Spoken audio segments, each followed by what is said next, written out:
Let me move on now. Again, Eloy Flores, I'm the guy who's been spamming you, and I apologize for that, but obviously lots of information. I'm a staff air pollution specialist with the California Air Resources Board.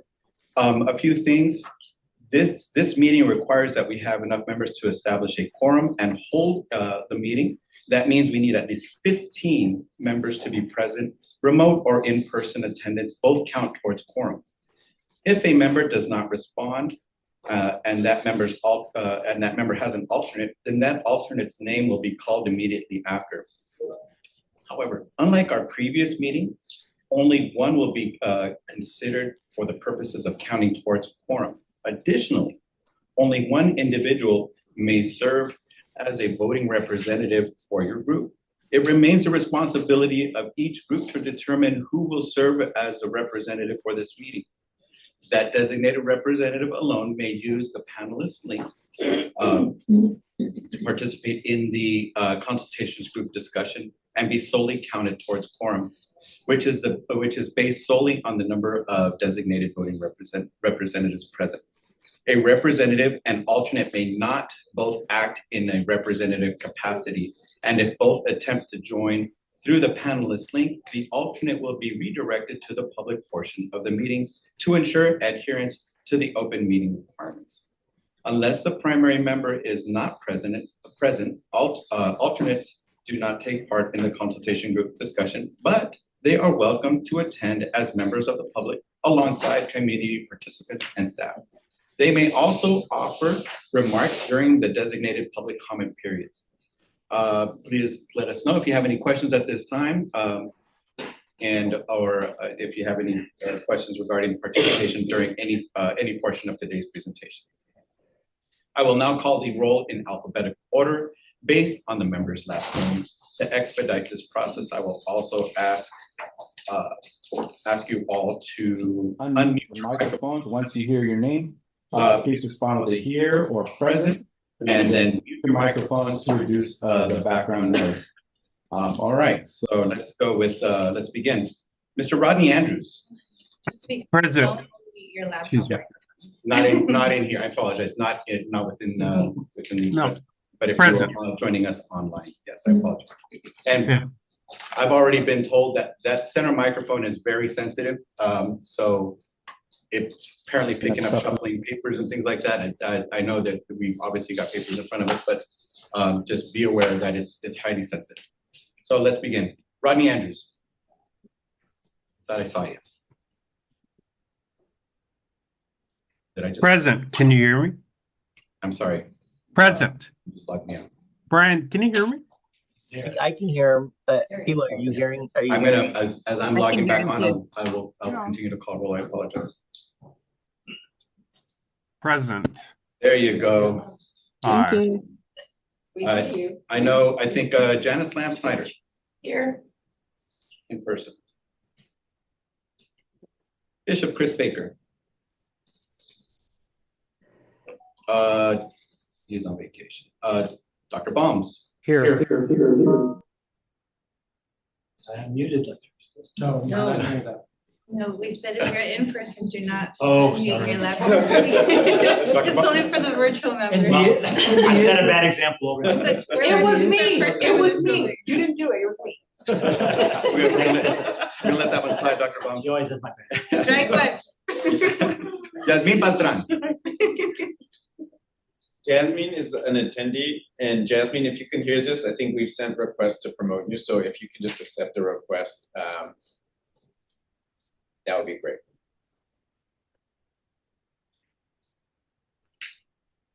I'm sorry, folks. My kicked me out, and we're trying to get back in.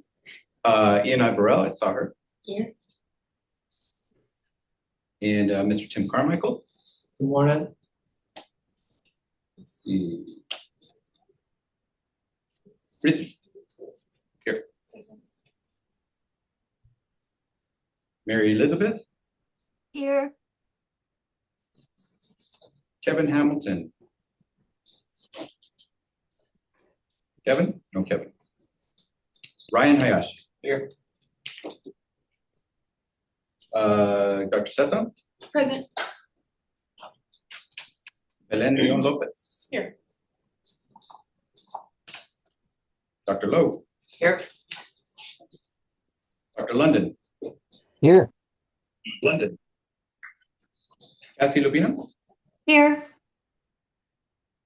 Arsenio Mataka, Dr. Fine, Kevin McKernan,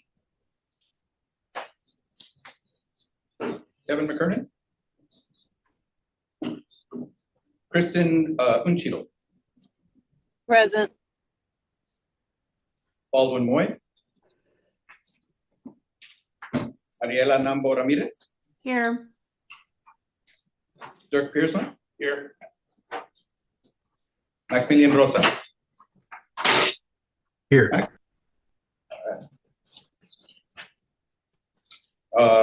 Dr. Skinner. Hi, I'm here. Can you hear me? Yes, ma'am. Thank you. Good, thanks. Diane Takorian. Here. Paula Dorado Plazas. Mary Valdemar. Here. Domingo Vigil. Here. Christine Zimmerman. Bob Brown. I am here. Morning. Oh, good morning, Christine. And can we go back to, Yasmin Beltran.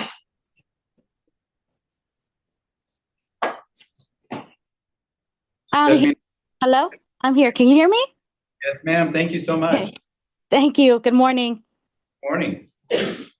Honorable chairs, we have quorum. And just real quick, if you're joining us here for the first time, this is your first consultation group meeting, you raise your hand real quick. Is there a prize? No, but we did have an icebreaker the last time, and we all know what superheroes we are. But for this one, we're going to change things around. And if you're online, do the same thing for me, please. For this one, since we've already all done our thing, so now we get to learn about you. I want to extend a warm welcome and also ask you, who is your favorite rock band and why? Well, doesn't have to be rock. You can be whatever you want it to be, Mr. I hear a lot of banda in Spanish, so Julio Preciado would be my favorite. Excellent. Right. And I know Mr. Rosas is joining us for the first time as well, so I'm gonna ask him. Oh, and what agency are you with? I apologize. I'm with Imperial County Air Pollution Control District. Wonderful. Thank you for joining us. Mr. Rosas, in 20 seconds, your favorite rock band and the agency you're with, sir. I'm with Sierra Service Project. We're a nonprofit in Sacramento. And favorite band? That's a hard one to pick.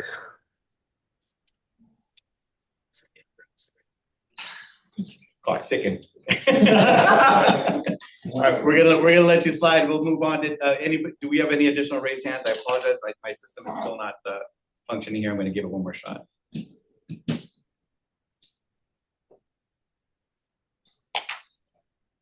Okay.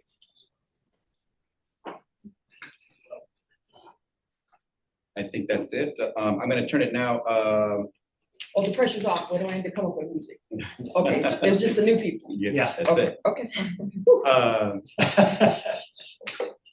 I will now turn it over to Dr. Bonds for some opening remarks and a special introduction to our consultation group. Thank you, Eloy. So welcome, everyone. I really appreciate everybody's time spent today and all the time you spent going through the draft charter. I'm really looking forward to a good meeting today. Last time we were just sort of orienting ourselves to each other, but today we're really working. And I just want to say that I've been the chair or co-chair right from the start of the AB 617 consultation group. It's been a long road, but the last consultation group had the major achievement of the People's Blueprint and then the Blueprint 2.0. So I really believe in AB 617. It's a transformative law that There have been bumps in the road in terms of implementation, but I think we've made progress, and I want to continue to make progress. So you all will help us make progress in terms of implementing the program in the best way possible. So I've enjoyed having a co-chair for the past few years, and our new co-chair is Diane Taforian. So Diane, you want to say a few words? Thank you, Dr. Baums. I'm really thrilled to be here. I was kind of hanging on in the last meeting for a little while, but I was officially appointed in October by the board, and it's to this consultation group, but I've had the honor of serving with Dr. Baums on CARB board for almost 9 years, I think. So it's been pretty exciting, and he was my hero long before that, honestly, as an environmental justice advocate and organizer for, gosh, more than 40 years. So that puts you know where I am in my life. Anyway, so I'm happy to be here. I think this group has done amazing work under Dr. Baums' leadership, and I've gotten to know the staff through my CARB board membership as well as in preparation for this meeting, and really want to express my huge gratitude to all of you for the enormous work that you've done to get us here, and I'm really looking forward to hearing more from all of you and really getting down and doing the work together. So thank you so much. Thanks, Diane. So as part of our meeting today, you're going to have 3 opportunities for public comment. After the approval of last meeting's minutes, which we're going to do soon, before lunch and before we adjourn. Yeah. So the purpose of this meeting, as I've already kind of started to dive into, is to go from the draft charter to make progress towards a more permanent charter. Beyond a discussion on goals and meeting agreements, if there are other charter items that members would like to discuss, we'll cover them one by one. So I'm going to hand things back over to Eli for an agenda review, just so we can keep things moving. Let's start here. Eli. Thank you, Dr. Baums. We've got a few technical difficulties. We'll get that presentation back up on the screen here momentarily. Before we dive into the agenda, I do want to remind all the folks in here, we have coffee, snacks, and please don't hesitate. We will be going from now all the way through lunch. We don't have any break scheduled, but if you start getting those eyes getting a little heavy, stand up, take a stretch. It's okay. Restrooms are down the hall, as Adrian pointed out. And we've got some water and anything you'd like to take part in. And again, make sure you keep your microphones muted. With that in mind, let me go through the agenda. Our first item will be to review the approval of the meeting minutes. This may include comments, but will require a vote for approval. Number 2, we will take a deep dive into the draft charter discussion. And this is the meat of our presentation today. We will review and discuss those comments. We've printed out all of those wonderful comments that you all provided ahead of time. So thank you so much for the work you did. And we'll provide some more feedback on the goals and statements and the meeting agreements. We will look to see about convening an ad hoc to incorporate the edits and create a final draft charter. We'll then open up to public comments, for the opportunity for public comment. We'll break for lunch at 12:15 to 1:15. We sent out those pre-orders. So those of you who did that, we will make sure that those get taken care of for you. And then we will do a program update and detail the program progress towards the Blueprint 2.0 goals. And then again, we'll open up for an opportunity for public comment. And we will adjourn at 3:30. So those folks who flew in today will be able to make that flight on the way back home. And thank you again. And I will now go back to the first item. Give me a quick second here as we get those items back up on the screen.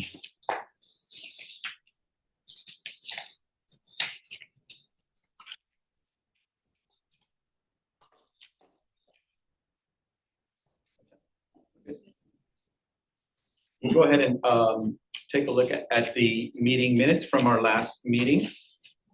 And I guess we'll open up and see if there's any comments or any questions related to the minutes from our previous meeting. Dr. Baums. Dr. Baums? Yes. Thanks, Eli. So with regard to the minutes, I hope you've all had a chance to look at them. The first thing we wanted feedback on is the right level of detail?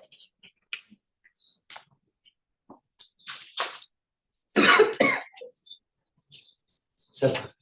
Can we just like give me a moment to like pull it up, because I thought it was in my package? Yes. Okay, thank you, sorry. I'll admit to being slow today, so I just need a moment, thank you. You're never slow. Thank you, Brian. Brian just put a link in the chat to the meeting minutes. See, that's why Brian is the bomb.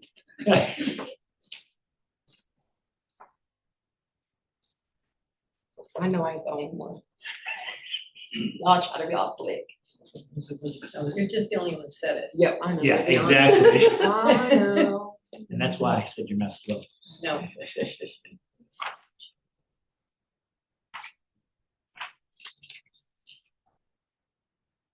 I see I think Miss Elizabeth has her hand up. Question. Hi, thank you. I think it's good detail. Anytime there's a discussion, it's good to have everybody's name in it, not just kind of the end, but I thought it was very, very good. I would like to see that more places. Thank you. Anybody else have a comment? Cecily. So I was just, now that I've got the link back, I appreciate the level of detail to answer your question, especially because we don't meet as frequent as a group. People, it is public and so forth. I feel like there's a kind of a balance between providing the details, but also providing some context for those who will come after us. So I really enjoyed the level of discussion that was in the printed word, and I feel like that is kind of reminiscent of what I would want for this group moving forward. Thank you. Anyone else want to comment about the level of detail? Anybody online? Eli? No, we're good. Okay, that's the level of detail. Now we want to entertain any comments where we got things wrong or any concerns about the content, not just the level of detail.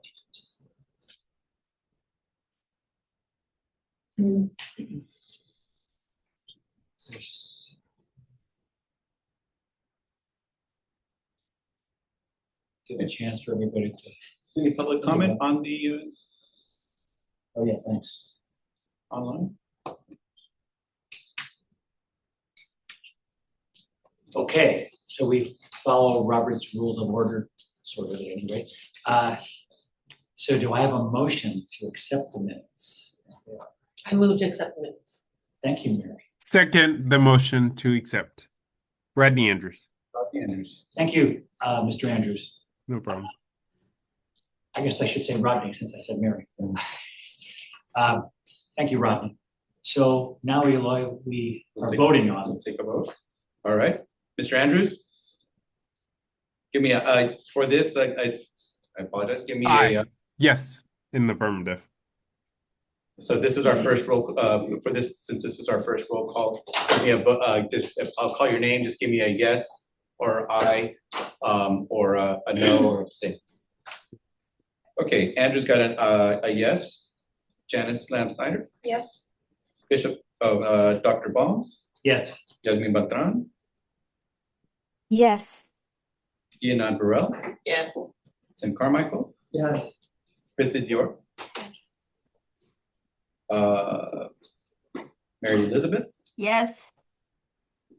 Brian Hayashi, Yes. Dr.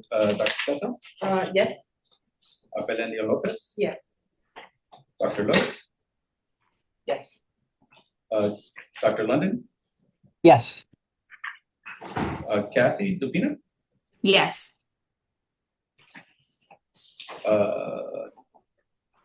Kristen Unchido, Yes. Mariela Nambo Ramirez, Yes. Dirk Pierceman, Yes. Maximilian Rosa, Max, Yes. Rebecca Skinner, Aye. Mary Valdomar, Aye. Domingo Green, Yes.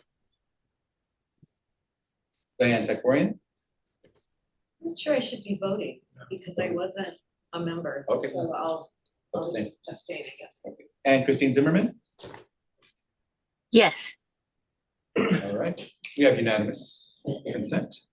With, if, I don't know if we want to consider it an abstention, but okay, you have unanimous consent. Thank you, Eloy, and thanks, everyone. Eloy, just a good time for public comments about the meeting so far, right? Not just yet. I had a slide 14 for Kevin. Yeah, I'm sorry, everybody. I think that we are in our growing pains. The consultation group, we're supposed to do public comment, I think, before the vote. So I think we can still offer the public Well, comment. Eloy did Okay.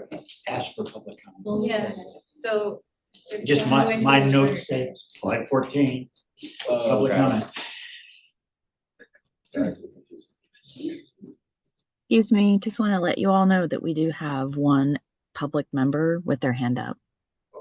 Good. Welcome Lillian Garcia, and to any member of the public who's joining us today. We really appreciate your participation in the day today.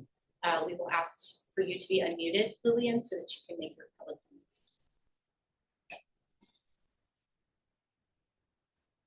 comment. It looks like her hand has gone down.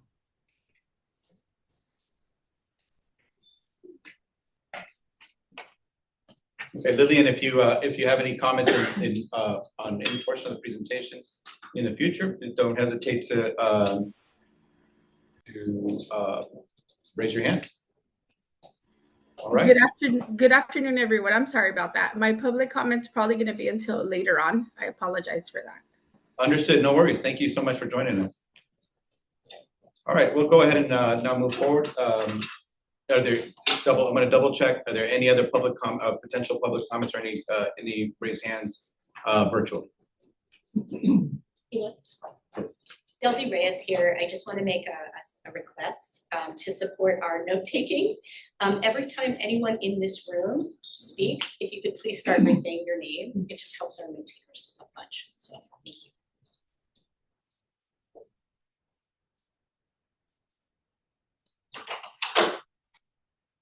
All right. Then I'm going to go ahead and turn it over now to Kevin for the charter discussion. Thanks, Eloy. And sorry for those of you online. I was trying to have my Zoom open, but I think our internet couldn't support me today. So good to see everybody here in the room. At least you can see me, and I hope you can hear me well. Before we get started today, our co-chair, Dr. John Baums, wanted me to begin by telling a story of my own personal experience facilitating a charter discussion with the Brown Act Committee. I had the incredible privilege of doing that with Consultation Group member Enad Burrell, who was the co-chair of that particular community steering committee. It was a Brown Act committee. So it's kind of similar to this format today.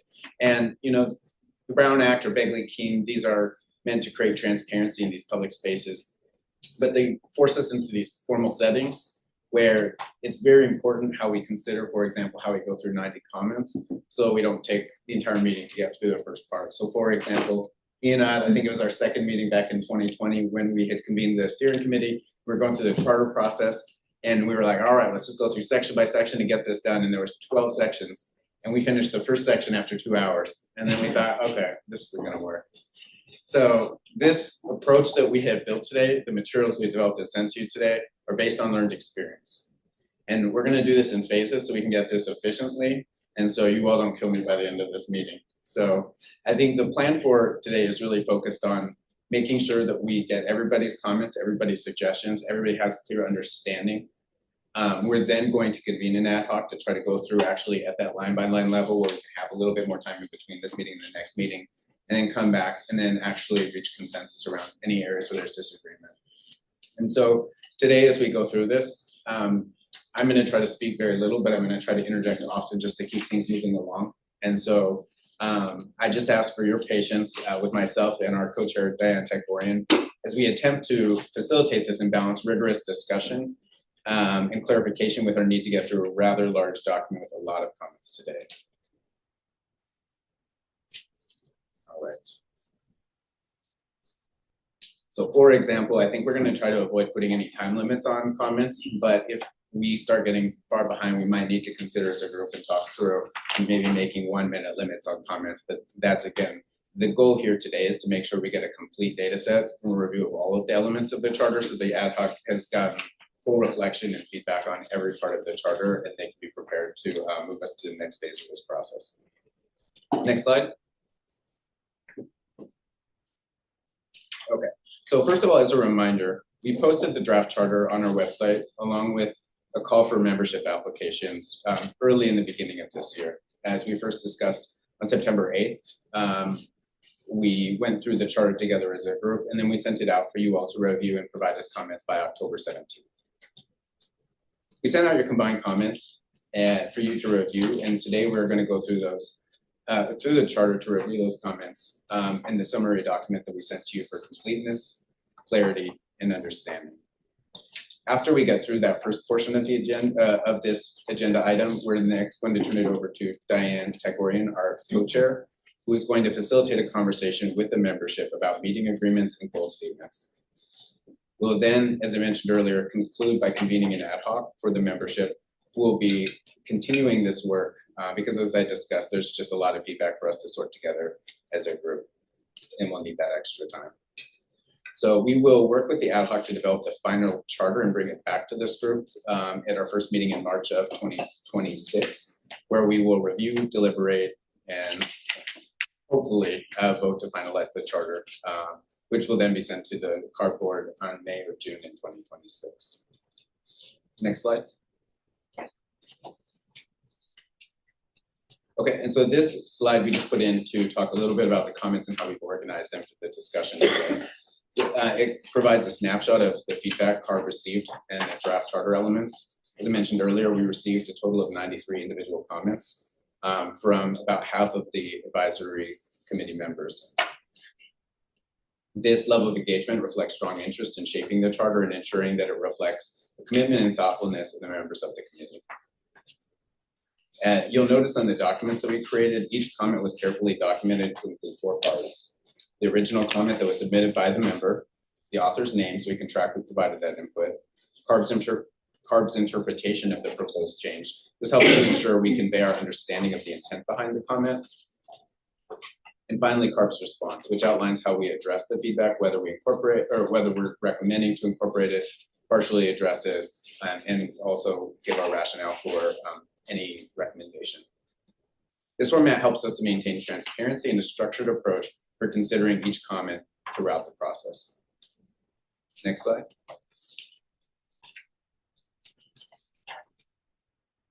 And before we actually get into the discussion, which is this slide, and start jumping into the charter, I do want to fast forward.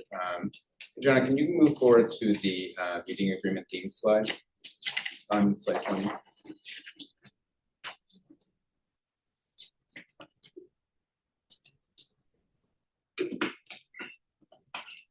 Thank you. So we as a group don't have meeting agreements, but we have draft meeting agreements, and that's almost as good.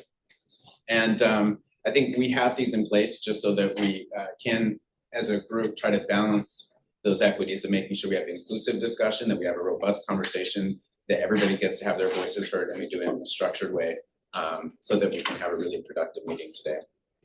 So I think we're going to try to incorporate these principles into our facilitation and to really try to make sure that this is a respectful conversation. This is a place where we have different people with different perspectives. That's a strength of this group. That means we're all not going to see these issues eye to eye.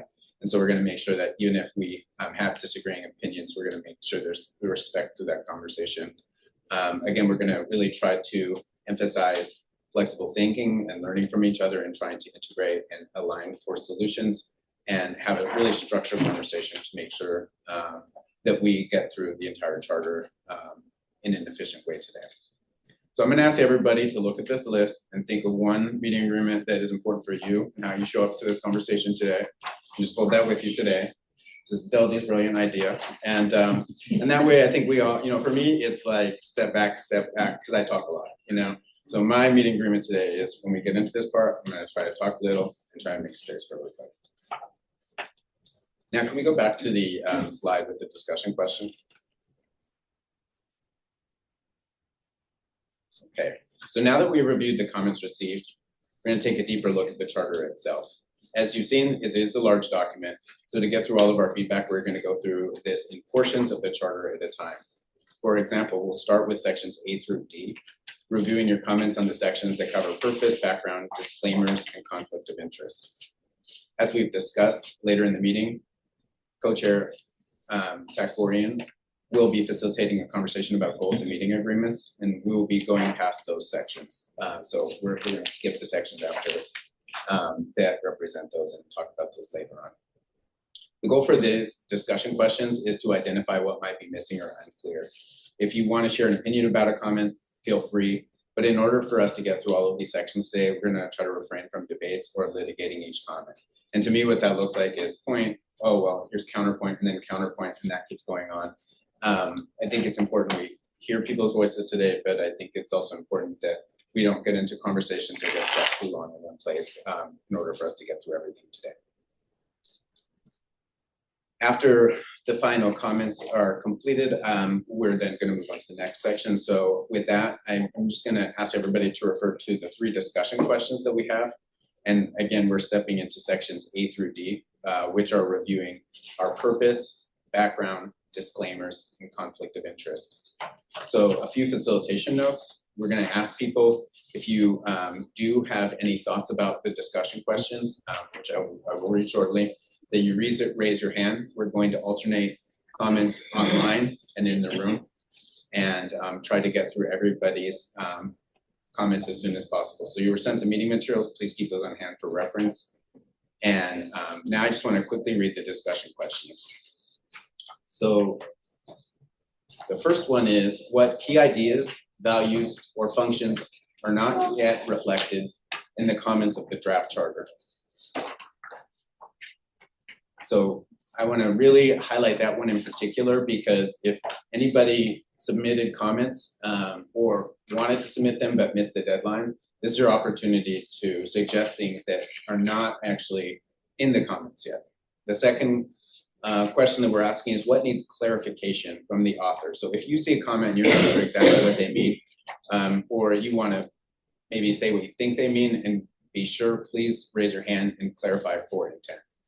And the third line of questioning is just about interpretation of CARP's response or recommendation to any of those comments. That's also, again, this is the first time you've had a chance to respond to what we put in writing. We want to make sure you have that opportunity. So with that, I'm going to ask members to look at the materials regarding sections A through D and raise your hand if you have any thoughts. So I think we have one hand up. Rodney? Can we do them in? Yeah, this is Rodney Andrews. I believe it's in section A in regards to the purpose. So I support Dr. Sessa. We should have a historical point and explain the history behind the plan. And I think that's pretty cool. So that's why I put that comment in there in regards to modifying it where it shows the history of the plan and the movement of the plan. And I agree with that statement. That's all. Thank you so much, Rodney. That's a perfect comment. Thank you for kicking us off on the right tone. And let's actually just start with section A on purpose and see if anybody has any comments. That way we can do it a little bit more systematically. I don't see any hands in the room, but I do see Dr. Jonathan London's hand. Hi there. Good morning. Thanks. Yeah, I like that point about the history. And one thought I have, in addition to just laying out what that history is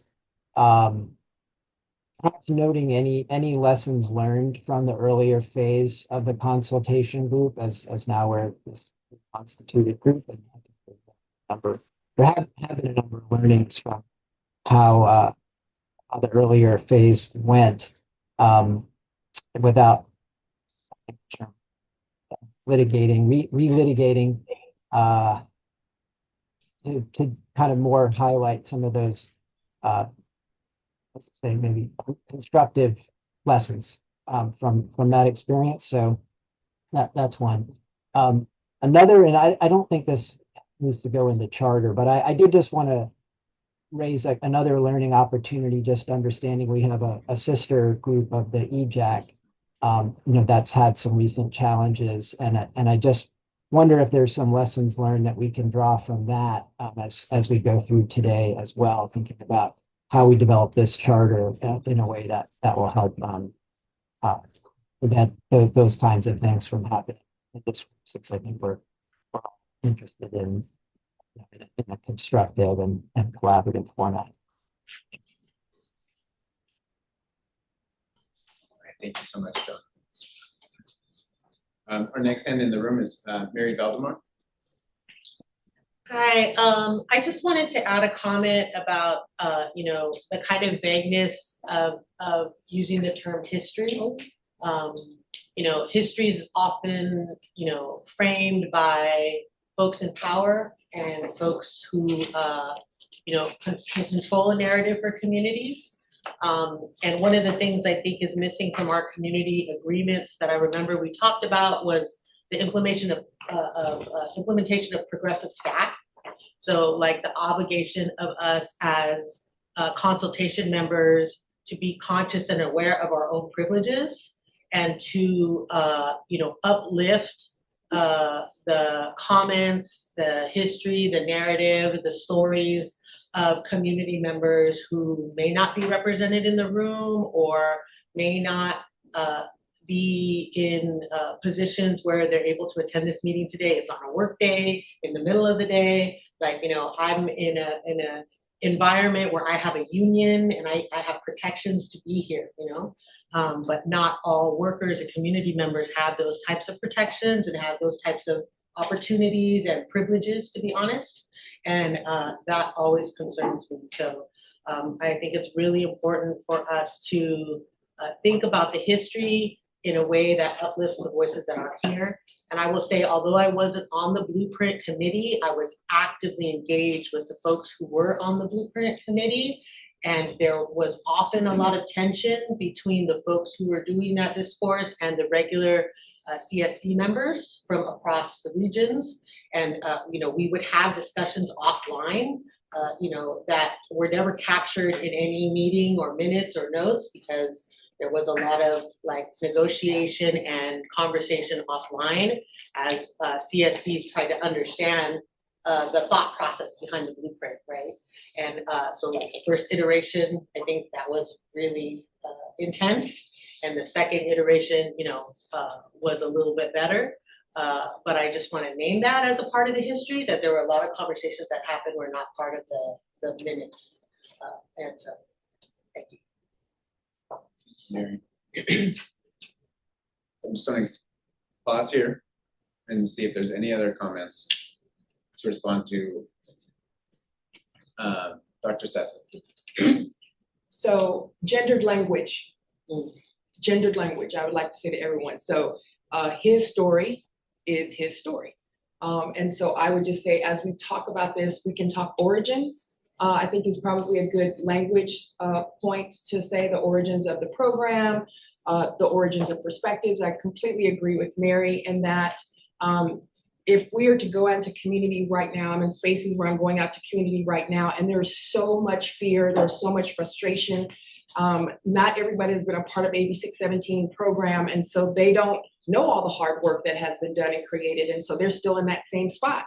And so, and that's real, right? That's real for them. And so I think the more that we can document in our documentation what it really was, that's going to help moving forward.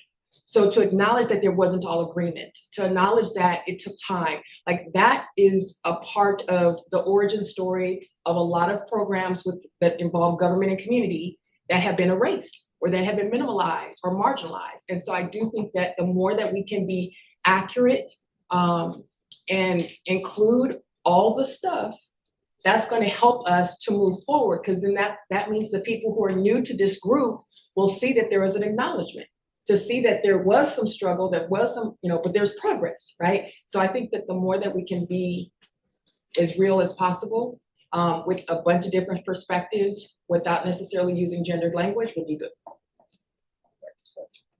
And I see Mary Elizabeth online.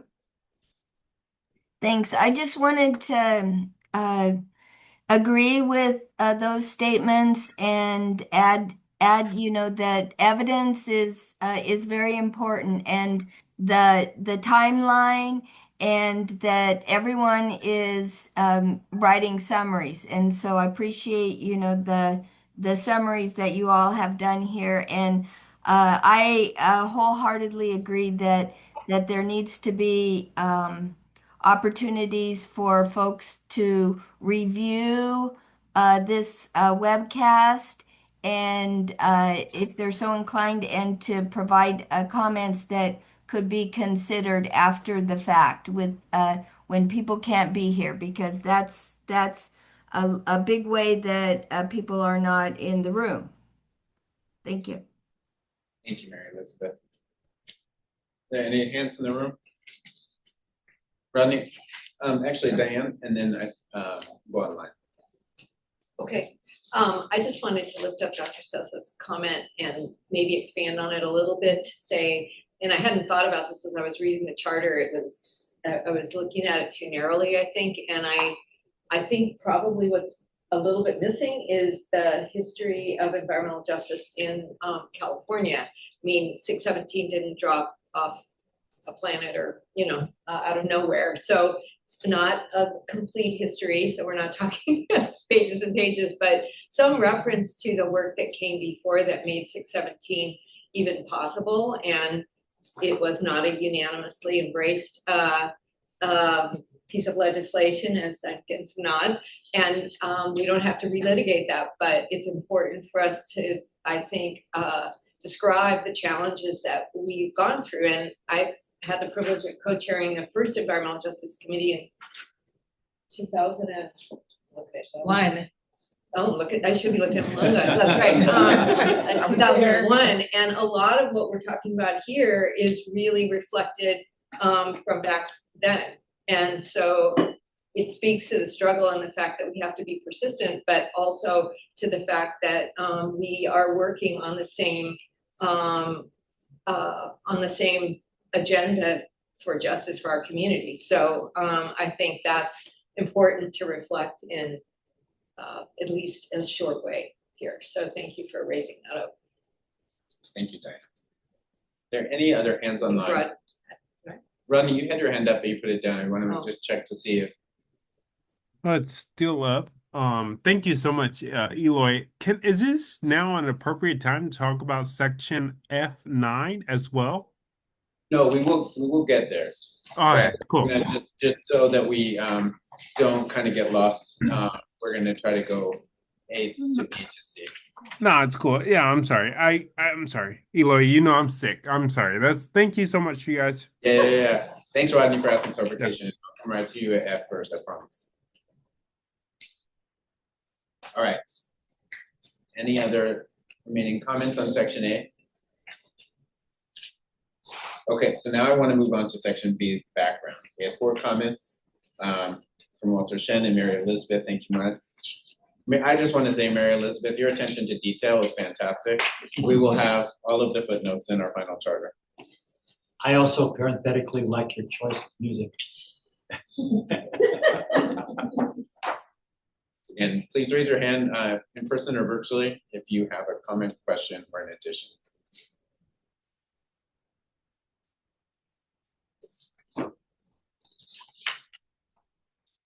All right. Oh, we have a hand up. So there's 4 comments. And I just want to acknowledge the speaker is Tim Carmichael. So I've been doing it on behalf of people. So go ahead. Thank you. I agree with all the comments that were just made in section A, but that in their response to Dr. Sessa's comments are proposing some additional language in section B, which and Dr. Sessa's comments were at the tail end of the document.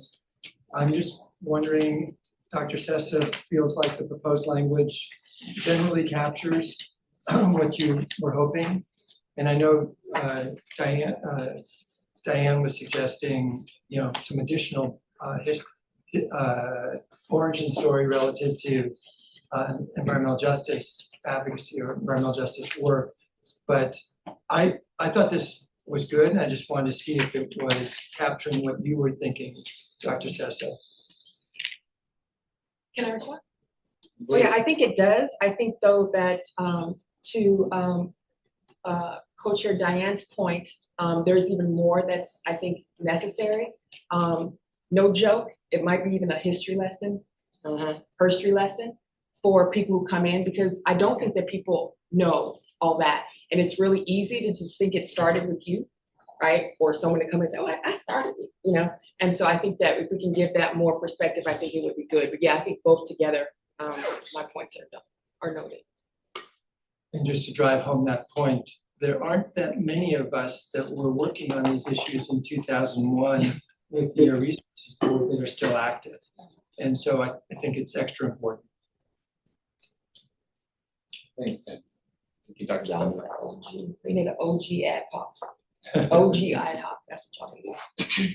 That's a better way. I was gonna lean over to Tim and say, so this is another way of telling us we're old. OG.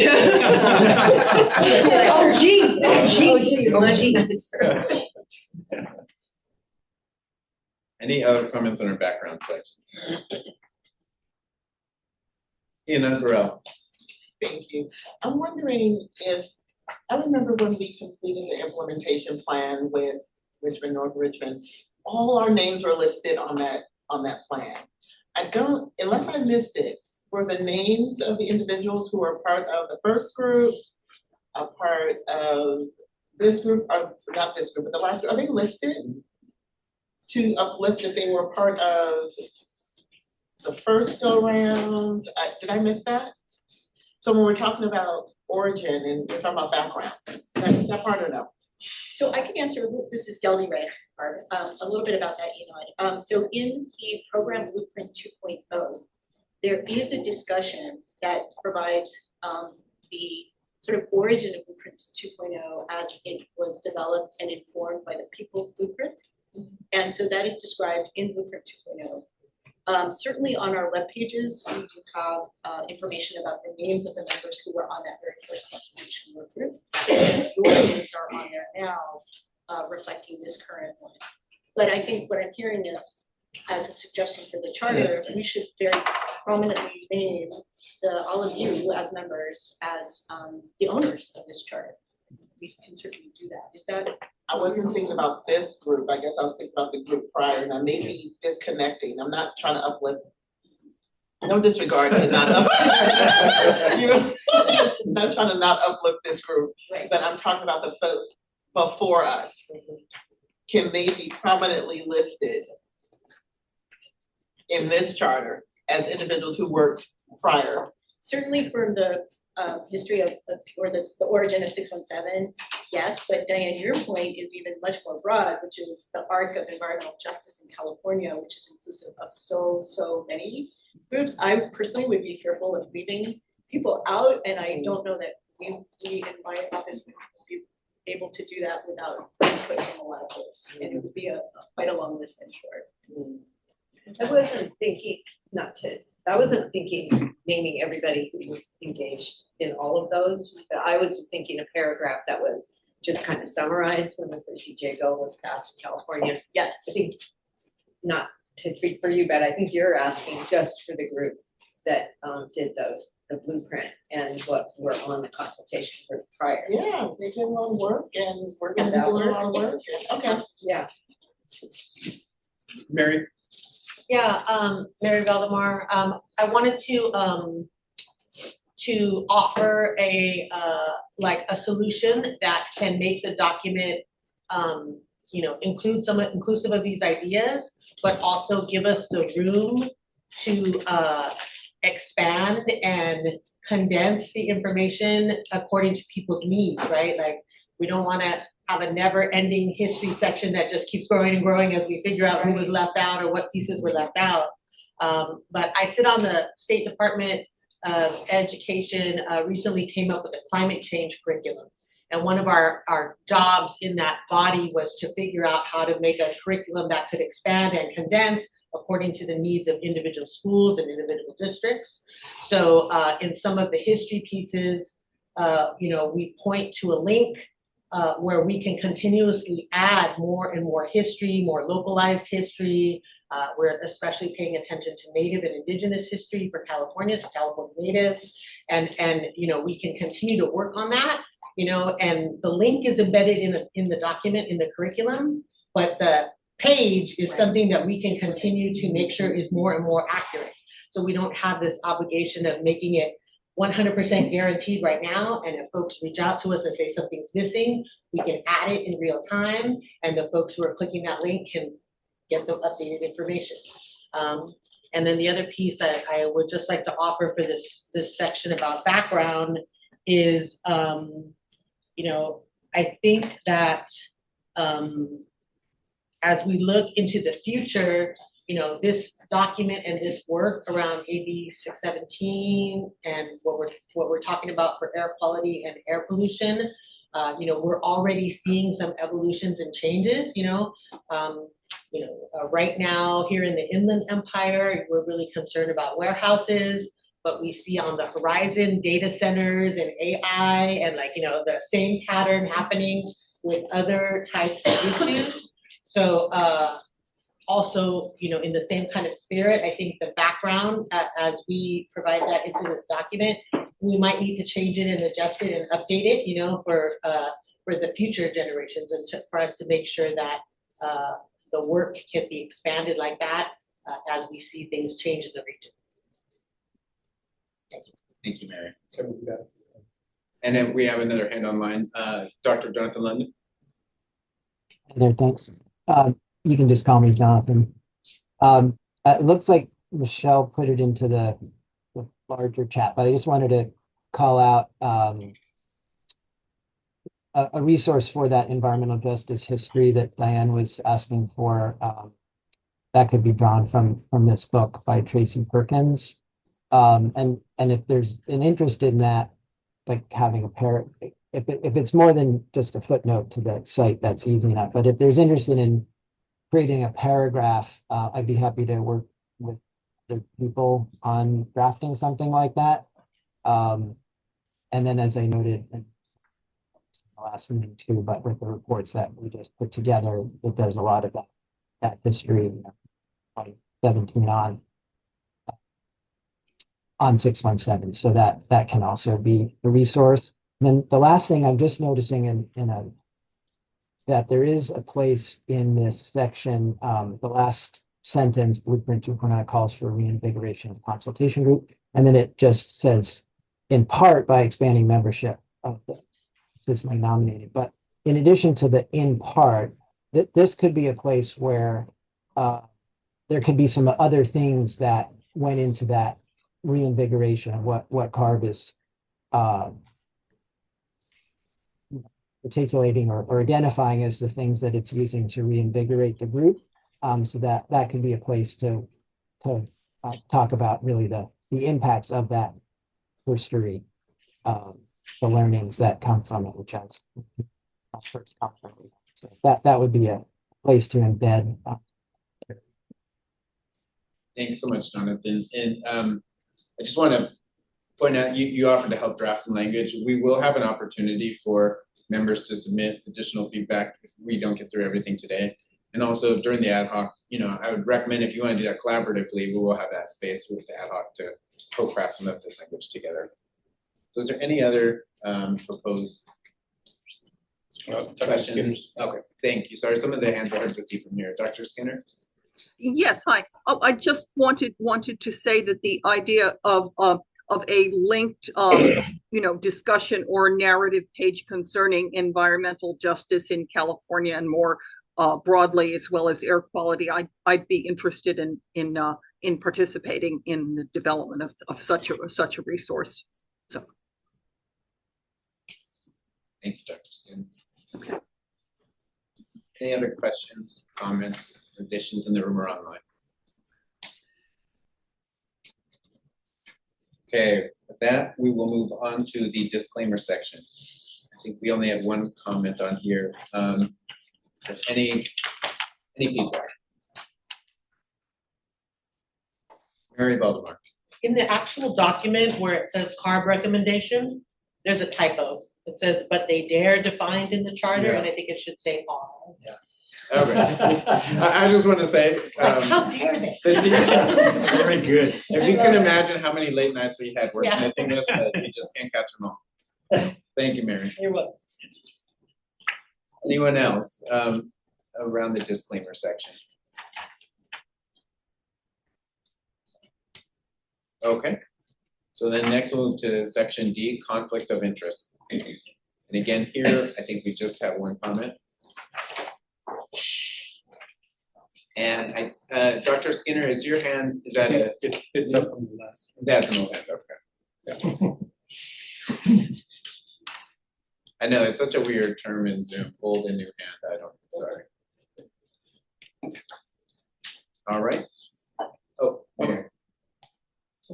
Mary, and then we have a hand. Mary, yeah, we got both Marys. Mary Valdemar. I really appreciate Mary Elizabeth's request to add the full URL. But as someone in education who's done a lot of documents where we put URLs and then websites change and we have to go back in and make a hard edit, I would suggest using bit.ly links, which could be very commonly named, like CARB document 1 or something like that. And that way, if there's something we have to fix on the back end, we don't have to reprint documents or anything. We can just go in and change the link to where it leads to instead of change the text. Also gets rid of the long links, which nobody's going to type. That's wonderful feedback. Thank you, Mary. Mary Elizabeth. Thank you. Yeah. So the long URLs, you can copy and paste them. That's just something, because sometimes links don't work if you're just given. And you're right. Yeah, you need to have electronic copy. So a bit.ly would be better. And I just got a notice, not very long ago, that I have ethics training to do with the Department of Justice. And so I think, that training should have happened before to kind of inform, an evaluation of this topic. So I'd just like to, see if when that ad hoc committee meets, that if anybody has any questions or clarifications about that ethics, what it says there and how that coincides with the Department of Justice ethics training that we're all required to do every 2 years. Thank you. Thank you, Mary Elizabeth. So everybody in the membership should have received an email last week with the URL to access the DOJ training. I think we're going to give members from now until our next meeting, which is almost 4 months, to complete that training. And we'll be following up with you periodically to make sure that by our next meeting, our membership has completed that ethics training. So thank you for pointing that out, Mary Elizabeth.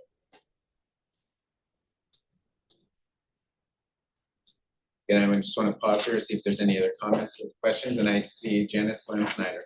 Yes, question on conflict of interest. Is there any opportunities where, I know that we have to all agree to it, there may be some disclosures of conflict of interest to CARB, but is there any opportunities where the rest of the members are able to understand what the conflict of interest is for each individual member? That's a great question, and I'm hoping that Dana Grava, our attorney, has been promoted, so she can respond to that. Dana, are you there? I am, but it looks like my camera might not be connected, so I'm going to go ahead and stay off camera. I'm sorry, what was the question? The question is whether or not the conflict of interest could be disclosed to the rest of the members.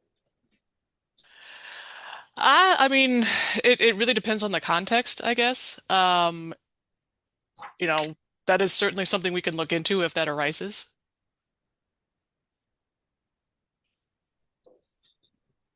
And then Dr. Sessa, that hand.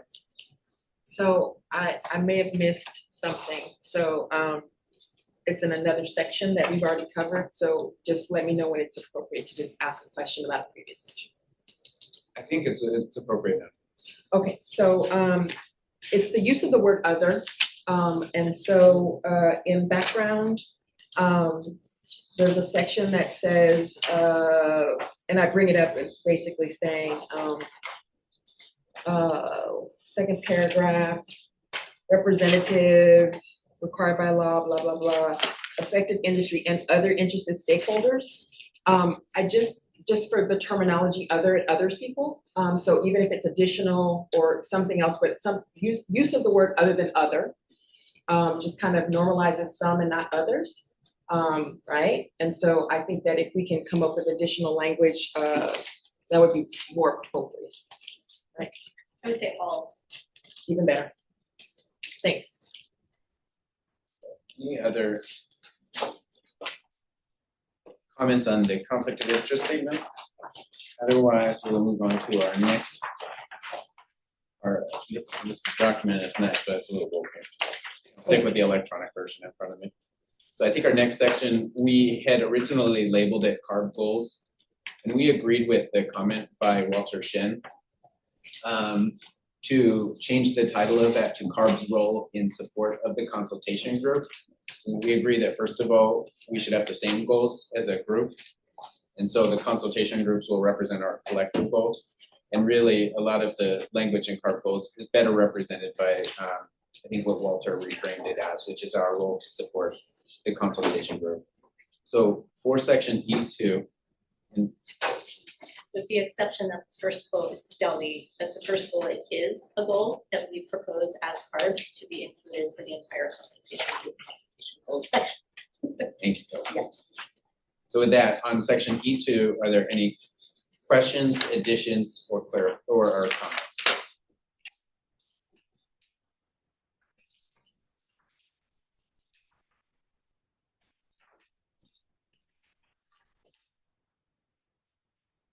And I'm just going to pause for a second. I see people reviewing this. I don't want to rush us. Let's just take it.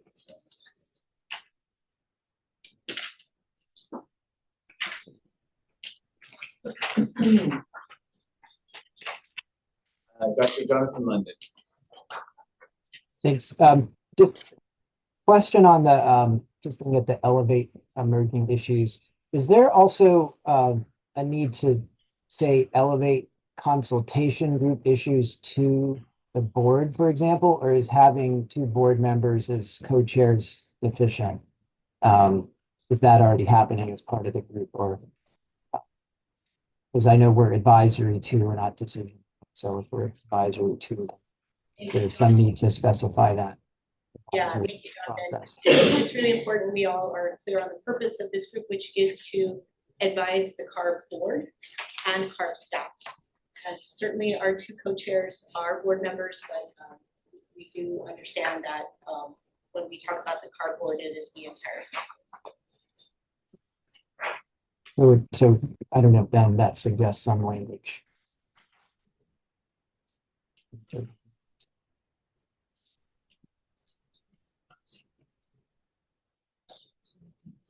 Comments? Tim, comment? Tim? Just clarification on the process. Several of the commenters made similar comments about goals. My understanding is the ad hoc group that will be formed will take on the task of trying to consolidate this page or this section to, to write it, basically, or at least write a draft for us to consider. Yeah. Okay. I think that's right, but we're gonna talk about it today. Exactly. So I think this is a little bit confusing because in the spreadsheet, it's clear where you were talking about what were labeled as CARB goals, which are now gonna get labeled as CARB responsibilities. But then there's the group goals, the consultation group goals, and those are the ones we're gonna talk about today. And then, yes, the ad hoc committee is going to work on them and bring them back after getting input from this group. Okay, thank you. Is that, Yep, did I do absolutely. it right? Okay. Exactly. And sorry for the confusion. We wanted to separate out both of those sections because they're slightly different ways of getting feedback, and so we'll be discussing this more in depth after this initial conversation. So next I see Dr. Sessa and then Mary Valdemar in the room. So E2, comment number 5. And so Rebecca Skinner encouraged CG members to engage with their local CSE. People may not have a local CSE, and if we are like some of us who are beyond year 5, that CSE may not exist in the same capacity with that name and that terminology. And so I wonder about the representative aspect of the role of a CG member. And so something such as, Rodney's on the call. So Rodney represents South LA. Is it a responsibility of Rodney to consult with the South LA CSE membership? And so if that's an expectation of Rodney, how does he do that? And so for me, this question 5 is, without really something else, it's kind of hard to expect or even to encourage consultation groups members to engage with their local CSE. And as you all mentioned in another phrase, the term CSE wasn't necessarily in existence.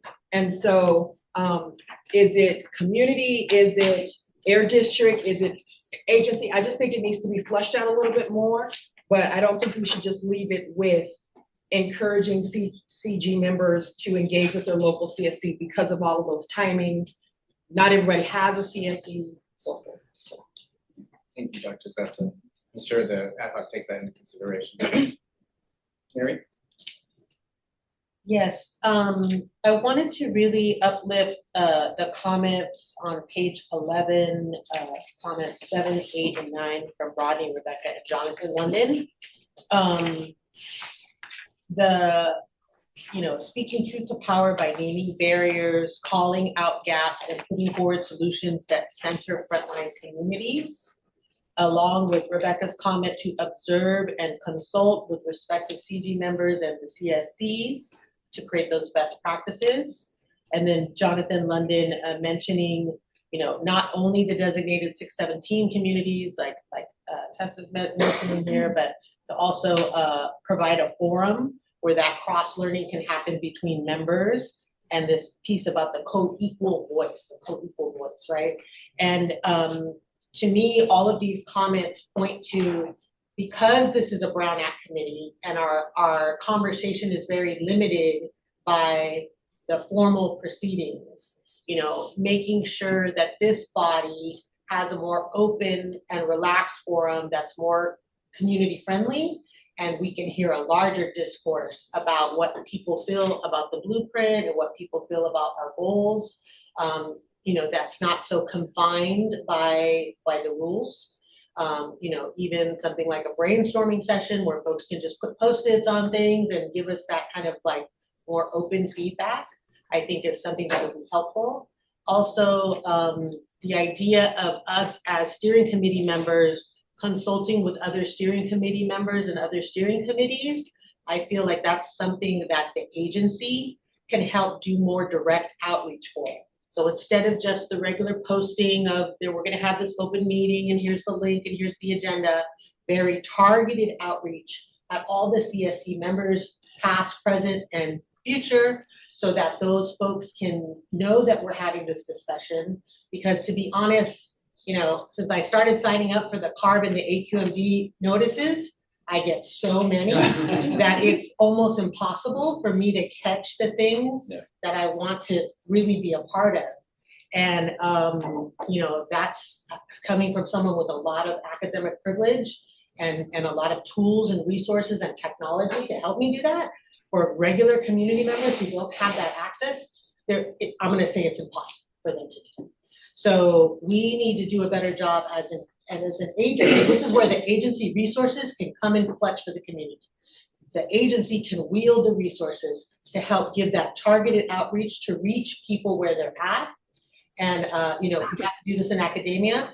There's studies that say 2% of our student body read their emails. So if we're sending all the resources by email, guess what? We're missing 99% of the student body, right? Same thing here. We have to understand our community and where they're at. We have the resources. How do we make sure that we're just not sending emails or posting on a public website and expecting that to get to the right frontline communities? It's not. So we've got to make our outreach really specific to the areas where we want to capture the most folks and bring them into the room and have that open discussion without the. Thank you, Mary Valdemar. I do want to say, I think those comments you reference are actually in the goal section, and we're going to discuss those later for the consultation group members, but a lot of what you said is also helpful for CARB's responsibilities to support the consultation group. So thank you. Ina Burrell. Thank you. This dovetails off of what you were saying. I was going to point out it's 1C, are we only doing section 2? So it's under section 2, so it's 1C. And it says, have a communication plan that ensures that the consultation group members don't get a data dump to fulfill the goal, kind of what was mentioned. But the recommendation, when it says CARB concurs to add, CARB will develop a communication plan. As a communication enthusiast, you already know where I'm going with this. I love communication. I've done it for over 15 years for various groups. And all communication is not the same. I was curious, well, the question is this a specialized group within CARB that knows communication, that is experienced in communication? It's not just emails, it's visual, it's language, it's a number of things. In addition to that, throughout, every now and then I see the word regularly. That's relative. What does that mean? And so to really dive deep in that and to uplift what was just said in terms of that outreach, that's part of the communication plan as well, but it also has to be, as was mentioned, very specific and designed in a certain way. I too receive all those emails and I'm thinking it goes into the answer right away. I have this other folder, but if you take it off that inbox, sometimes it becomes a bit much. So one, does CARB have experienced individuals who know communication, have studied it, have done it in various platforms, various ways? In addition, consider that word regularly. And lastly, the nuances of communication and how, not just emails. So thank you. Thank you. I just want to respond to the one question you posed to CARB. And I think it's important to look at the context of the comment that was made by Mary Elizabeth. And I think it's similar to what Mary Valdemar was saying in terms of the constant barrage of emails. I'm sure you all received probably 4, 5, 6, 7 emails from us preparing for this meeting. I think part of that is because we're just getting our feet under us. It's a lot of documents, a lot of process. And I think our goal is to really consolidate and develop a plan for how we email you to try to make sure we're not overwhelming you all with email. But if you want to talk about a communication plan beyond that, I think that's something the consultation group ad hoc can discuss further. Okay. Absolutely. We have a comment online. And we have a comment online from Dr. Rebecca Skinner. Yes, hi. Okay, well, certainly it could just be modified to say consultation group members shall be encouraged to attend local CSC meetings if at all possible, or as applies to their place of residence. And I should say that the CSC meetings, at least in the San Francisco specifically, are set during the weekdays, but they're set at dinner time rather than during the working day, and they provide dinner itself 5 to 7 p.m. and it's quite accessible to community members, and that's not true of this meeting because it's 11 a.m. on a Wednesday, and it's not true of backwood meetings, which are held during business working hours. But the CSC meetings do offer, timing that works for people in the community and who have 9-to-5 jobs. So attending those is the way to see what's happening on the ground at the AB 617 implementation. Dr. Skinner. And then Mary Valdemar, I saw you had your hand up. Yeah, I just wanted to respond to the idea that about the emails about this group. Those to me are fine. What I'm talking about specifically is when I became a consultation group member, I signed up into the CARB website notification thing, right? Listservs. Yeah, and between APMD and CARB, the both of them, wow, like it's a lot. And so I think, there's some ways you can filter it down, but it's not very specific. And I've had trouble trying to narrow it down to just the things relevant to this. And it's hard because I don't want to miss the research and I don't want to miss the incentives and I'm trying to do all of it, but I can imagine if it's overwhelming for me as someone in academia, it definitely is overwhelming to community. Not so much our consultation group, but the listserv piece. Can I just, is it okay? Oh, yeah. Cessa still has her card up. I can't tell. Oh, Cessa, you were before me, I think. Nope. That was late, that was left over. I was just gonna say that's You really have to helpful. introduce yourself. Oh, introduce myself. So sorry, Chanel Fletcher, Deputy Executive Officer of Equity, Environmental Justice, and Communities. Happy to meet everybody. I just wanted to say that's a really helpful comment, not just I think for the consultation group, but just for CARB in general. I feel like it is a big agency. We are doing a lot, and so we do. I think to answer the question, we do have a comms office. Right, the dedicated staff that are doing a lot of the comms work. One of the things I would love to take back to them is kind of this feedback, right, of like being able to narrow down more specifically. I think to the point around hearing kind of like not just getting those listservs and emails, right, but like those visuals. So that is some feedback that I could take again agency-wide to our comms teams and under our chair's office. So I think that's just really helpful to hear. We can talk on the break. Yeah, for sure. Thanks, Chanel. And right before we go to you, I want also Delgi. Okay, Ryan. Thanks. Just a couple things, and I appreciate all the comments that people had on this section. Just want to build off that. One of the section or one of the points is ensure public information on the program is accessible to consultation group members guide their work. As you heard from many of the members today, we are representatives of larger groups. And it's not just about getting us the information, it's about getting other people information. We have dozens of people participating. We have some additional members of the public here today. There's a lot of people that provide input to us, and so making sure that the information that not only we're getting, but that the public gets is meaningful and in places where it's easily accessible. I think it would be important to include them in that discussion as well.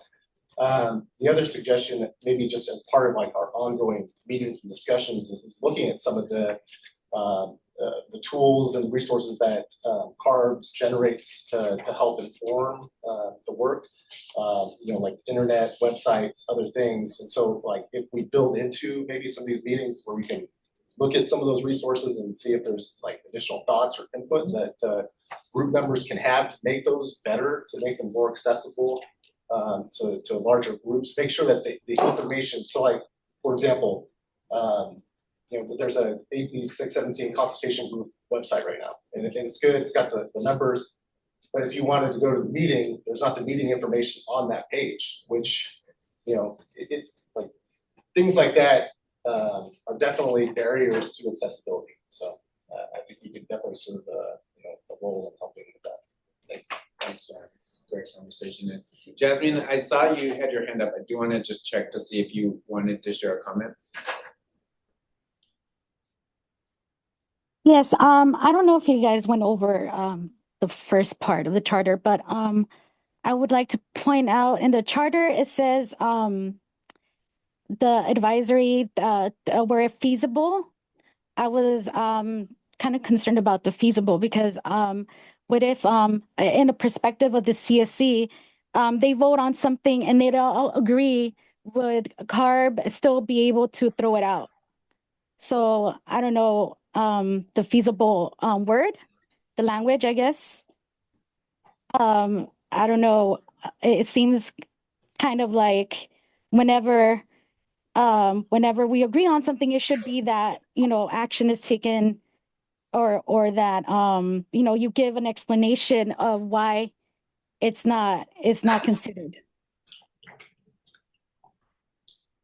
So, Jasmine, I wanted to respond to that because I really relate to that comment in a way. I think for those of us who have done advocacy and organizing, and when we have the end result be that we'll do the whatever when it's feasible or using our best efforts, that's pretty triggering language, honestly, because it means if the best efforts aren't very good, then we don't get anything, right? So yes. That's how I heard your comment, and I thought, you know, I think it's really good guidance for us to, an ad hoc group, to go through and see where we're using that language and see where we can tighten it up and be more accountable. I think sadly there are places where the CARB can't promise that, or set a date, or allocate an amount of money given the budget crisis, given what we have control over and what we don't have control over. But I think we should be transparent about that too.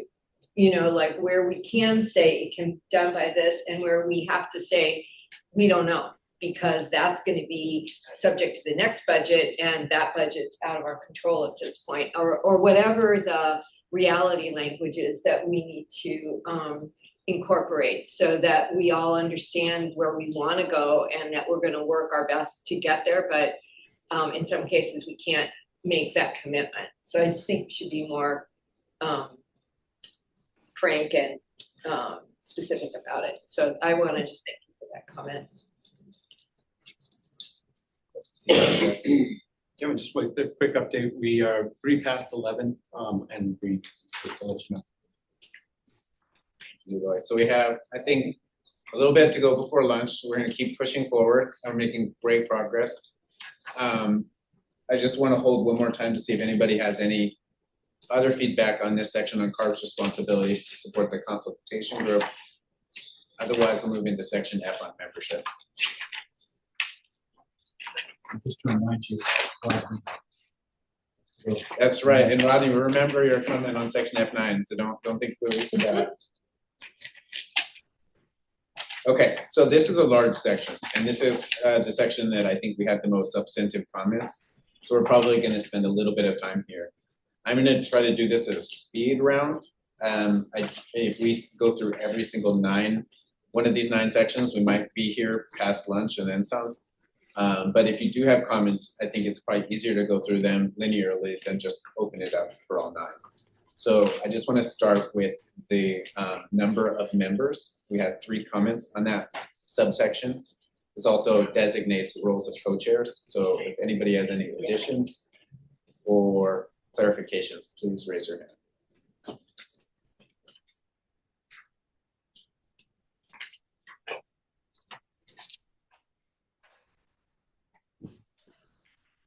Okay, seeing none, then we'll move on to section. Oh, I'm so sorry. I need to look for the cards. I'm looking for hands. Thank you, Janice, for your patience. Janice Snyder. Yeah, so for F1 number of members, I see that CARB has provided a recommendation to confirm at least 3 business days versus 14.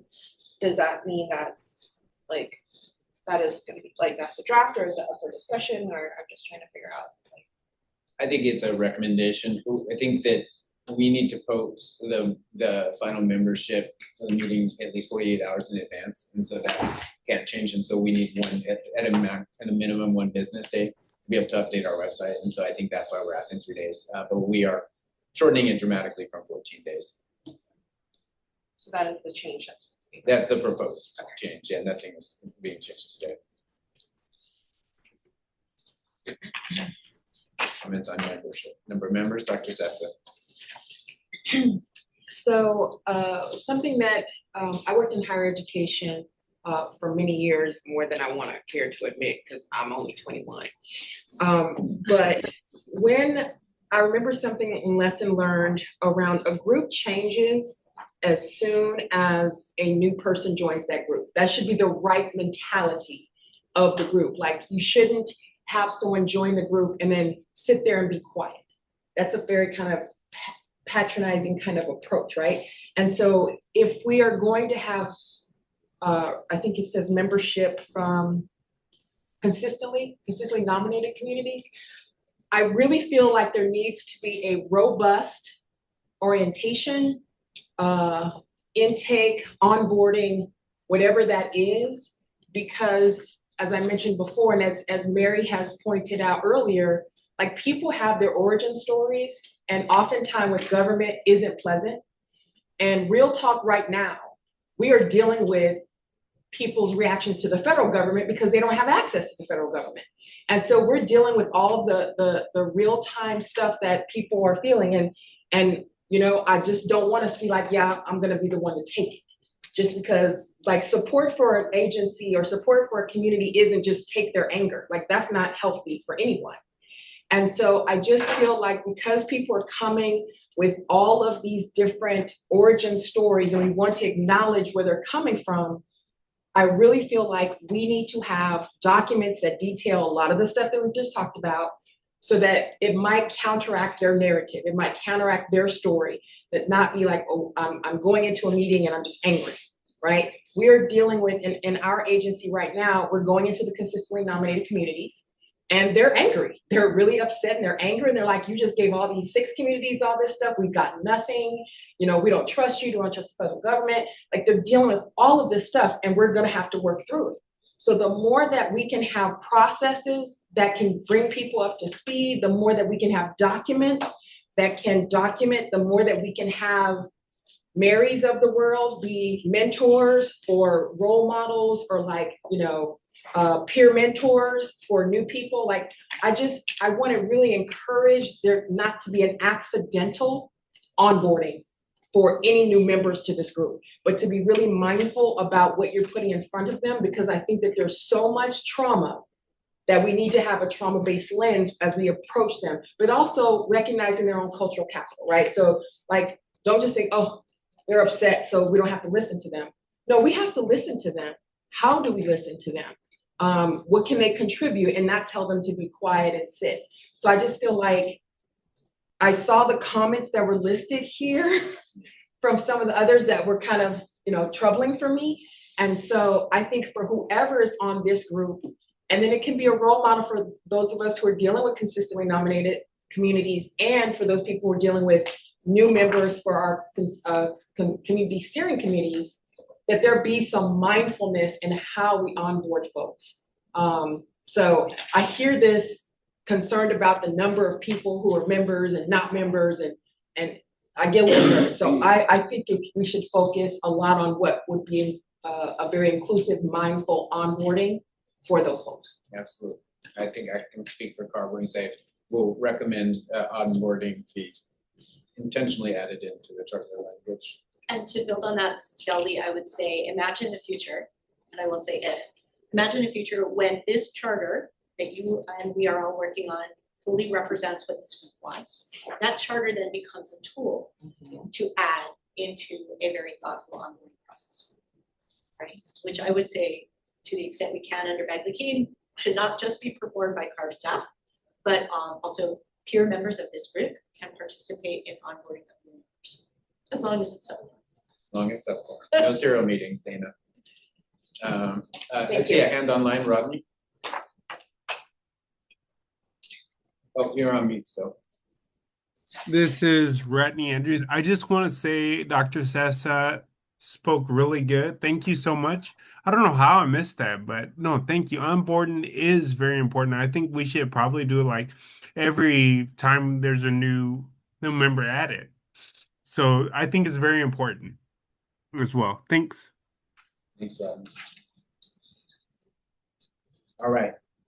So now I think the next section on membership, going up slowly. If there are any other hands, it is qualification of members. Comments, questions, additions?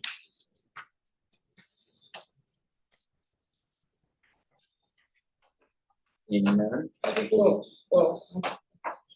So I think you all mentioned in the sorry. Dr. Sessa. Thank you, sorry.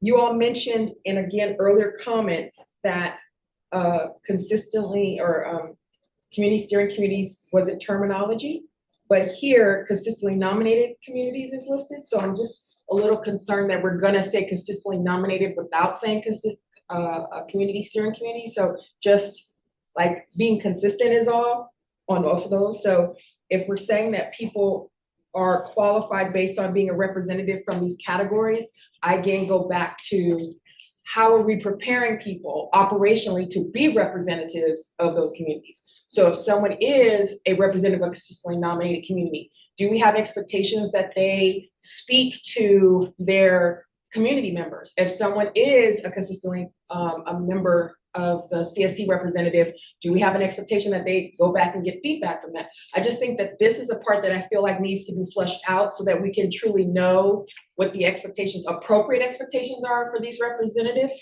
You know, I would worry if I am in this space and I'm not talking to the other members of my air district.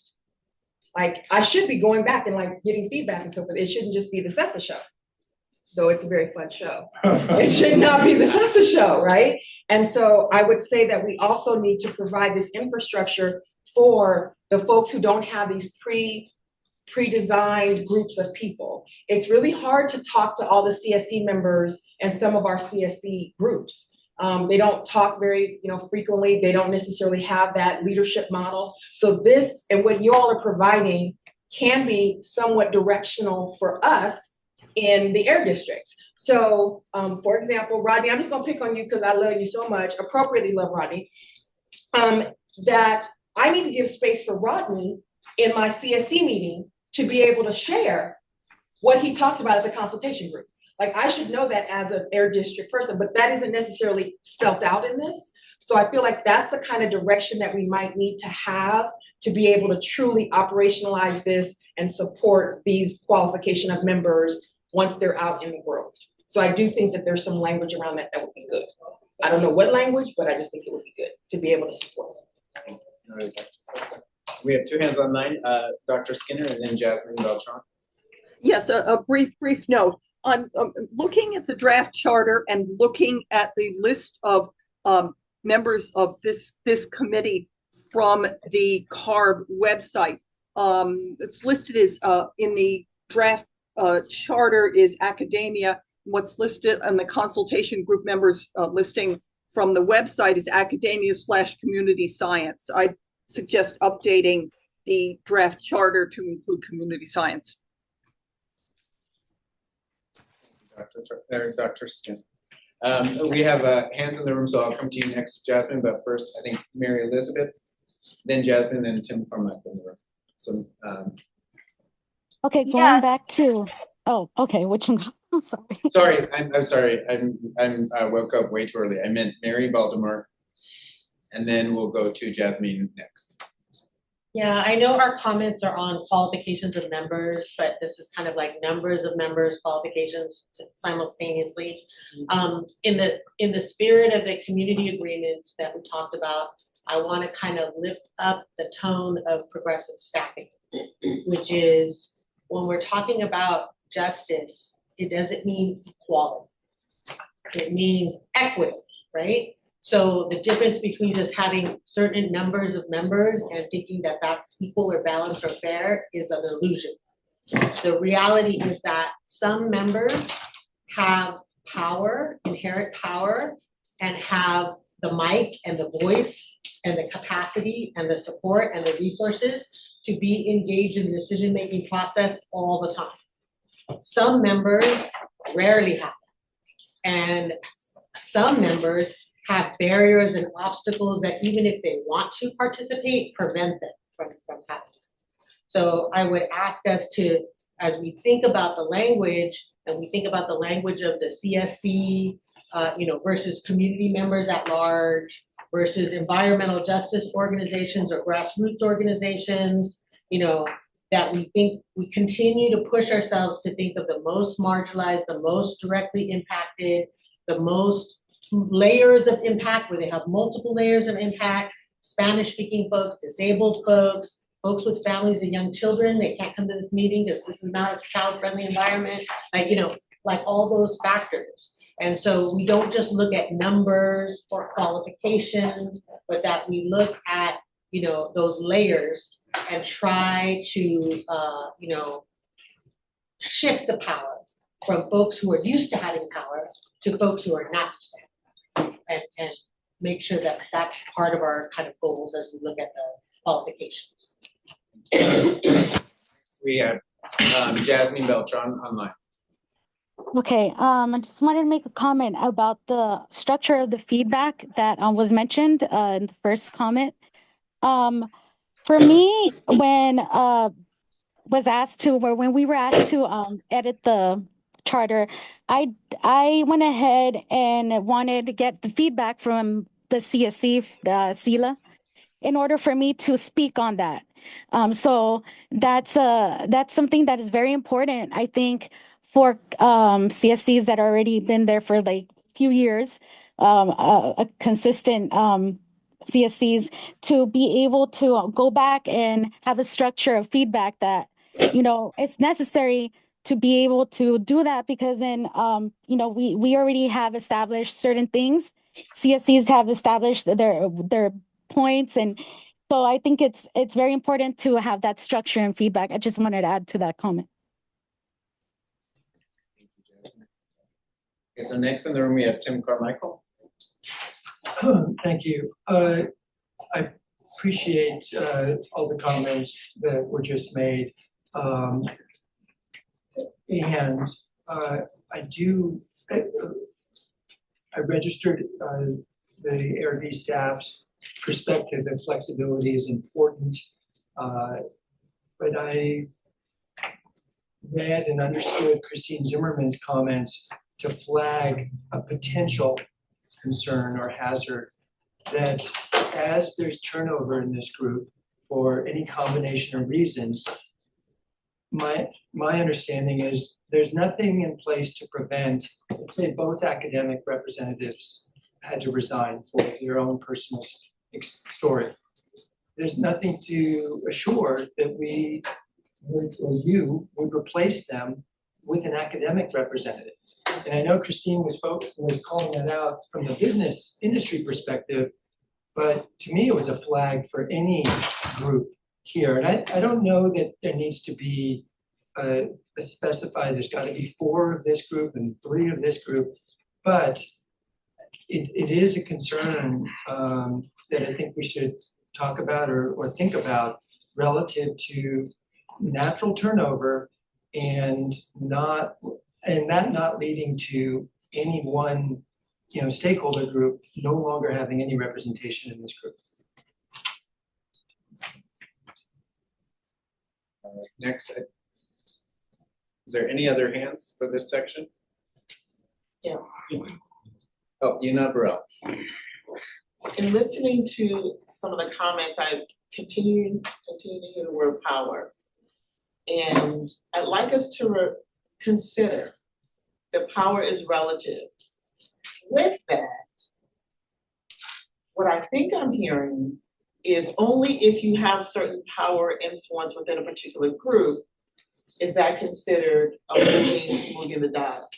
And I want us to remember that those who are in, no matter what community you come from, born and raised in San Francisco, grew up in Baby Hunters Point, had a very rich conversation with Tim around that experience and why I'm here.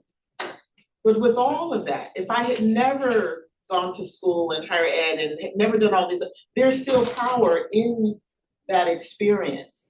So I want us to be very careful not to minimize that if there's a marginalized community that has not worked in government, doesn't have all these degrees, that they have their trusted messengers, within their communities. They have built, if I showed up, they would be, did Tim say it or did so-and-so say it?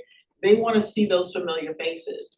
So I caution us to not just consider, to think about these groups that are lofty to us in some ways, that seem invalued. Academia, Air District, business industry, all those things are great. But there is still a lot of power within those communities who have lived it, who are trusted in their communities, and who can bring a trusted voice. So thank you. And Jasmine, I see your hand is up. Is that, do you have a new comment? Actually, no, but I forgot to put my hand down, I think. But this is goes with the, I guess, membership. When, let's just say, when it comes to health protections, I know that there's industry representatives, and I was wondering how the voting would work. Would it have the same type of power, or would they not have voting rights, or because of the fact that, you know, some industries are polluters, and I'm talking about the aspect of environmental justice, and in that way, because I think it's kind of because they would have the power to veto or to not pass or to not agree with, and they have power. So how would that work for in that way of the polluters, and then polluting, and then them being, you know, part of the industry, where the voting process, how would that work? Thank you, Jasmine. I just want to respond at a high level and I'll turn over to Delty to give a little bit more response. But first, I would say that the first thing, you know, the number one word that appears in the language in AB 617 is community. It's the first word in our program. That's why in all the 19 selected steering committees that we created, they are the most predominantly represented constituent on the steering committees. And that's also true for the breakdown of our consultation group, where 12 members represent members of the community. And I think the representatives from industry represent 4 of those seats. So I think every member is a voting member, which is a pretty standard procedure for these big banking bodies. But I think proportional representation, meant to model similar to the structure of the community steering committees, did make it so that no single constituent group can just overrule anybody. And I think that's why we'll be striving towards consensus, making sure people's voices are heard. Delty, is there anything you want to add to that? Yeah, Delty Reyes, first off, I want to thank everyone for their comments and your participation. You know, what we're trying to do today is gain agreement on how we're going to work together in the future. And this question of how we are represented is so central. I also want to speak to Tim's point, you know, what will prevent CARB from not making sure, right, that every stakeholder group that's described in 617 is represented. Well, first off, 617 has language that spells out very clearly the groups that we are supposed to consult with. And it was CARB's discretion to take that language and say, okay, we should have an advisory body. 617 actually does not require CARB to have an advisory body. That was our decision to make. And so we are doing this together. And very clearly, affected industry is listed as one of those stakeholder groups. Right? But as Kevin noted, so is community. To that point of progressive stack, how do you apply that concept of progressive stack in recognition of power dynamics? Just as Kevin said, 12 of the 28 members represent community. But we are bound to ensure that every one of those stakeholder groups that's described in the law, including affected industry, will have a seat at this table and will have a vote. When our CARB board approved you all as the slate of members, they approved you all as voting members. And so any change in that would actually require us to go back to our vote. But I would contend that we should, using this notion of how we have supported the group with this progressive stack in mind, so that community representatives are 12 of the 28, that we retain a vote for every member. As to decision making, right now we are bound by what Bagley-Keene describes as decision-making, which is 50% plus one. So 50% of the members in attendance plus one person constitutes enough to say, yes, we agree, we will move forward.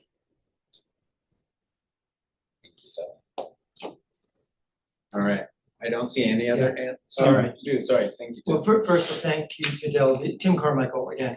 Thank you to Deldy for that reminder. Appreciate that very much. Another comment, not directly related to this conversation, but it's on the screen right now. I'm consciously trying not to be on my laptop so I can be more present here, but I'm seeing people putting really interesting links into the chat, and I'm wondering if anyone is capturing that, and if we're not on our laptop right now, can we get that later? Yes, we absolutely can make a summary of any links or resources being shared in the chat and send them out to all members after the meeting. Thank you very much. Okay, well, I'm gonna do one more comment and then I want to do a quick time check. Mary Baltimore. I just want to expand that request a little bit for the members that don't have a laptop with us. Can we just save the chat and have the whole transcript so we're not missing the comments in the chat unless they're going to be read out loud on the mic, which is also something that might be helpful. And in the context of the whole conversation, I also just want to flag the idea of tokenism, like us having just one member from academia or one member from EJ or something like that. Like, you know, we want to be conscious of the emotional labor of doing this work. And for a lot of our community members, they're volunteers and not paid. And even though we provide some resources and stipends and whatnot, you know, having that block of 12, like has been mentioned, is very, there's a reason for that, right? Which is to avoid that tokenism. So I just want to name that to also be like, we're not, you know, it's such a great that we're doing it. No, it's like that's a way to combat tokenism and to spread the emotional labor across people so that it's not falling on the backs of one or two folks.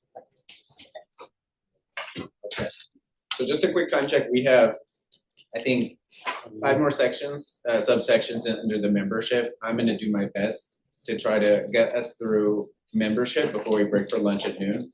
And that way we can come back early in the afternoon and get to roles and responsibilities and meeting comments. And then, yeah, hopefully make some time for a robust discussion around the program updates. So moving on to the next portion of membership, we have solicitation and recommendations for appointments. We only have 1 comment there. We have 0 comments for appointment and 2 comments for term of appointment. So for sections 3, 4, and 5, just want to see if anybody has any questions, comments, or additions.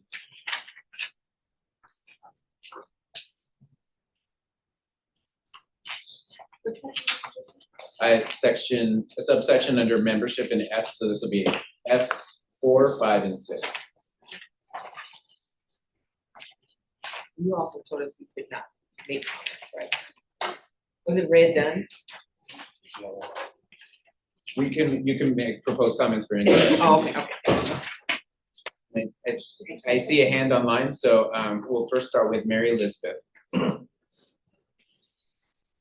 Thank you. So in regard to the representation, we have some areas that have different kinds of impacts, and I would like to see some kind of maybe with the appointment, some kind of location by region in their appointment, you know, so that we can see that, you know, those folks that are up in the north that, you know, maybe, you know, are going to be impacted more from smoke or off-road vehicles resulting in from forestry, you know, that their concerns, you know, can be captured too. So, you know, we've got when we look at regions, you know, people like lump you know, Southern California all together, and they lump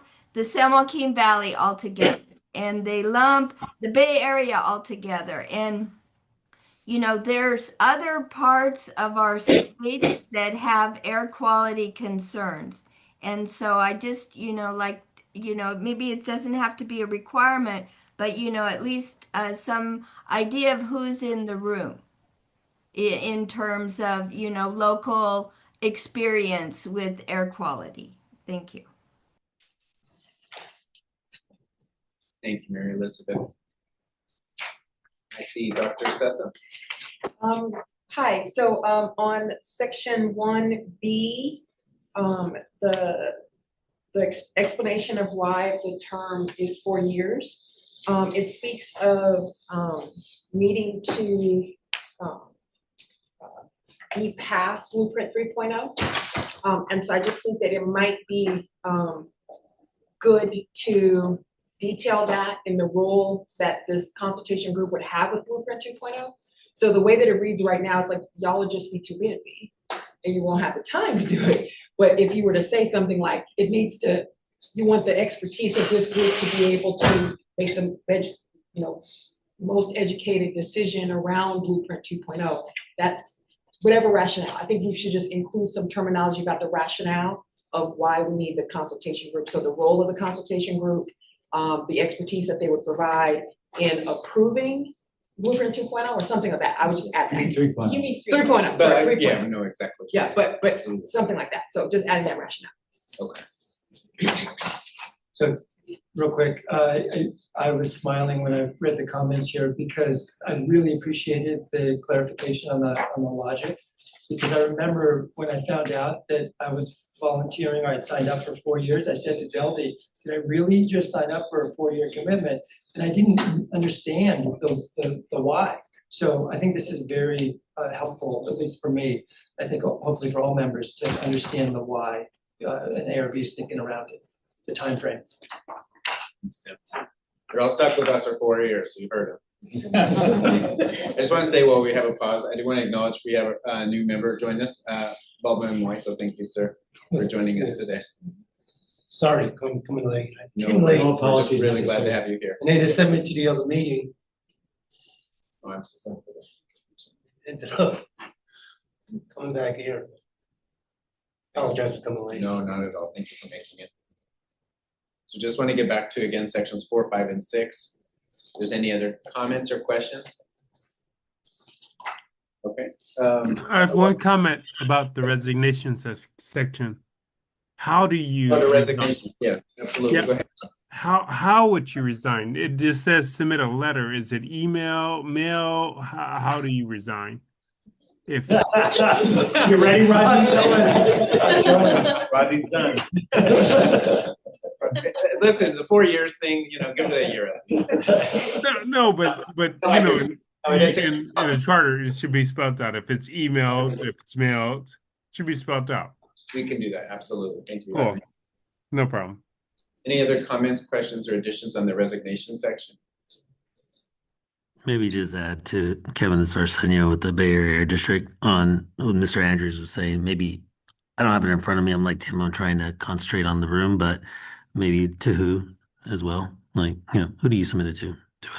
Is it good enough for Kevin Ulp, or is it need to go to somebody else?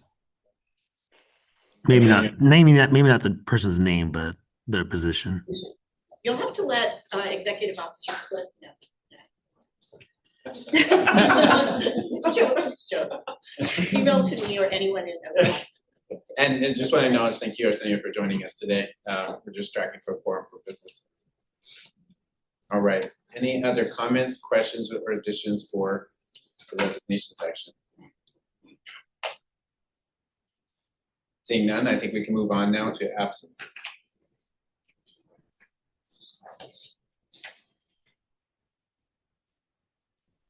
All right, we might actually get to lunch on time. Thank you. Number 8 is removal. We did have 3 comments here. And I see Ryan actually has a question. Thanks. I actually had a question on the absences. And so I understand the need to provide up to 3 days notification to be able to participate. I'm just curious if circumstances, maybe I wasn't going to be able to attend, but then I am able to attend. And if I were to attend, does that still count as an absence? I mean, I would assume it would not. No. Yeah. Or you're off. Correct. I I'd love that, Stephanie. Yeah, I would too. Any other comments, questions, or additions for removal or any of the previous section? Okay. Oh, yeah, Glenn. Just one quick observation, and it's because in our charter, we had this language, and I said had because we had to remove it. Because people find loopholes, right? So in our charter in Imperial County, we had three consecutive group meetings, which they would attend two, come to the third one, you know. So consecutive to us, it was more like, okay, they'll come to one and then they'll miss one, come to one, miss one, come to one. So that's a loophole. So I don't know if there's other language that has to do with, you know, having the excuse of them not coming to the meetings, but that consecutive word didn't work for us because it is a loophole. Thank you, Belen. And I think there was a number of other comments that made a similar point, and we'll make sure to reflect on that in the ad hoc. I think Mary Elizabeth pointed that out as well. And I think Carr proposed potentially that it would be if you missed 2 meetings in a year, right? Whether they're consecutive or not. Yeah, exactly. But that's something certainly we'll discuss in the ad hoc. Thank you. Mary Baltimore. I would just like to make a case for the members that are not with paid agencies and are volunteering and have their own employment. I know we talk about sickness and other things like that, but community members who are volunteering their time and having to alternate these meetings, especially when they take place during the workday. And I will also say in the Inland Empire, the workday looks very different, as many of our committee steering members work in warehouses, work in fields where they are not unionized, and their schedules, they work all night, all day, so it's very challenging. I know it's a challenge, but that we have some accommodation for those community members that don't have that type of working privilege. I love that we can participate remotely, so at least folks might be able to attend part of the meeting, part of the day.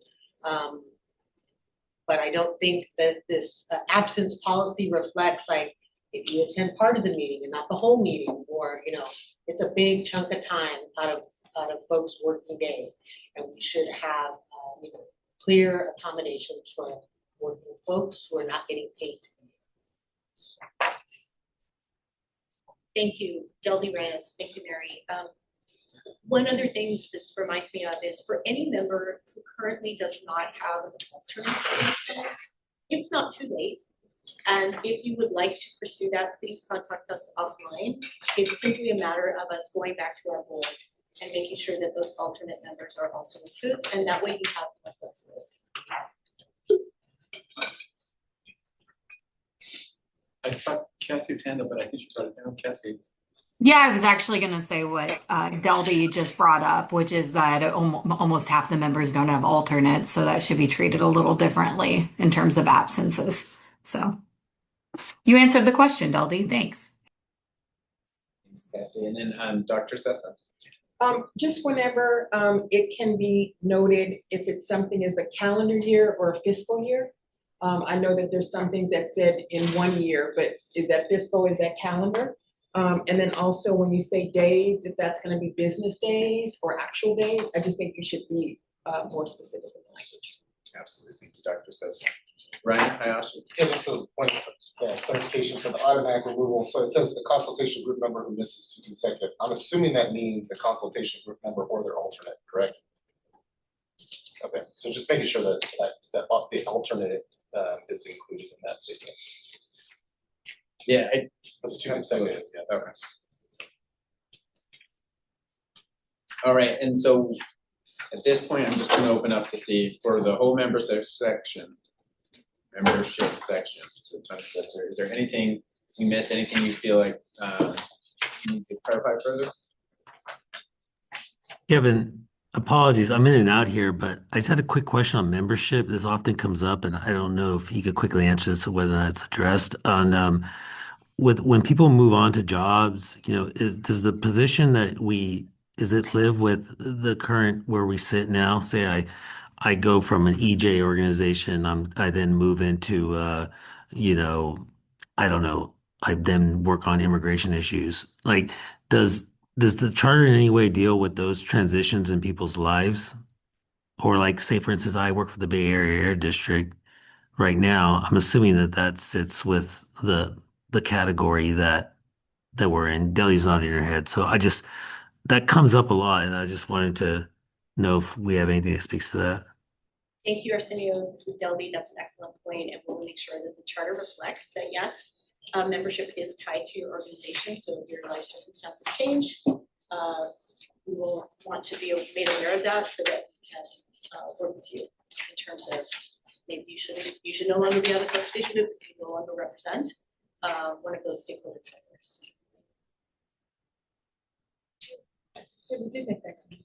We do have a comment in there, right, Okay. that answers that exactly how they explained it, but yeah, exactly. Yeah, it's F6-1. Yeah, I know, it's so hard to like navigate this thing all the time. Mary. Oh, thank you, Mary.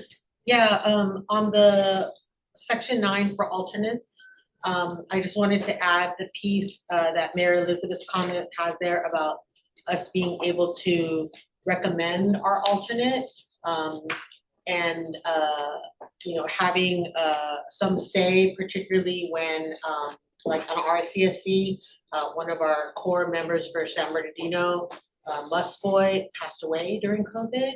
And so although we wanted to put an alternate or you know, of course we were grieving, and you know, like it was, you know, something we felt like we couldn't do until the following year, because we just needed the time, you know. So I just want to, you know, always say that, you know, we should have the ability to kind of, you know, adjust when we have unforeseen circumstances. I know we lost one of our LA steering committees recently, members recently. So I just want to, you know, lift those extenuating circumstances. And I see here that it says that folks can be appointed by the board or the EO. So hopefully that's where that like exception can kind of live. And then for our roles as body members, you know, I'm not sure if I'm here as academia or environmental justice. Our roles are very intersectional for many of us. We do a lot of work, you know, I represent labor, I represent a lot of people and a lot of communities as I sit in the seat. So maybe that can be clarified for us. I know it was in the board approval somewhere. I remember seeing it. I think it was academia for me. It was actually in your application. Okay. We asked you to tell us how you felt. Okay. That's represented. So yeah, maybe we could be reminded of that periodically, or you know, if there is flexibility about that, like I think for some of us, you know, we serve multiple communities. Absolutely. And I think that should be considered. And the current list of consultation group members does organize members by category. Okay, sorry. I don't think you're academic. No, okay, you were. Making me look it up. I prefer to see you did it. But your multiple backgrounds actually make you a very valuable member. That's why I bring that up, because I would like to encourage that intersectionality and make sure we're having members whenever possible that can represent multiple. Thank you, Mary Valdemar. Rodney. I have to comment about section F9. I think it's very important that we reopen the application process to allow applicants to apply for alternate positions, because some of us don't have an alternate, such as myself. And I think it's really cool, and that was brought forward to me by Barbara Calhoun, one of our community members here in South Los Angeles. So please take that in consideration. I'm pretty sure I wrote in the comments, Eloy, I don't have the spreadsheet that they're looking at the table, by the way. Okay, Rodney, we will send you the link to I'll put the link in the chat. Yeah. I'll do that right now. Thank you, Rodney. And just a quick time check, we're 45 minutes past the hour. Thanks, Eloy. So I just want to pause one more time. See if there's any other comments, questions. We got a hand raised with Dr. Skinner. Yes, yes, briefly, responding to Rodney Andrews' comment, how would you match up the alternate who's applying independently with the representative member? This is Deldy Reyes. So we actually would prefer, just as was mentioned earlier, that, for example, some of the community organizations, that the primary member actually initiate and recommend someone to serve as their alternate, because they will have to work very closely with each other. And so we would actually want to receive those suggestions of alternates. So for Ronnie, in your case, we would recommend that you go back to your steering committee and solicit, right, to see if there are other members of the CSC that are willing and able. But we would rely on you, and certainly we would support you in that process, and then hear from you. I also just want to clarify, in F9, we do currently need to go back to our board. The EO can only approve that if our board delegates that authority to the EO, which is not yet the case. So for now, we would go to the board. And that is something we do. It's not a hurdle, we would make it happen. But just to be complete, to Ron's point, once Rodney, in this case, has a conversation with someone, they would need to apply. Yes, we would want to have the same information from that alternate on record as we would from every member. Got it. Can you tell us when the next board meeting is and when you would need that suggestion? We generally have monthly board meetings, although of course we do have matters where we don't. We would take a decision like this to the board as an item on consent, which is a more streamlined way. And we have two board members who can talk about that. For example, this is how we were able to appoint Diane Tekorian as our co-chair. We took an item on consent to our board just a couple of months ago.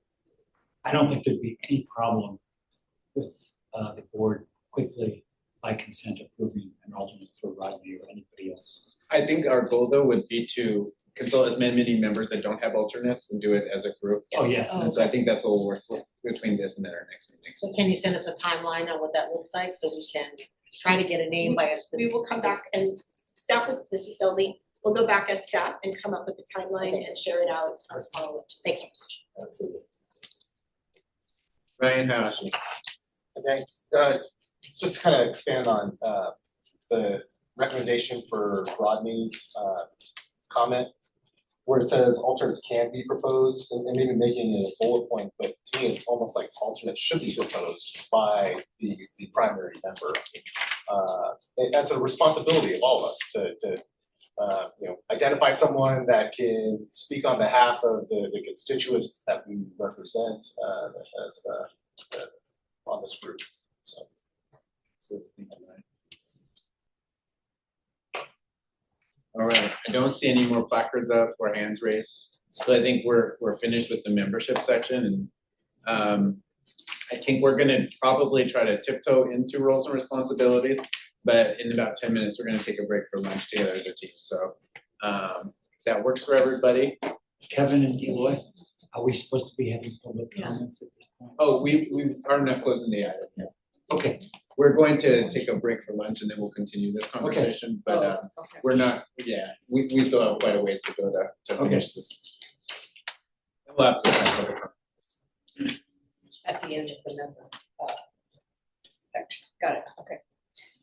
All right, so now we're on section G, roles and responsibilities. And so the first, and I think, we have less comments here, so we could take this as a group.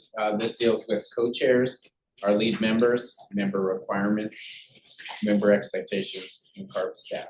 I'm gonna give everybody a couple minutes just to read through this, and then we'll start this conversation. And again, we'll bookmark it in about 10 minutes.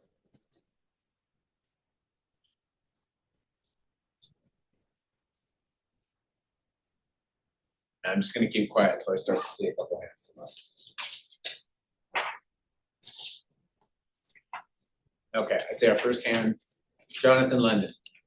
Hey, Jonathan London. hey, query the comment, follow up on the comment that Mary was made about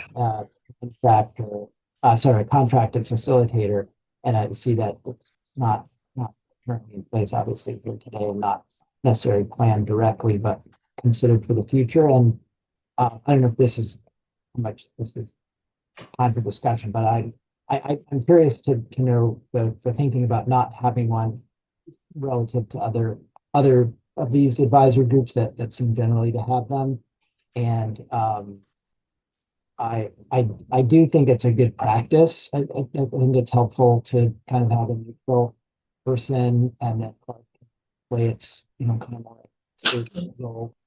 And then, so, someone else holding the process. So I guess, yeah, both the question, what's your thinking on it, and two, support that. Jonathan, this is Delty. You were coming in just a little bit choppy. So the first thing I'm Oh. going to try to reiterate your question, which is, can you share more about the thinking around why we do not have a contract with the association at this point? Was there another part to your question? So one was the question, and one was, sorry that I was choppy. I'll turn up my volume. And the other was just to support the idea of having one. It seems like good practice. It seems to work well in some of your other groups, and just other groups like this allows you all to play the content expert role and someone else to hold the process. So it's both question and support for that. Absolutely. And Jonathan is right in looking at the past meetings of this body.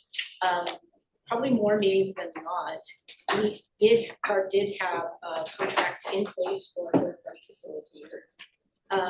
However, in the last year of the consultation group, we really felt that bringing on an additional co-chair to work alongside Dr. Baums really did help the group. And that is also why we were very excited to also have that continue through Diane. So between two very active and experienced co-chairs of John and Diane now, we do feel that we have the capacity to help the group kick off. However, we certainly are open to revisiting that in the future. Frankly, one of the issues we are challenged with right now is just our own budget situation. Well, although we have a contract in place for facilitation now, that contract is ending in March. And we felt it was best to not bring that company in and then have them leave us so soon. It would be kind of disruptive to have them in just for a couple of weeks. However, we did ask our third-party facilitator to give us their advice and recommendations based on their first meeting. And we did integrate the majority of their suggestions into the meeting today. So that has happened sort of behind the scenes, Jonathan. But we certainly value the expertise of third-party folks. It's simply at this point a matter of resources, plus our desire to not be too disruptive of bringing somebody in and then having to have them go away because the contract ends so soon. Understood. Thank you for that. Thank you, Jonathan. Looking for hands. Mary Yeah. Valdemar. Yeah, just along that lines of facilitation, at the San Bernardino Muscoy steering committee level, we have a beautiful co-host relationship that we fought for with a community member and a working member of AQMD, Daniel Wong and Angie Valderas, or Angie, as we affectionately call her. The tone, change in having the co-facilitation of community and agency, and just Angie's expertise as a DJ and radio personality and podcaster, changed the whole tone around community engagement and community involvement. And as we adjust our outreach tactics to include more community members in the discourse, I would hope that we would also be open to making sure that facilitation that's welcoming to community and less boardy and more embracing of community could be a tactic that we use in the future as we might see an increase in public engagement. Thank you, Mary. Absolutely. I love that as a criteria for facilitation to have been a DJ. Yeah. Yeah, it's a new one. All right, Dan, you're retired. I like it. I think that'd be fun. All right, any other comments or questions? Additions for the section on roles and responsibilities related to co-chairs, lead members, member requirements?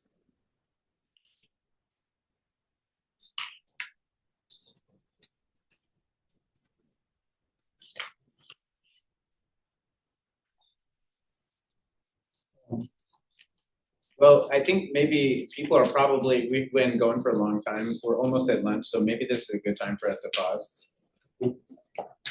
I have one. Yeah.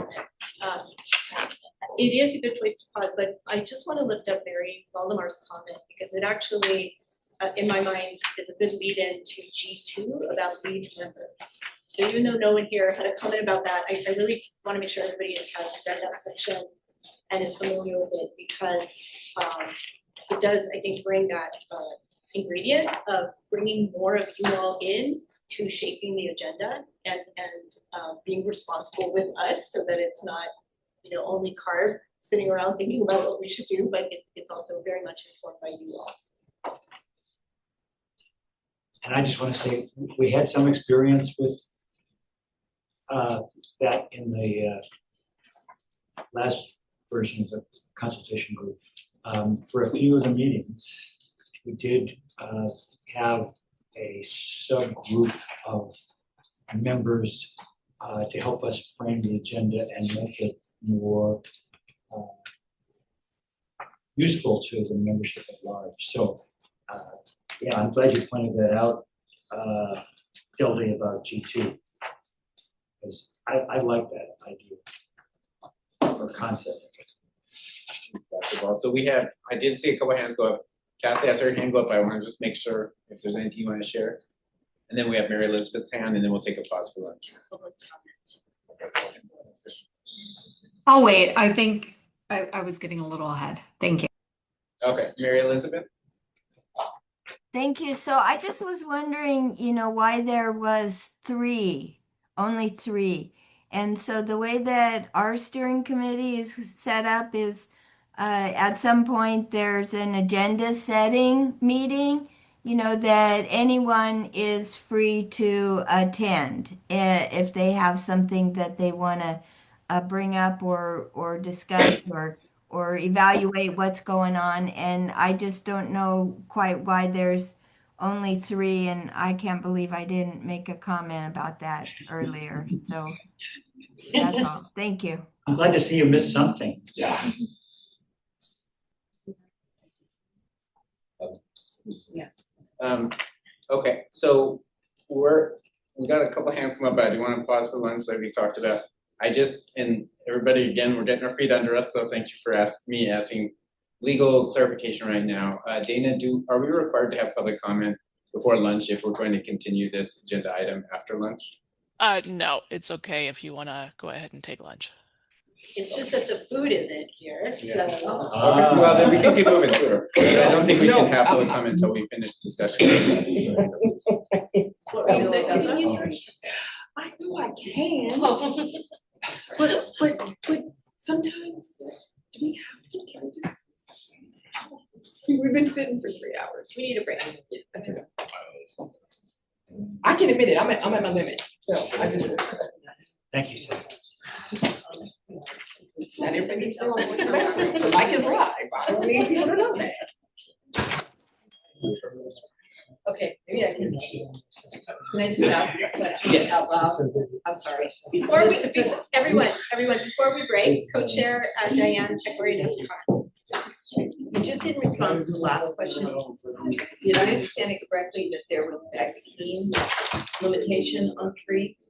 We'll research that during the break and come back with an answer. Okay, did you say that? And I missed it? I'm sorry. I'm so sorry. Okay. So I was chatting in your ear. Sorry. And then Dolly, I know we're breaking. Can I make one comment really quick? I'll be fast. I just wanted to acknowledge my fellow deputy that came in the room, Femi, who was also a part of OCAP as one of our branch chiefs before. So I just wanted to acknowledge that you are here, appreciate you always. And that was all I have to say before we are at the break. I just want to second your appreciation. Thank you. All right, everybody, before we break for lunch, I also want to just, if you can indulge me, I want another quick thing, which is something I should have done from the very beginning, but we were rushing to get to this. I also want to give a huge appreciation for all of the staff and the work put into putting these meeting materials together and communicating and coordinating. This has been a gigantic effort. So I want to say for the end of the meeting, I want to make sure just to give a shout out to Eloy, Laura, Michelle, and many other people that contributed to this. So with that, I think we're going to break for 1 hour. We're going to come back and then do a quorum call and then continue the conversation about the charter after lunch. A quick question. How many people are watching online? Online, I think we have 58, is that what I heard? 52. 52. Are we going to be back at 1:15 or 1 o'clock? 15. And we may do another roll call just to We'll do confirm another roll everything. call. Yep. All right, thanks everybody online. We'll see you at 1:15. Good afternoon, everyone. I hope everyone had a wonderful lunch. To make sure we continue to have quorum, I'm going to go back through our roll call very briefly. I'll do this quickly. When you hear your name, just give me a quick here. Rodney Andrews. Present. Present. Janice, thank you. Janice Landsider. Here. Dr. Baums. Here. Yasmin Matran. Here. Ian Adra. Here. Tim Carmichael. Here. Rippy. Here. Mary Elizabeth. Here. Kevin Hamilton. Ryan. Here. Now batting.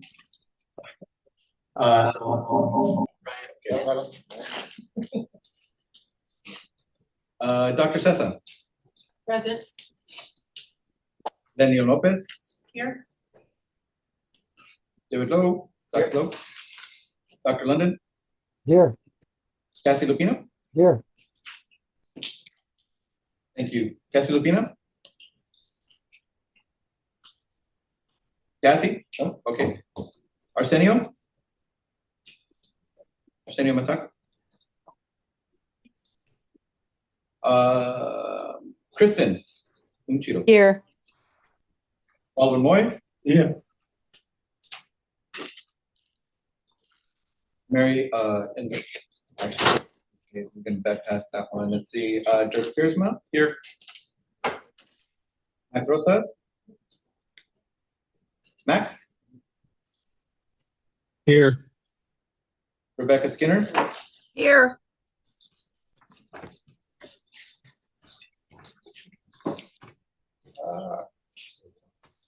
Paula Torado Plazas. Oh, I'm sorry. Diane Tecoy. Here. Mary Valdemar. Here. Domingo Vigil. Here.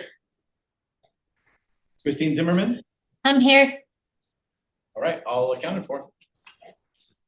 Actually, I think we have one absent. Yeah, Cassie Lupina. Waiting for her to come back, but we are at quorum.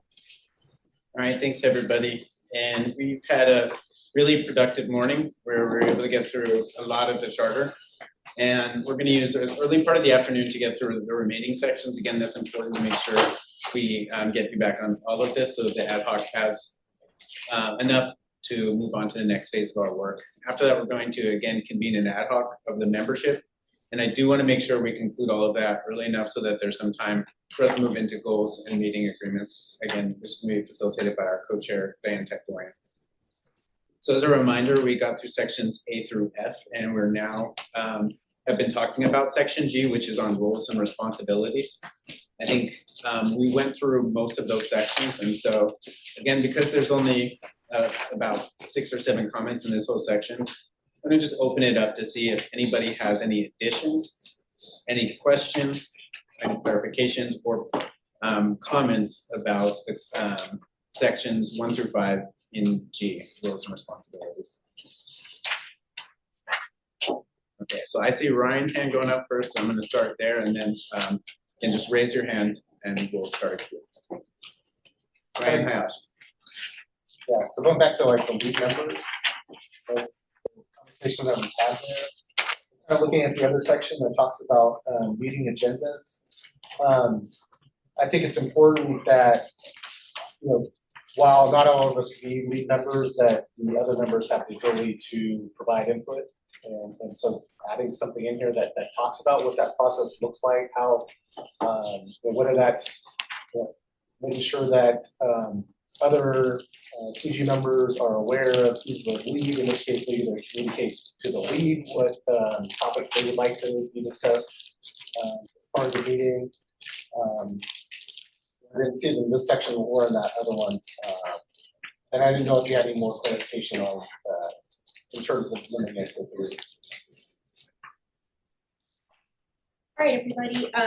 One thing that we can do is to make sure, Stealthy Reyes, when this group meets, that we always reserve time on the agenda for everyone to participate in the next agenda set. So that even today, we can make sure that we are voicing things that we think really need to be covered at the next meeting, right? Secondly, in terms of this language, one of the things we have to do to comply with back the keeping is avoid having this body, you all, create by decision a subgroup of yourselves. Once you do that, that subgroup then becomes subject to Bagley Keene, and that is a lot. So one of the ways to avoid that is to ask for you all to volunteer, and then for CARB staff to select from among those who volunteer with an eye towards making sure there's representation, right? As long as we keep that number of volunteers below the quorum, meaning a subquorum, we're okay. We are then able to comply with Bagley Keene's rules against having quorums, right? So that's what we are proposing to do in this situation. And as long as it's different every time, meaning we might have one person not be at the meeting, or we might have a new person be at the next meeting to help us take the input from the last meeting and make sure that we're capturing it correctly and that we're creating the agenda correctly and the materials are useful, we'll be good. Janice.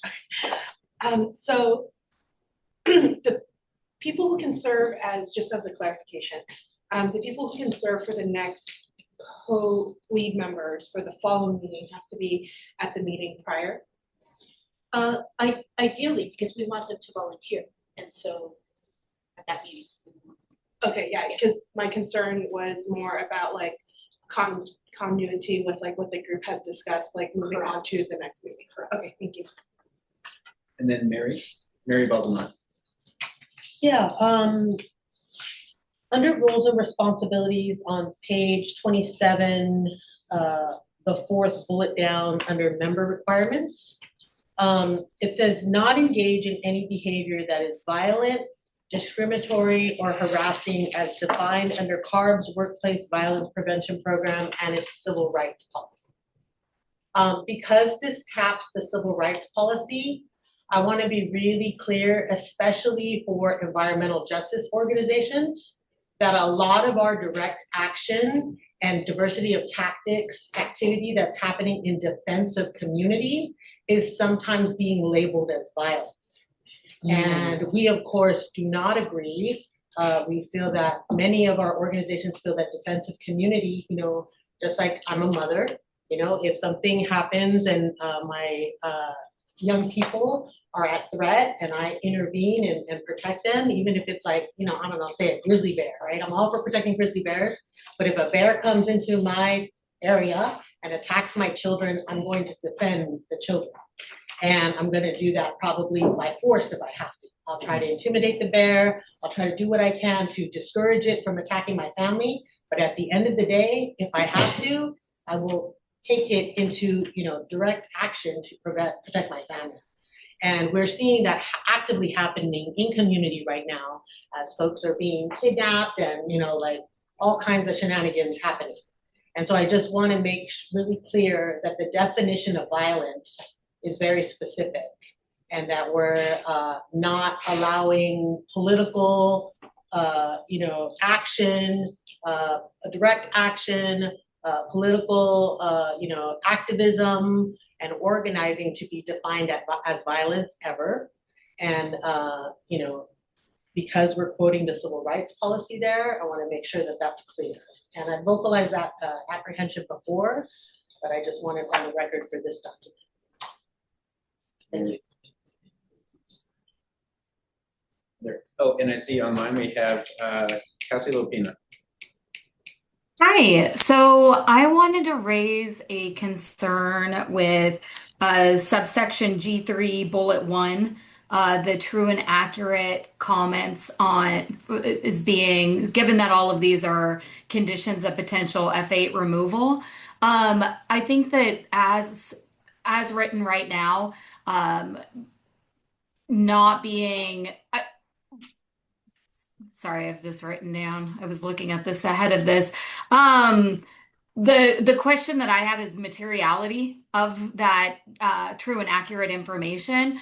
I was wondering if you could add potentially language of not engaging in willful or material representation of qualifications, because we wouldn't want someone to get removed for, forgetting to put some job they had forever ago on their application or resume if it wasn't, and then trying to move forward with removal in the future. Definitely note that for the ad hoc. Right. Any other comments, questions, or additions for this section? Kevin, just a housekeeping note, it's coming. We got some feedback, but just make sure your computers are set to the audio requirements listed in slide number 6, please, and that's the lead computer audio. Thank you. All right. So with that, I think we're going to move on to section H. And this one is pretty substantive. There's a lot here, so I'm going to just, again, quickly go through these one at a time. So the first item on the meetings is about quorum. And so one minor comment on this. Is there any questions, thoughts about quorum? Seeing none, I'm going to move on to open meetings.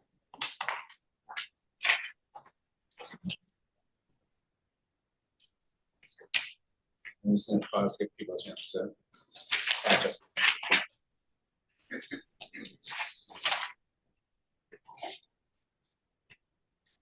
Okay, seeing none, we're going to skip over the meeting agreements because, again, we're going to talk about that in the next portion of this agenda item. Move on to meeting frequency and dates.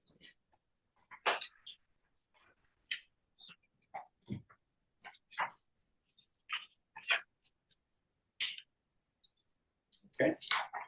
Diane? Yeah, can I just, a question about the quorum, for the CAR board, we have a requirement that there be a quorum in person and of board members in person, and then other members can be remote. Is that us? Is there a similar rule for this body?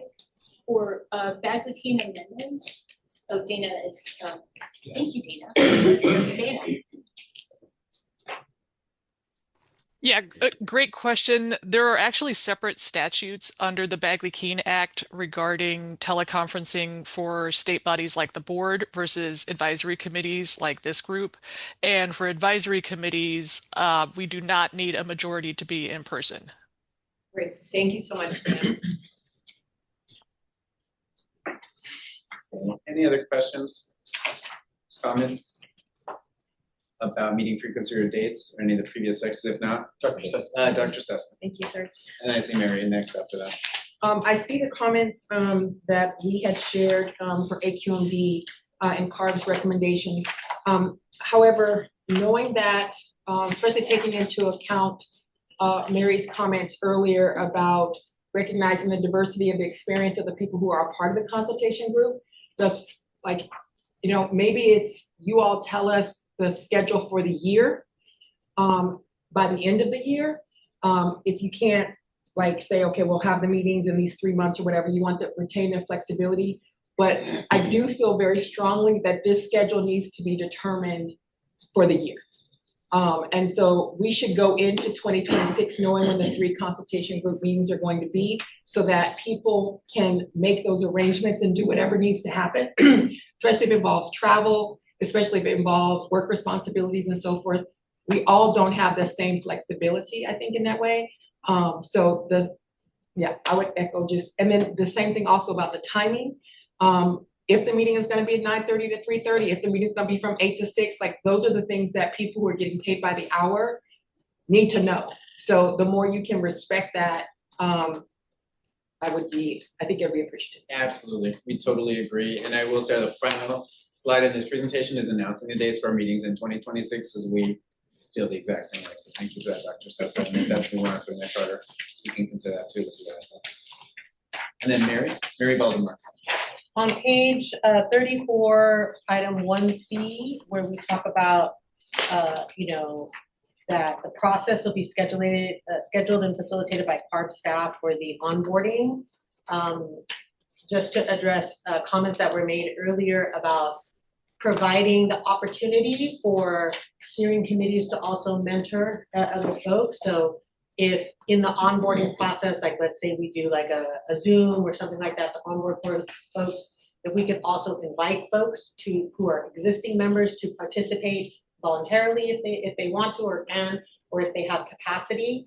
But keeping in mind, we don't want the labor to shift onto the volunteers, but we do want to create opportunity for them to participate and mentor and help, grow and inform new consulting board members, and also just to help create those relationships where folks who might not be sure about what they can ask or not ask here in this body, that we can help, guide them or tell them the right people to ask, or whatever we can do to just help be a resource.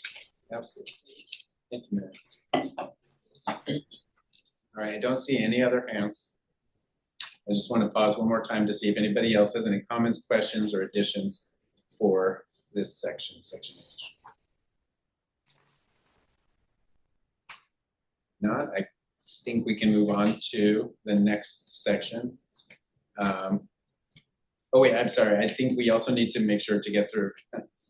Again, thank you for your patience with me, folks. We still need to make sure if anybody has any comments on agenda setting, decision making, or records. So if you want to just pause to see if there's any specific comments on those sections 6 through 8 in H.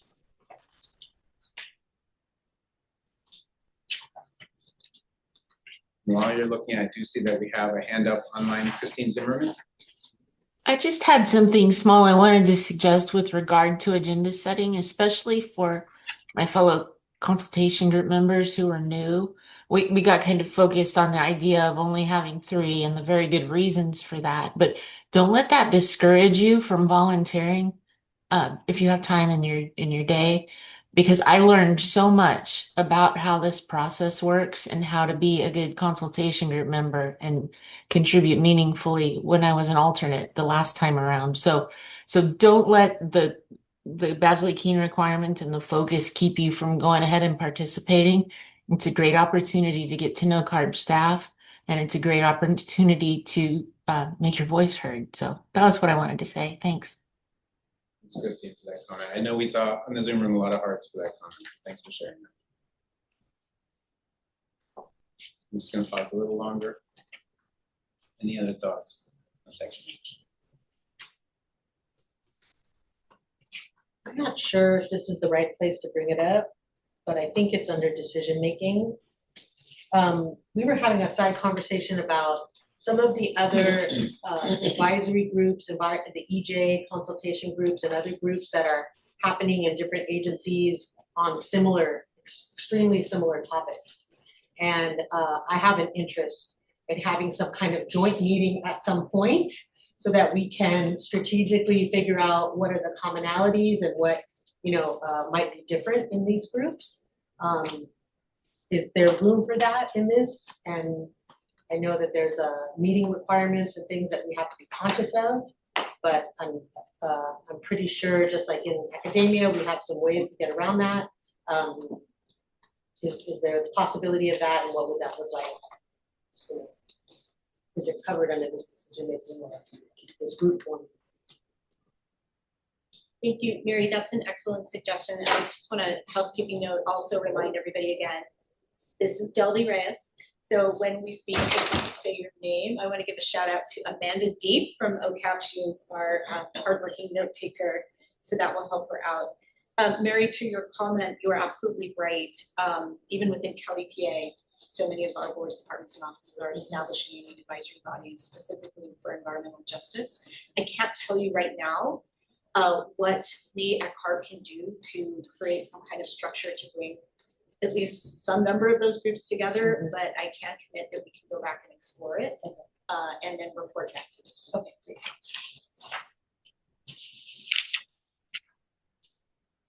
Okay, so now we're moving on to section I. And honestly, I think we can lump I, J, and K together. Because they're all, I think we have 3 comments in this whole section. These deal with per diem, travel cost reimbursements, effective dates, amendments, termination, and acknowledgement and approval of charter. And we're going to start with Rodney Andrews online. Rodney Andrews, this question is directed towards legal. Can we have like just thinking outside the box, can it be like a 2-session meeting where I know government code says that we can only get paid for up to 4 hours, but but if we separate the meeting, could it be 2 sessions and we get paid for the second session? That question was directed towards legal. Oh, so go ahead. Somebody else was talking. No, I was calling you. That's something we can certainly look into. Bagley Keene does have provisions allowing for continuous meetings regarding, payments for such meetings. That's something I would need to kind of look into the context of such a meeting, but it is certainly something we can look further into. Thank you so much. I seen that CARP said that I seen the recommendations that CARP will look into, but that was one of the things that I requested I request for you to look into and provide to CARP if that's okay. Thank you so much. Thank you, Rodney. No problem.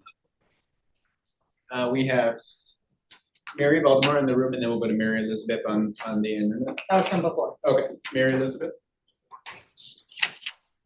Hi, so I don't know how you could do this other than providing a mocked up example of the time statement. So I went back and forth, and there were codes there and places where I needed to, write certain things that, there was really no description of. And I know I've gotten, reimbursements, for other jobs that I've worked, where whoever's doing it, provides a template. Okay, this is what you write here. This is what you write here. This is what you fill in here.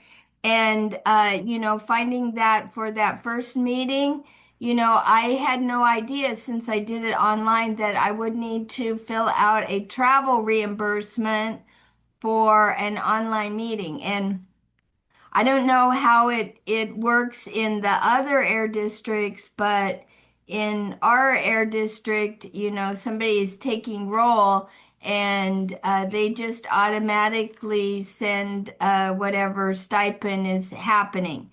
I understand this is different, but please, when you're doing the onboarding of new members, make sure that they have a template of that form to fill out that is more explaining what should go into those for this instance. So I know you've got your standard form, just a little bit of help with that because I went back and forth a few times and I just had to say it. Thank you, Mary. I'm pretty good at filling out forms, but that one was. I saw a lot of hearts come, so I think your comment resonated with a lot of members. So we absolutely can develop a template, and I just want to just slow down and say this very clearly. If at all ever you need any support like that, please reach out to Eloy, and we are happy to just get on a meeting, screen share, but obviously upfront, providing better templates and guidance, I think is the gold standard that we'll strive for. Deldy Reyes, I want to go back to Rodney, your comment. I've been thinking about that and checked in. You said something about a 4-hour limit. That is not something that applies in our context here. Our compensation for you all as members is for $100 per meeting, regardless of the meeting length. That $100 is actually set in statute, right? And so I just want to be clear that that's the case. There's no 4-hour. What code are you looking at? Just out of curiosity, because in California code, it doesn't state that it puts a time limit on it. Well, that's right. I'm not looking at a time limit. It's more the dollar limit. And Dana, if you could help us remember the public law that applies to the maximum amount of compensation we can allow at this point, that would be helpful, because I don't know that off the top of my head. Yeah, I also don't. I'm terrible with numbers, but I will pull it up. We'll share it in just a second. We'll put it in the chat. Yeah. And Rodney, we'd be happy to talk to you about this in part. We also feel strongly that the limitations around community compensation are a challenge and agree. It's something we should work towards improving.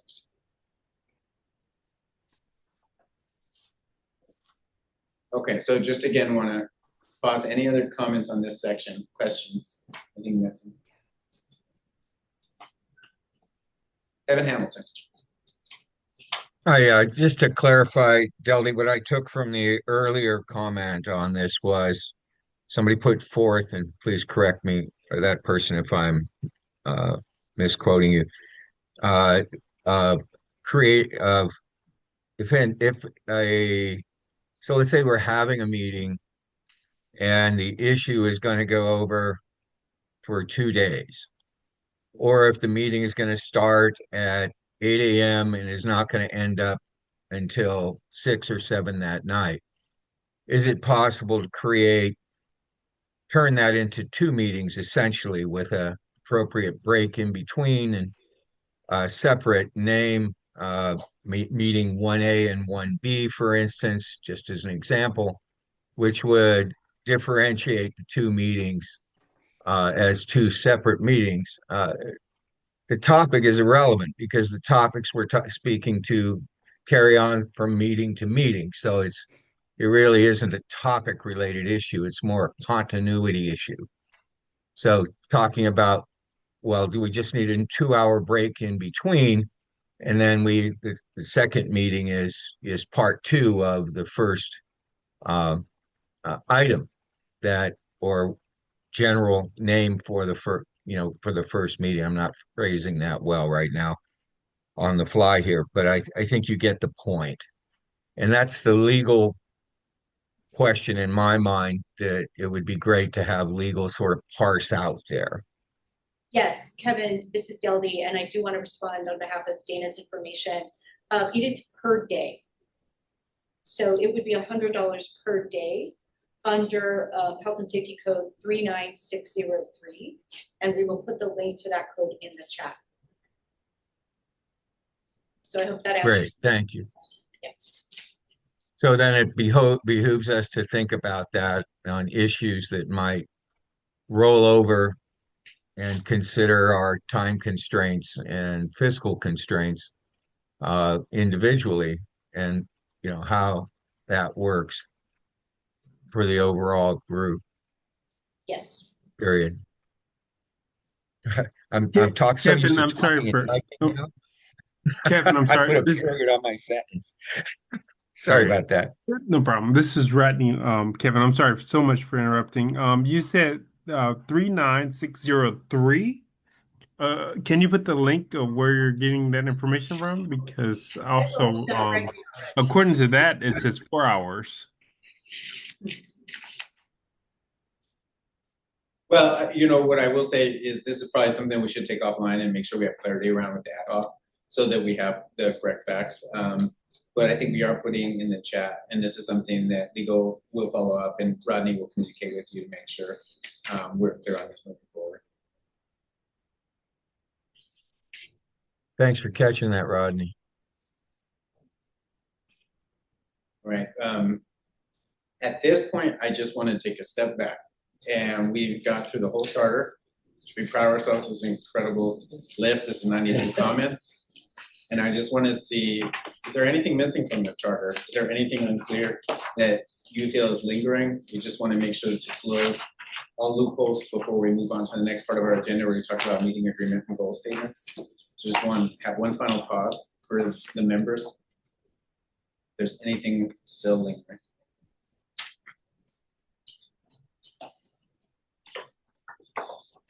Mary Elizabeth. Hi, so this one came up and I don't know really how the charter as one of the goals could be, but I noticed there was like a major change in some regulations. There was a 45-day comment period. And published in that, after that published, when that comment period, then it closed, and CARB had planned to respond to all of those comments that they got in 45 days on 3 complex regulations in 10 days. And, I just I'm so used to my city and county government, massaging whatever people have to say that, invalidates the comment, or thank you for sharing, or that's not covered in this, or, something along those lines to discount, the comment without really considering the comment. And so when I saw that 10-day, and then they ask for, an extension saying that it's going to take longer. How can a regulatory agency even expect to respond to substantive comments on a 45-day comment period in 10 days? And so, I just I wish that there could be some kind of goal, in this meeting, and maybe it's part of the EJ group, to monitor, how staff is responding to comments. And, we had a few people talk about, the staff response in comments that were here. And I don't know. I sometimes wish, that there was, somebody looking out for regular people, that are writing comments, as a resident, not as a paid NGO, that those comments are taken seriously. And, we do trainings, and try to learn, what is the correct way to, use our rights to comment. And I don't know. So I just needed to say that. And so that's all. Thank you. Thank you, Mary Elizabeth. I think we all agree with that sentiment, and appreciate your comments on that. Yeah, we have two comments in the room, Tim Carmichael and then Mary Valdemar. Thank you. Page 44, Walter Shen's comment. 1C. Just playing this out. It's not that I don't trust you guys, but the way your recommendation reads is that you could come up, ARB could come up with a change to the charter and take it to your board. Do you want to just read what it is that you're referring to, just for everybody? Sure, it's on page 44, 1C. Walter Shen raised the question about the process for revising the charter. And CARB's recommendation is the following. Amendments to this charter may be proposed by either the consultation group or CARB staff. Any proposed amendments must be reviewed and approved by the CARB board periodically through a formal resolution. The charter becomes effective or is amended only upon board approval.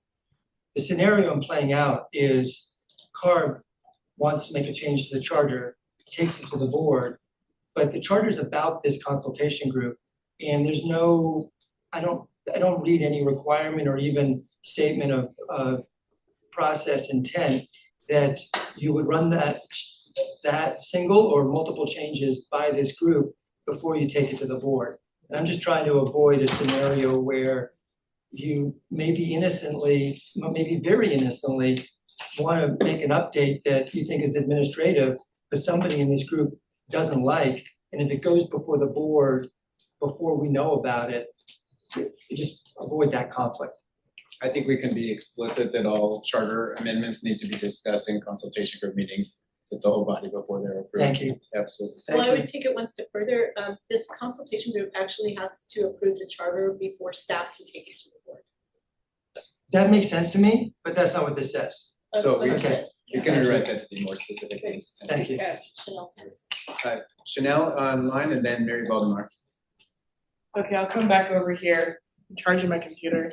I actually, sorry, Kevin, I just wanted to respond to Mary Elizabeth's comment really quickly and say that, because I think I took that Mary Elizabeth to be broader than just, I think, 617.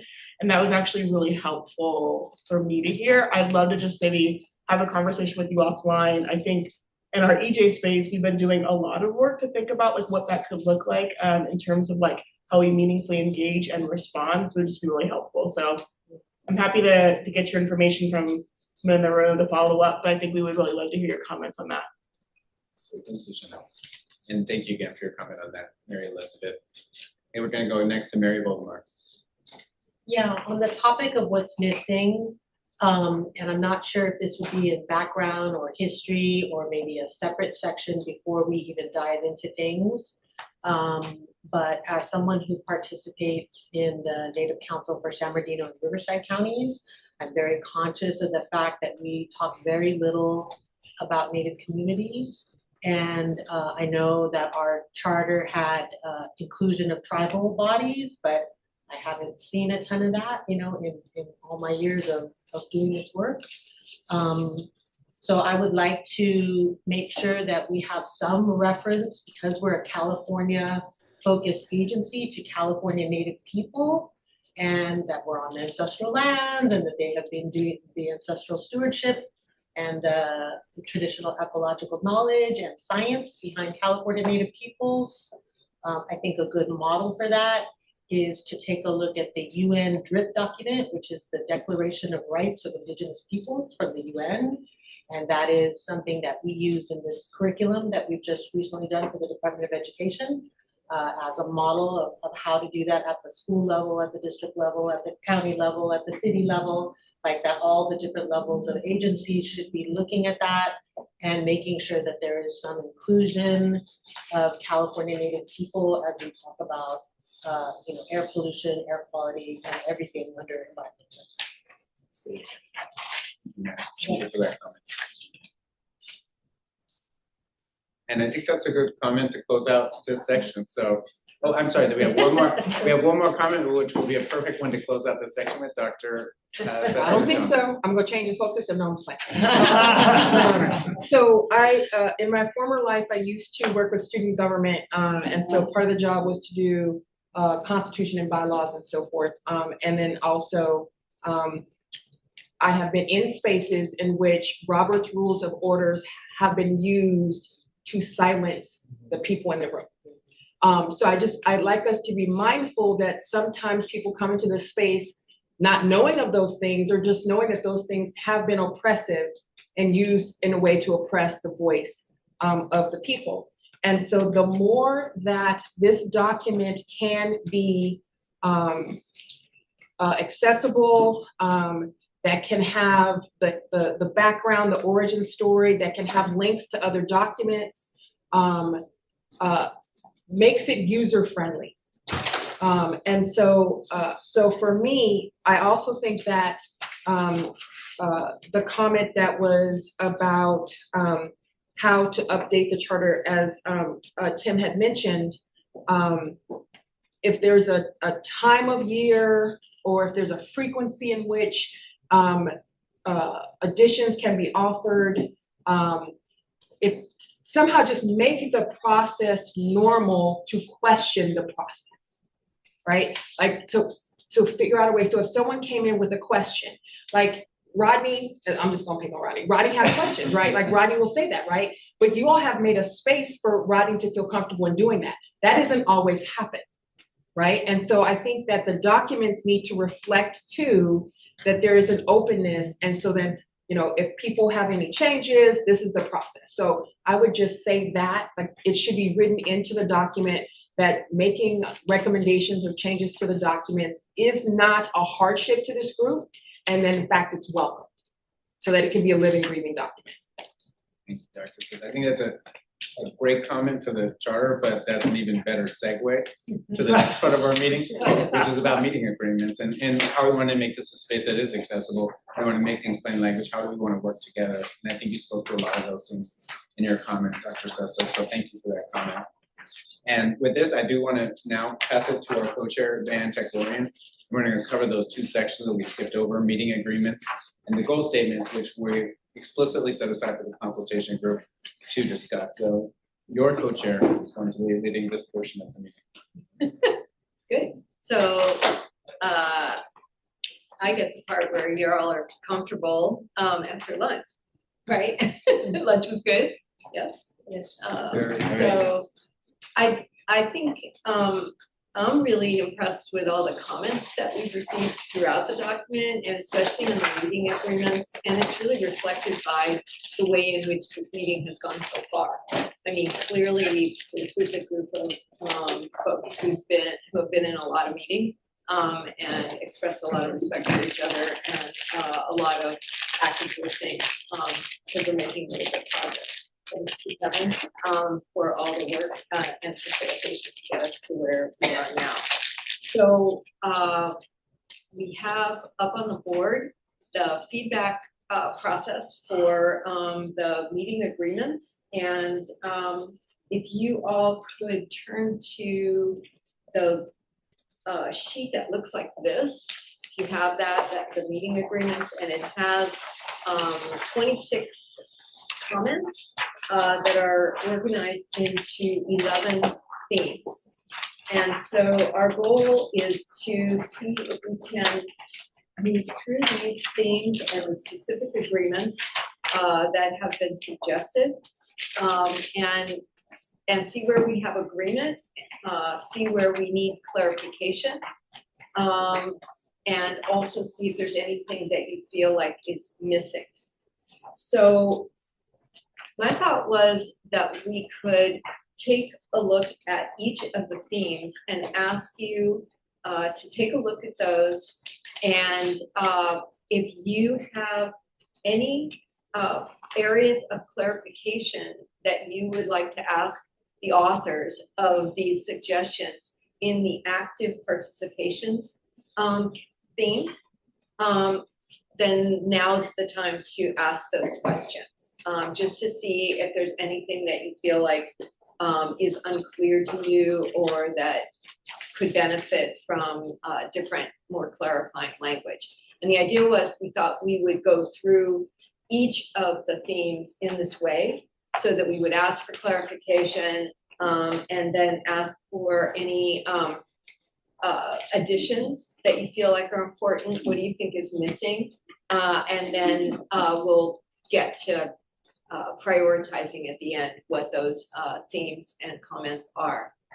And Melinda is at the board. We're going old school, new school here. Where you want to go? All right. I think we're going to have a lot of agreement on this. So our thought was that if we can kind of get that up on the board, we will have accomplished that today. So let's start with active participation. And you can see that there's 5 comments that have been made by different people in the active participation theme. Are there any of those that you want to comment on, ask for clarification, or want to give feedback about? Here. Hi, Mary Valdemar. I want to comment on all 5. Okay. And I understand the idea of active participation, but I want to ask folks to look at the way that these are framed, which really puts the burden of participation on folks as individuals and doesn't acknowledge the idea that a lack of engagement or participation is a reflection of our processes and that there may be barriers preventing people from participating or engaging. And this goes back to those communication, I think, expertise and trainings and things that, people may or may not have, which is just understanding that in any public participation or public engagement process, If folks are not engaging and participating, that's likely not the fault of the folks who are being expected to participate, but likely a consequence of the way that it's set up to participate. So I really want to name that, because all 5 of these, although these are great, and I agree that we have this obligation as folks who've been selected for this process, I also see a lack of acknowledgement that how we set that up is very key to how much participation we get, how much engagement we get. And especially as we're seeking to bring in more participation from folks outside of this consultation body, you know, that is a very important factor to be thinking about, and seems a little off balance to me. Yeah. Too much responsibility on one end, not enough. So would it be fair to say we're looking for balance in personal responsibility, if you will, and organizational responsibility to ensure that everybody can participate effectively? And most importantly, the identification and awareness barriers. Yeah, and Melinda has that. So where it's written as may be barriers, let's ensure that we're taking down barriers as much as we possibly can to ensure active participation is kind of an overarching goal. Yes. Does that make sense? Mm-hmm. Okay, great. Yeah. So for instance, come to the meeting prepared by reviewing the agenda. If it doesn't come out in enough time, it's hard to do that. Or if it's buried in 1,000 emails. Back to the house. Yeah. Or even too much, Jared. Yeah. So, Dudley Reyes. Dudley Reyes, building on your comment and thinking also to the next part of this conversation, which will include conversation about goals. Y'all remember we, in response to comments, created a new heading that says CARB's responsibilities for the meeting. So a lot of what you are suggesting about identifying those barriers and reducing them will fall on CARB staff. So maybe that's the other place to house those things. Because I think we want the meeting agreements to be seen as individual commitments that we all made, you know, including CARB staff. But there's also that other responsibility that you like to make. I agree, and I believe in that balance, but I also believe as individuals, centering the idea that our participation also includes bringing those up and saying, hey, I noticed this gap here, you know, and because sometimes we're very focused on our individual roles and what we're contributing, and sometimes it's good to kind of pivot and look at the bigger picture, the bird's eye view, and figure out what's missing and where the gaps are. And that might not be my fault or your fault or any individual's fault, but just kind of the collective nature of this work is sometimes people get left out. Great. Okay. So it sounds like everybody is willing to take responsibility, and we're going to maybe put it in a couple places. Are there any other comments on the active participation section?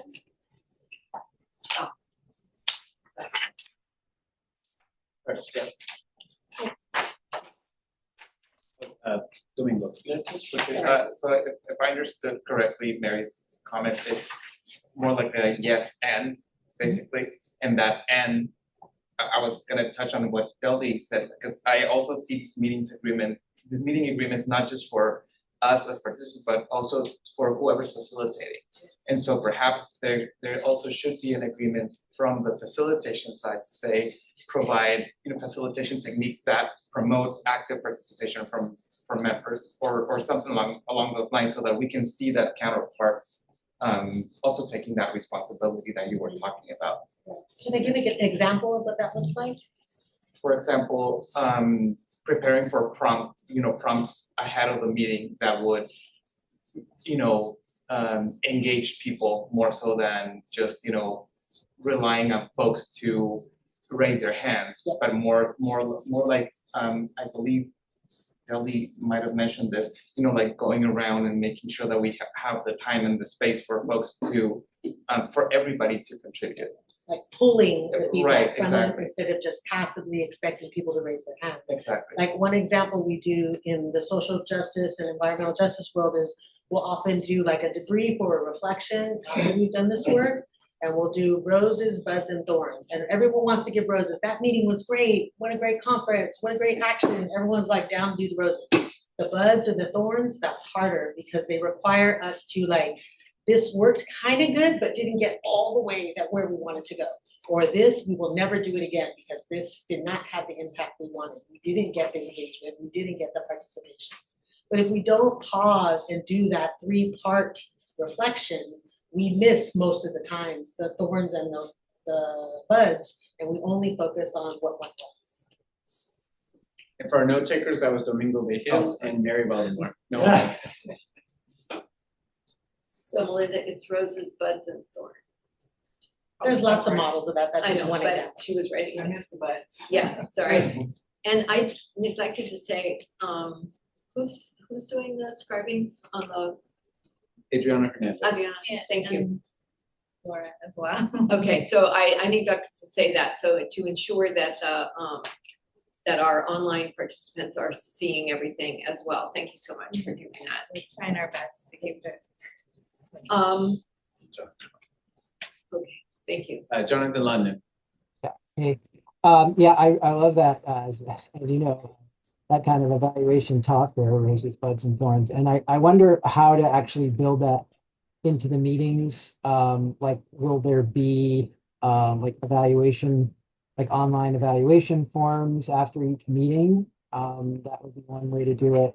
There could be time in the agenda to do it live and kind of just sort of solicit feedback. But one way or the other, you know, to be able to track in close to real time how things are going, as opposed to like having things, you know, simmer in the background and people unsatisfied, and then it comes out in some kind of bigger way. So if that could be really institutionalized, that would be a great service. Thanks, Jonathan. Well, it would be, you know, from my perspective, not to mess with the agenda too much, but I think we could do essentially what Mary suggested in kind of a quick form at the end of at least this meeting, and then think about what we might do for the future. But it would be useful, I think, to allocate a few minutes at the end of the meeting just to do a quick debrief on how it went. I think we would all appreciate that feedback. So thanks, Jonathan. Any other comments on active participation? Yes. Thank you. I was just gonna say, one of the events that we just did at South Coast, one of my staff members organizes what we call JEDI think tanks, justice, educational development initiatives, think tanks, and there was a series of 3 about conflict. And they talked of how we can invite conflict, and conflict doesn't have to necessarily be negative. It's a diverse way of thinking. Dare I say diverse is not a bad thing. And so what the debriefing part of it, I think, adds to it is a way, and it gives us permission to be able to think differently. It also respects the fact that not everybody thinks off the top of their head. And so if you give people space, even at the end, to be able to circle back, that kind of alpha omega backwards, I feel like that's truly being respectful of diverse forms of communication and learning styles. Mm-hmm. So I like the idea of not only just providing that space for people to think differently, but I think it's also respectful for the people who have participated, who maybe didn't have a space to be able to offer something. Janice? Janice Snyder here. In our steering committees in South Sacramento, Florida, one way we're able to do some active participation, even for folks who may not want to jump up and raise their hands, is to do it's like they have a little popsicle stick with a red, yellow, green flip, and then when we're talking about consensus building, we can visually see across the room where everybody stands, and it doesn't. And when you see a yellow, you're like, okay, maybe you can explain. Then it allows a little bit of time and space, and then allows visually for everybody to see where the room is at, versus assuming that everybody is good because they didn't say something, or if it's bad because everybody did something. So it could be something that we could try. That might be helpful. Then online I see Mary Elizabeth. I know I am talking a lot, but I really feel strongly about having opportunities for people that cannot be here to participate. And I think this after the meeting summary or questions or, some form that folks can fill in with their thoughts would be helpful to be available for the public. Also to be able to provide some feedback as to, their concerns at the meeting or, and for people, that don't speak up so much, in these kinds of settings. And I really think, polls can be helpful, and they don't, and some people don't like to have their name, necessarily associated with their thoughts, because they, have some history that, isn't open and that they need to be more protective, and some for good reasons. And so I think that should be a real focus to have that debrief available for everyone. Okay, thank you.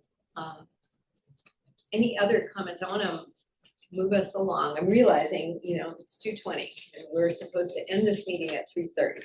We are going to end this meeting at 3:30, so I should be more clear about that. So I want to make sure everybody's voice is heard. Agenda management. Can you take a look at the comments there?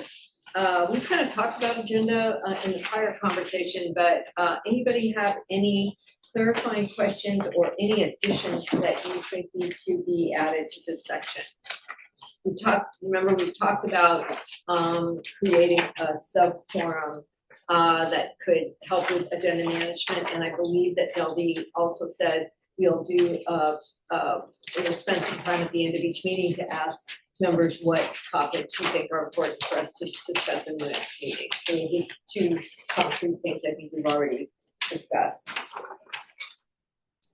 Any other comments? Yes, Ryan? Ryan Hashi, I kind of mentioned it earlier, but I think having a process, having the agenda discussion at the end of the meetings is great, but knowing that we're only going to have 3 meetings and there's huge gaps between the meetings, I think having a formalized process for people that are not co-leads for meetings to be able to know exactly how to provide input into the agenda topics would be important. Good additions. And for note takers, that was Ryan Hayashi. That's about it. Oh, I know. I'm just sorry. They got a question, so I'm just telling. Oh, my bad. Any other comments? Yes, Mary. A tactic that we've been using in the San Bernardino Muscoy Steering Committee is starting every meeting with a public testimony from folks who are directly impacted. Grandmothers sharing about watching their grandchildren have asthma. Folks living right next to a refinery or a warehouse talking about how that's impacted their family and their homes.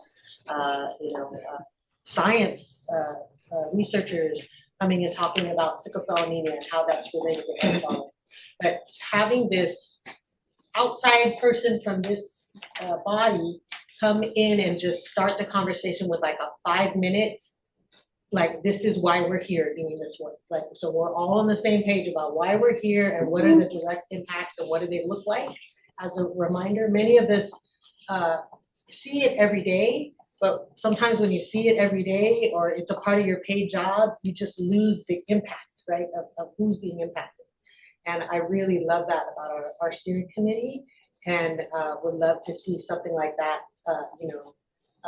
coming from the agencies. Also, it makes the community feel really centered in the conversation. And even if the rest of the conversation is about regulation and policy, the fact that we started centering community is a tone that they recognize and appreciate. Mm-hmm. I think Mary just moved us into the next thing. Oh, okay, sorry. Which Good work. is- I'm saying agenda, put it at the top of the agenda. That's what I'm saying. Which was community first, and it was a comment by Jonathan London. So that seems like a good integration. So unless anyone had anything else on the agenda management, I'm gonna ask that we get comments on, other comments on community first.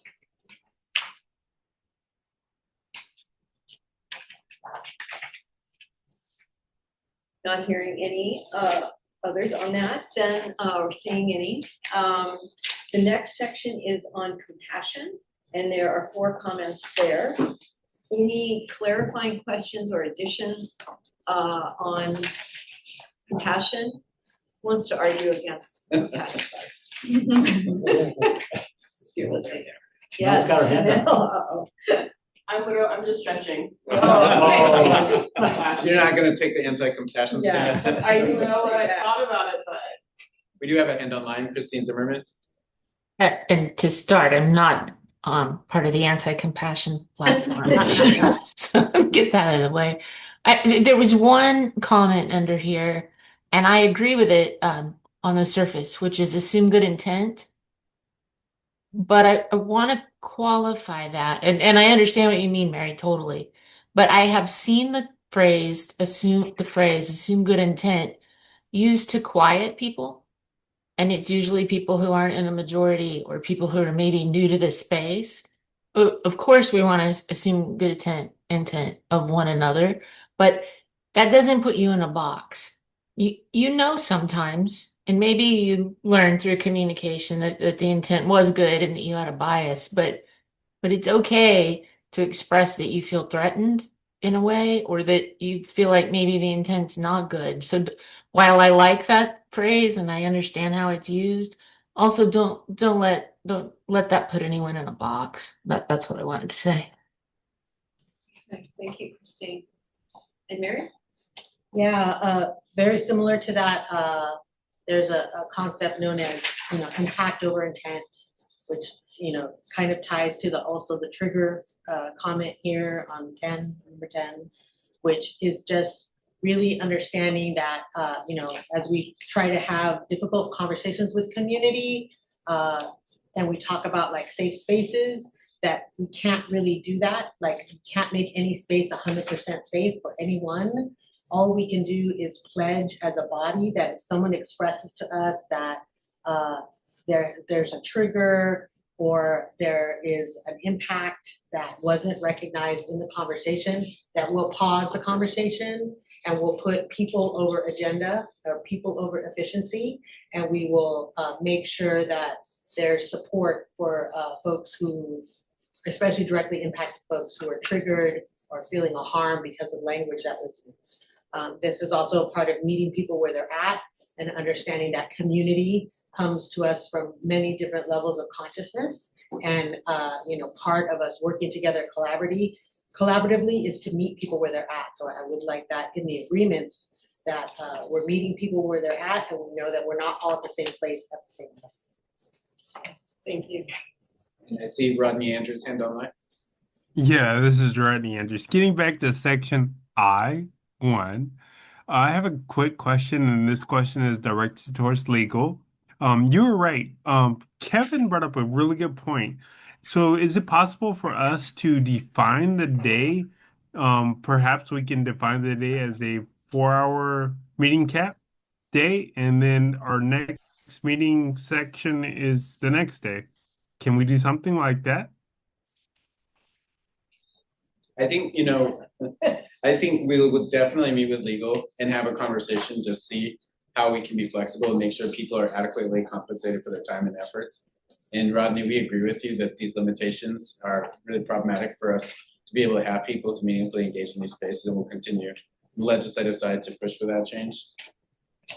So I just want to say, like, pushing for legislative clarity right now is kind of a rigmarole that we're running out of time for, but we definitely will follow up with you and then clarify this at our next meeting. Thank you so much. And legal was correct. So I just want to say thank you. Dr. Sessa?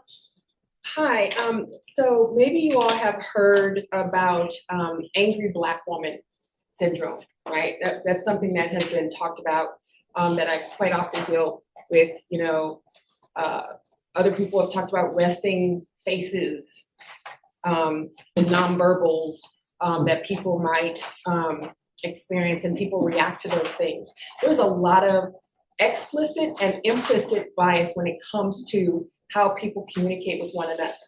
And so I think we're all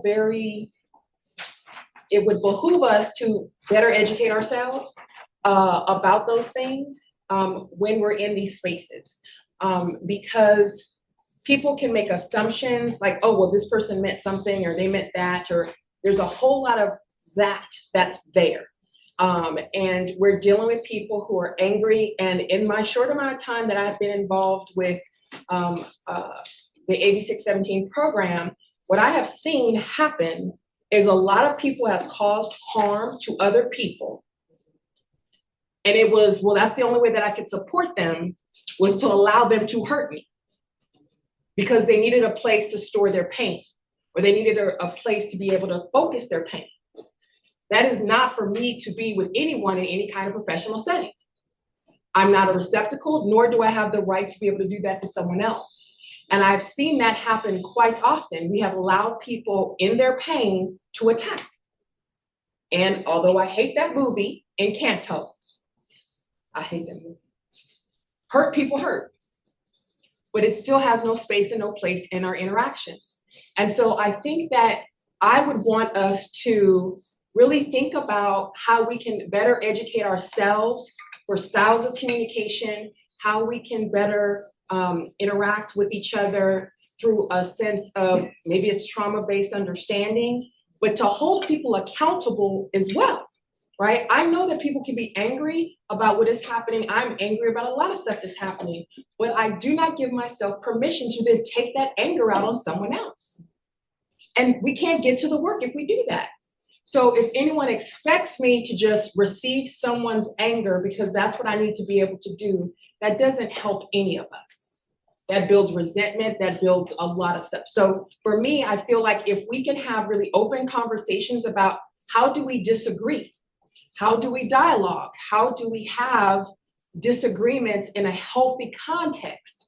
I would rather have that conversation. I would rather us do whatever we can to be able to give each other the tools, rather than someone thinking that support means silence, or support means that you have to just take what someone gives. I don't want to interact that way. Like that's why we can get strokes, and that's why we can die early, and that's why we have heart attacks and all these kinds of things, is because we are taking on all this stuff. And I just don't want us, nor do I want us to expect to do that. So I would encourage us to provide opportunities where we can learn about diverse styles of communication, if we can provide space, as Mary has mentioned, safer spaces for people to be able to share their pain, so that people can get educated on it, even if it's a passive way to educate. If people are willing to talk, let them talk. And then we can be active listeners and listen. But I just don't want to have the expectation be that any of us have to receive someone's anger as support. Thank you. I did want to just say, Margot Kraus, we see you. You are an alternate, and so we're just going to ask that you keep your comment to public comment, and we'll definitely make space for you then. And I see you, Dr. Bombs, as well. But before I pass it to you, I do want to just say we are running a little bit behind on time, and I think it is important that we be able to get through all of the feedback on the meeting agreements and goal spaces. So I'm going to humbly ask if we can keep our comments just a little bit shorter, just so that we make space for everybody to hear their voices heard. And that way we can get through the rest of this agenda item, create an ad hoc, talk about our program update. I'll be very short. 20% in agreement that says this. Thank you, Dr. Bones. And then I see on my, and then I see Chanel Fletcher. I will say just ditto to what John and Tessa said. And I think it would be helpful in that ad hoc to figure out what that looks like, because I do like that's been a common struggle, not just in the consultation group. So that could honestly be a model, I think, honestly, for other EJ Wileys that we have. So just wanted to support that and say that I just think of that ad hoc it'd be nice to flesh out what that looks like. I love the notes, by the way. My comments with notes. So I feel like there's a bridge that Sessa just built from compassion, because thinking about it the way that you described it certainly makes us more compassionate. It also bridges to the language section here, but it's so much more than language, as you described. So I won't repeat what you said, but I think you covered in a way some of what I think a lot of us think about as language, but really it could be intention. Were you just opening the door to language comments or not yet? Yeah, let's just do that. We don't have to go in exact order, Rock and and then roll. we'll come back. Okay, so on 18, I totally agree with the first part, of course, but I'm wondering if there's a letter or a word missing in the second part. And just a clarification from Mary Elizabeth on that. And then also on 19, sounds good, but I don't know what preamble script she's thinking of. Okay, so great. So this is Okay, yeah, so Mary Elizabeth, if you could clarify your thoughts on both of those. yeah, so that was just the personal attack was like, oh, you people, like grouping different kinds of people you people in together. quotes. Yeah, Thank that was you. just an example. And then, we talked about how to broach some topics, and this is one thing that's used in education, is to have some like standard prompt template that people can use as a preamble for something that's difficult for them to discuss, to bring out. And it's just helpful to have that support, to know how to start to even bring something up. I've everyone has their own journey, and we don't know. No one does the path that each one has taken and experiences they've had. This phrasing may be tired now, but something like what I hear you saying is something like that. Is that what you're imagining or proposing? Repeat, please.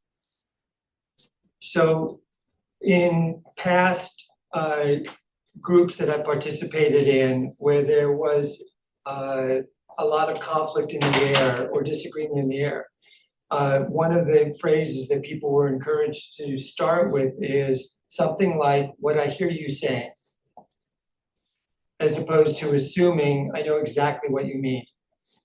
Right, with the I statement in there. I'm open to this. I'm not disagreeing with what you're saying in this section. I was just looking for some clarification. That's all I got for you. So perhaps that also goes with the request for some guidance around respectful disagreement. And I think we can take that back as good suggestion that we can work on going forward. And I wonder whether, I know we have this facilitation contract that we're not employing at this moment, but perhaps there's some guidance we could get from the experts about how to move that forward, as well as from the veterans of the room. Been through probably a few disagreements. Okay, so any other comments on language? I'm going to call it language plus plus because it's so much bigger than that. Okay, going back to constructive input. It seems like that's the plus plus part of language as well, that we're really, the way Jonathan described it, is being constructive in our recommendations, focusing on both positive and negative. If I'm understanding that correctly, are there any other comments on constructive input, Mary? Yeah, this is kind of bleeds over from constructive input to, also language and processing, and someone mentioned it earlier about being able to question the process, right? And really to take the personality out of questioning the process and the idea that it's not respectful to question or critique, because in some of our cultural backgrounds, that has been a notion that we've been raised with, that it's not question or critique, right? Like, you don't do that to your elders, you don't do that to people in authority, you know, somehow if you do that, then you deserve the outcome that you got, even if it's violent or unfair or unjust. And so really dialing that back to, like, you know, we encourage questioning the process. We encourage critique. We also encourage solutions, and like was mentioned in here, criticism, constructive criticism. But I would say all criticism is constructive. You know, the idea that some is not, I think in this body, as an advisory body, all criticism should be considered constructive. And kind of like take that idea that even if we're talking about things that we don't agree with, that's somehow disrespectful. I really like Janice's suggestion about using the popsicle sticks. There's other ways of doing that, like with hand motions, you know, hard block. And it's like that whole thing of physically doing that helps us take a temperature check on the room instead of focusing on one individual. And it also eliminates the idea for people to reaffirm comments over and over and take up a lot of space, because you can just look at how many people don't agree or how many people do agree in a way that allows the facilitators to take a temperature check of the room without asking every single person to comment. It's also efficient. Thank you. Any other, not seeing any other hands on constructive input, flexible thinking. Also seems to go with constructive input and with language, but are there any other thoughts? Okay. On the process, which we've also talked a bit about, the first one that was suggested by Mary Elizabeth, I think goes to the debrief comment that we talked about already. And I think there seems to be some agreement around that we should debrief and evaluate. Any other comments on process? Okay. How about respect? I know that everybody here is in favor of that, and that we've already demonstrated a very respectful process here, but are there other ways to look that up more, or anything else you want to add?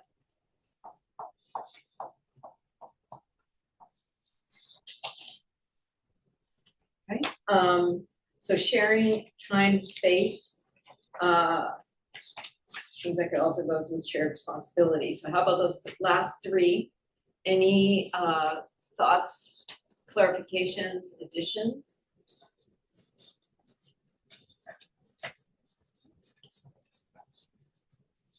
Okay, so I feel like, but we didn't use any of the tools that you just described, but it feels like there's a fair amount of agreement about how we want this body to run. But I think we got a lot of really good input that will help to flesh out the themes and specific actions that we want to take. And the ad hoc committee, which we'll talk about soon, will do that. And then at that point, because I think we need to move right now, I think can, hopefully in the next meeting, we will have these fleshed out in such a way that we'll be able to utilize some form of agreement, disagreement with the specific comments. Because it feels like we got a fair amount of feedback, and that we'll be able to really identify those agreements that we all agree with and that we can go forward with, those that we're questioning and that we may want to tweak. But hopefully a lot of those will be the ones that we can move forward with. Last call for. Last comment, just, yeah, I would really like progressive stack to appear in the community agreements, and it's not in here right now. Okay. I'm willing to do a training on progressive stack if people need a better understanding of what that looks like in real life before they commit to it.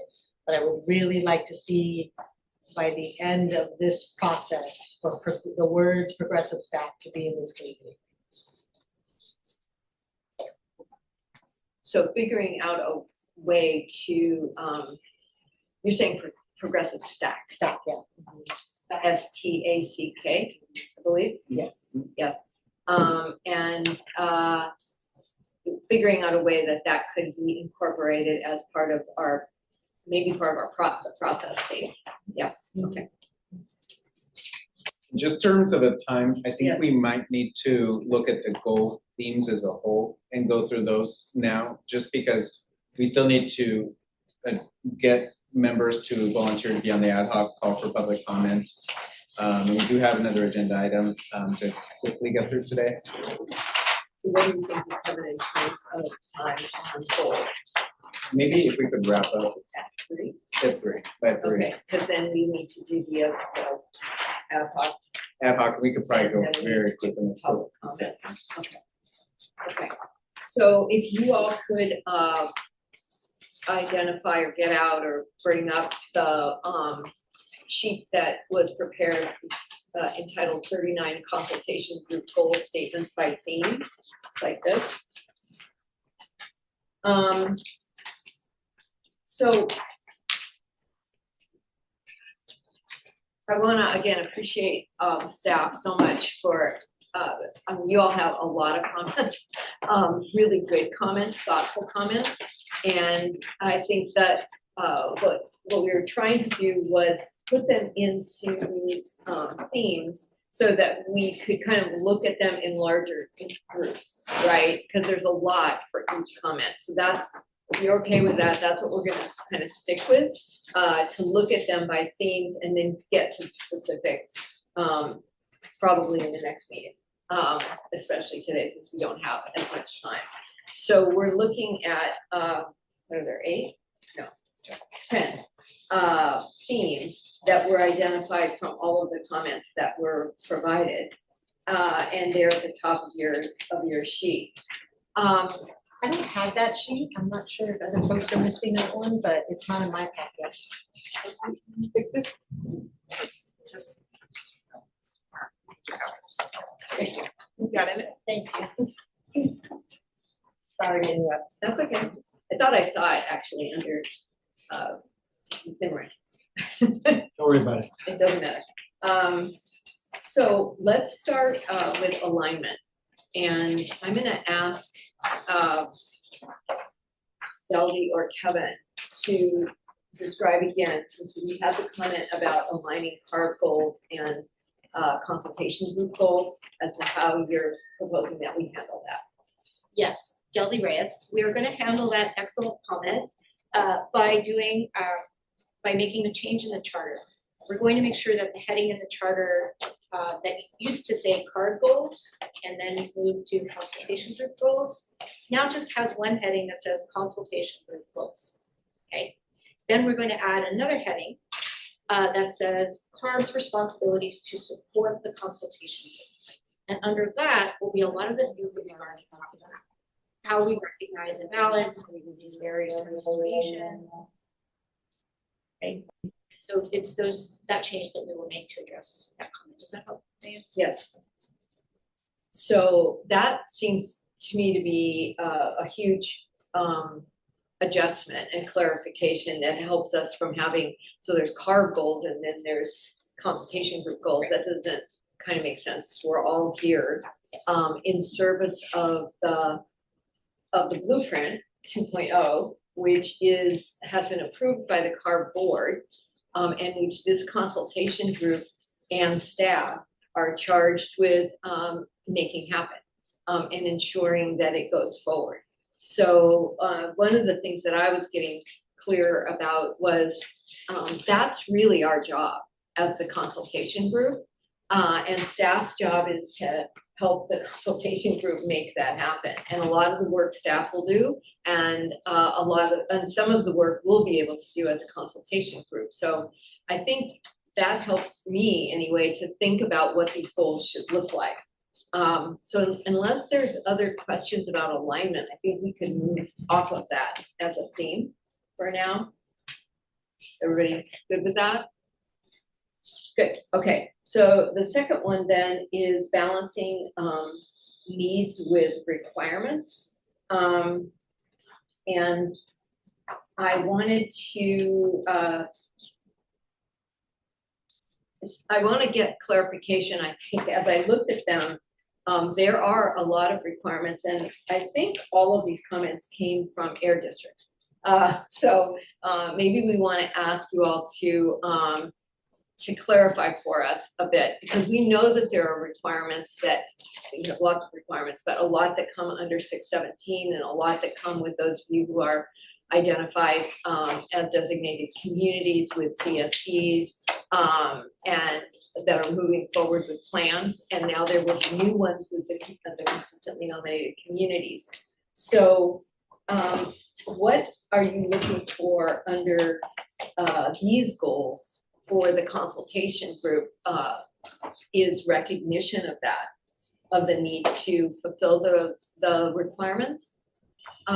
Is that where we're going, I think, with these goals, or am I missing something? I'm trying to get at what's the overarching, and then we can fiddle with the actual language is. But kind of, Walter, Stephanie, you both made comments about this.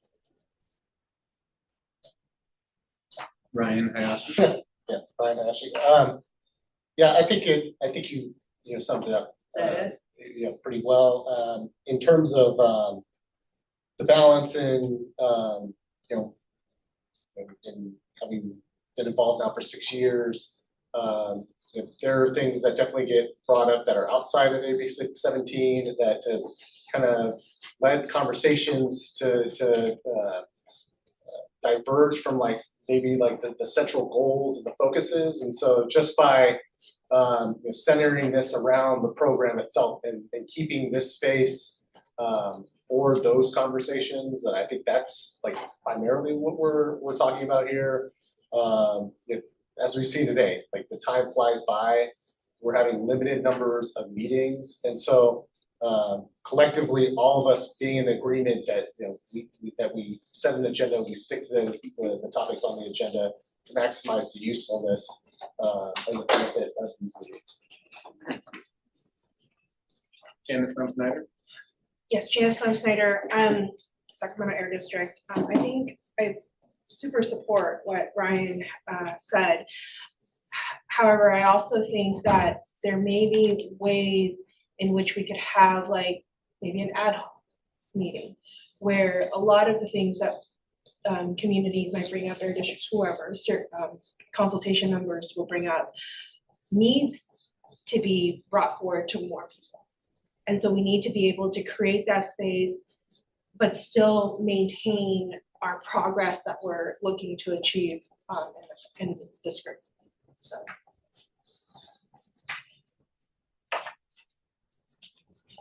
Okay.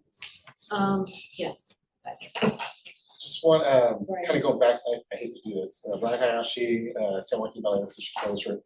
Going back to alignment, I agree with the point one on alignment. In terms of the comment that Stephanie made, it had more to do with the work that's being done, and so how we align that work. So for example, if we're working on a community incentive project for someone, wanting it that CARB to a great extent may know of many other projects that may be similar in nature and can be a resource to us. That's what we're saying. How do we align those things?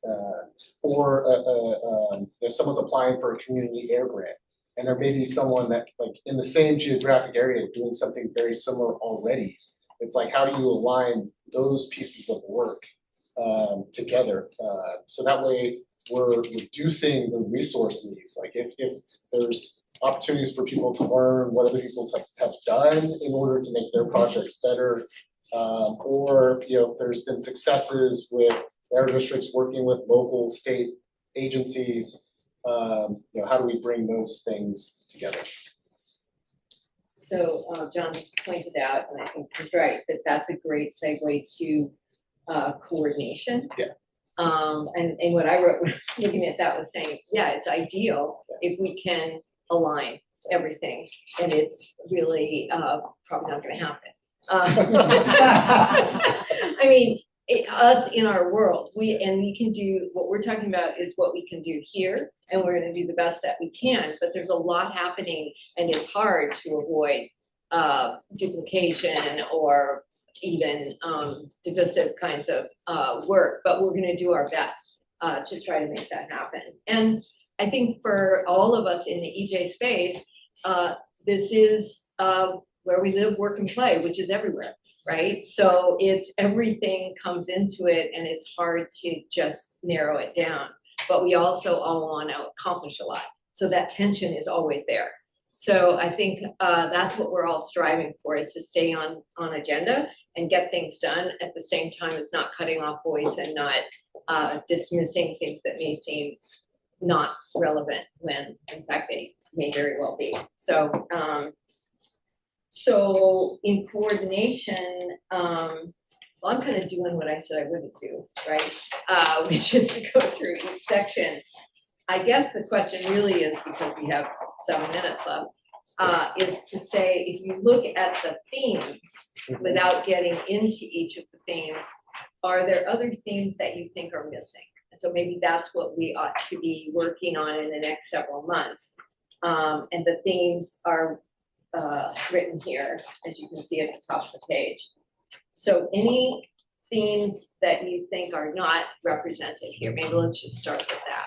And do you want to acknowledge just Jonathan Lennon? Oh, sorry. That you had a prior hand, we'll call it a prior hand. So if you wanted to make your comment before we jump into this missing things conversation, please. Yeah, just super quick. Yeah, just super quick. Speaking to a certain degree, but I appreciate the idea of needing to stay aligned, because there's work to be done just on what is at hand. And I think this group can really provide a service to CARB and kind of the broader field of community air protection if we don't limit ourselves to that. But really imagine, like, what if we started writing Blueprint 3.0 now? Or another way to put it is blue sky thinking, like what's not in AB 617, but could be, or what are some really innovative ways to deal with things that now seem like just sort of a tension or something that's not quite working well, but we could really think in a broader creative way. So when putting agendas together, I could almost imagine wanting to look at some kind of balancing it with items that really are about, like, how do we work with the issues that are right in front of us, and programmatic kinds of refinements, and things that are larger, more strategic, more visionary. I think both are really important. Sometimes it can get kind of, we can tend to kind of just focus on what's right there in front of us. So I'd love us to retain that visionary. Can I just ask, if anybody has a comment for Diane's point, if you could just raise your hand now, so we can sort of have a closed universe of people before we finish this agenda item. And I see hands, I just want to give people space to put up their hand if they need. I think the first person was Tim Carmichael over here, and then we'll go online and then back. But my comment's not a direct response to what Diane just framed. Okay. So my comment relates to, I'm good with the goals. I like the goals. I appreciate all the input that people gave to these. My comment is a suggestion related to coordination, deliverables, and education. I believe, and I'm new to this group, I believe we've got people here that are active in SERPs. I'm not sure that we have anybody here that are active in LSERPs. And I wonder if we should invite could invite one or more people from different parts of the state that are working on LSERPs to give us some feedback on what's working, what's not working, as part of our education, coordination, and deliverables, understanding of how things are going in the field. Very apropos, this is Delby, very apropos comment, and I know that Kevin Hamilton has his hand raised. Yep. Kevin, I'm sure you could speak to many things, but obviously your role in helping shape one of the very first global SERPs in the San Joaquin Valley under a community air grant is I think something Tim is inviting, although perhaps not now at this moment. No, there's a suggestion for a future meeting. Yes. So next, let's transition to Kevin Hamilton. Yeah. So thanks, Tim, and Ryan especially, and again for working so hard with us over these years. Yes, yeah, sure. I can claim to be one of the many who have been at this since the very beginning, and have built LSERPs brick by brick, inch by inch, tree by tree, uh, uh, and through a lot of conflict and a lot of outcomes that I think have been really positive and uh, educating for all of us, including the districts. And I understand their concerns. I think it was well said in alignment number two, uh, this idea of understanding um, the alignment that communities have with air districts, and where that alignment often can fail, where air districts are regional monitors, if you will, where they are. I don't use the monitor term in like an air monitor, but more they're required to pay attention regionally, and it is a little more difficult for them to get down to the community level. That said, I believe a number of the regional districts have really worked hard to try to make those changes, but we still aren't done by any stretch of the imagination. So, understanding what the possibilities and capabilities are of each of the parties in these conversations, both the local steering committees who've worked so hard to create these LSERPs, but also for the districts to make those changes that they need to from that regional focus to the local focus. But the result has often been protective only.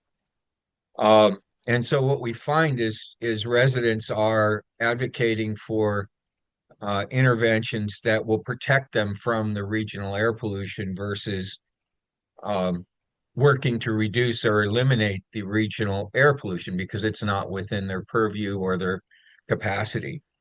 So, how do we better align those two things? I think is something that we really need to think about and work on. It's already being thought about and worked on, but I think in this group, uh, as we mature, and I feel this group is sort of a maturation of a process that began back in 2017, uh, that maturation has to include that. When do we have an adequate number of local SERPs to say there's a pollutant that is regional in nature, and all we're doing right now is putting band-aids on it by growing more trees in our community to prevent that particulate pollution from landing in our playgrounds or in our neighborhoods, as just an example. Um, and there are many more than that. Again, that is just one of many examples. And again, I applaud the flexibility that I've seen air districts give to those communities to with regard to use of these funds in ways that might not have been the way the air district would have preferred to use it to attack at least a part of that regional problem, uh, but looked more to and considered more the community's need, acute need to protect their health, essentially.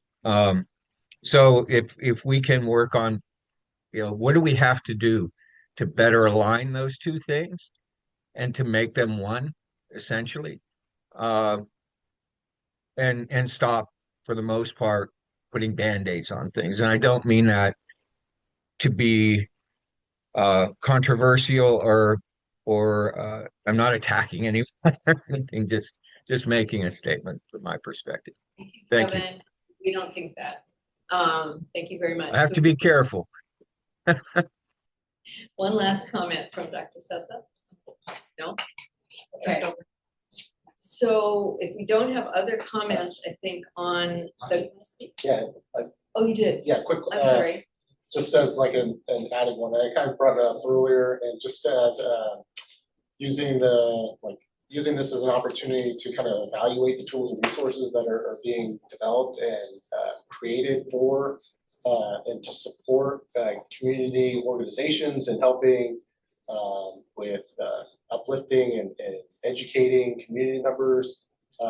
So if we could use this as a forum to kind of review some of the products that have been produced, like just off the top of my mind, something like AQView, like how do we ensure that it's a useful tool for the people that it's targeting and trying to be helpful towards? So maybe you know, an additional item to focus on the education and resource tools. Okay, thank you. I remember what it was. As Tim had mentioned, bringing people in for the LSERP, there's so many different aspects of so many different programs, 8617 program, that we can assume that people are going to watch it, listen, and do that. But I think there's something to have an expectation that this group reads those materials. Like, we need to be educated, not just from the experiences that we bring to the group, but what's actually happening right now. So how can the CARB group or this consultation group be the most educated? So then I think there's an aspect of an expectation of CARB to make sure that we get the annual progress reports, to make sure that we get all the documents, that we get those things in a timely manner so that we can be educated in a way. Because we only meet 3 times a year.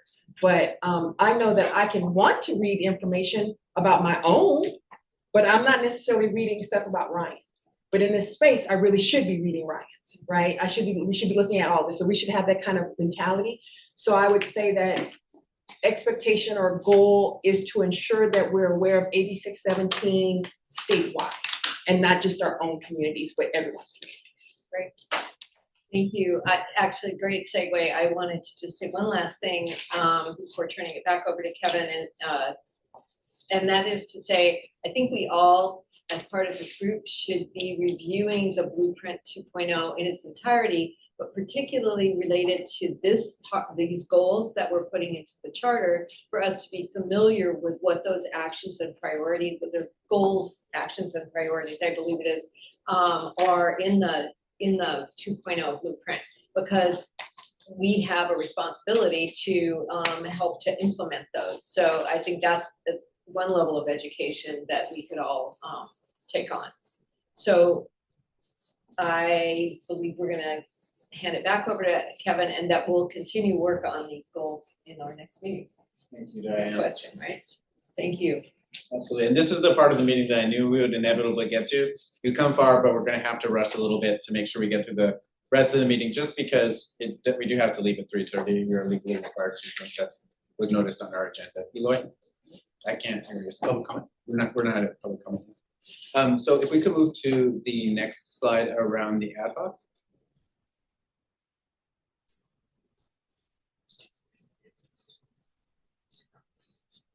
And yeah. It's I think it says ad hoc right at the top. There we go.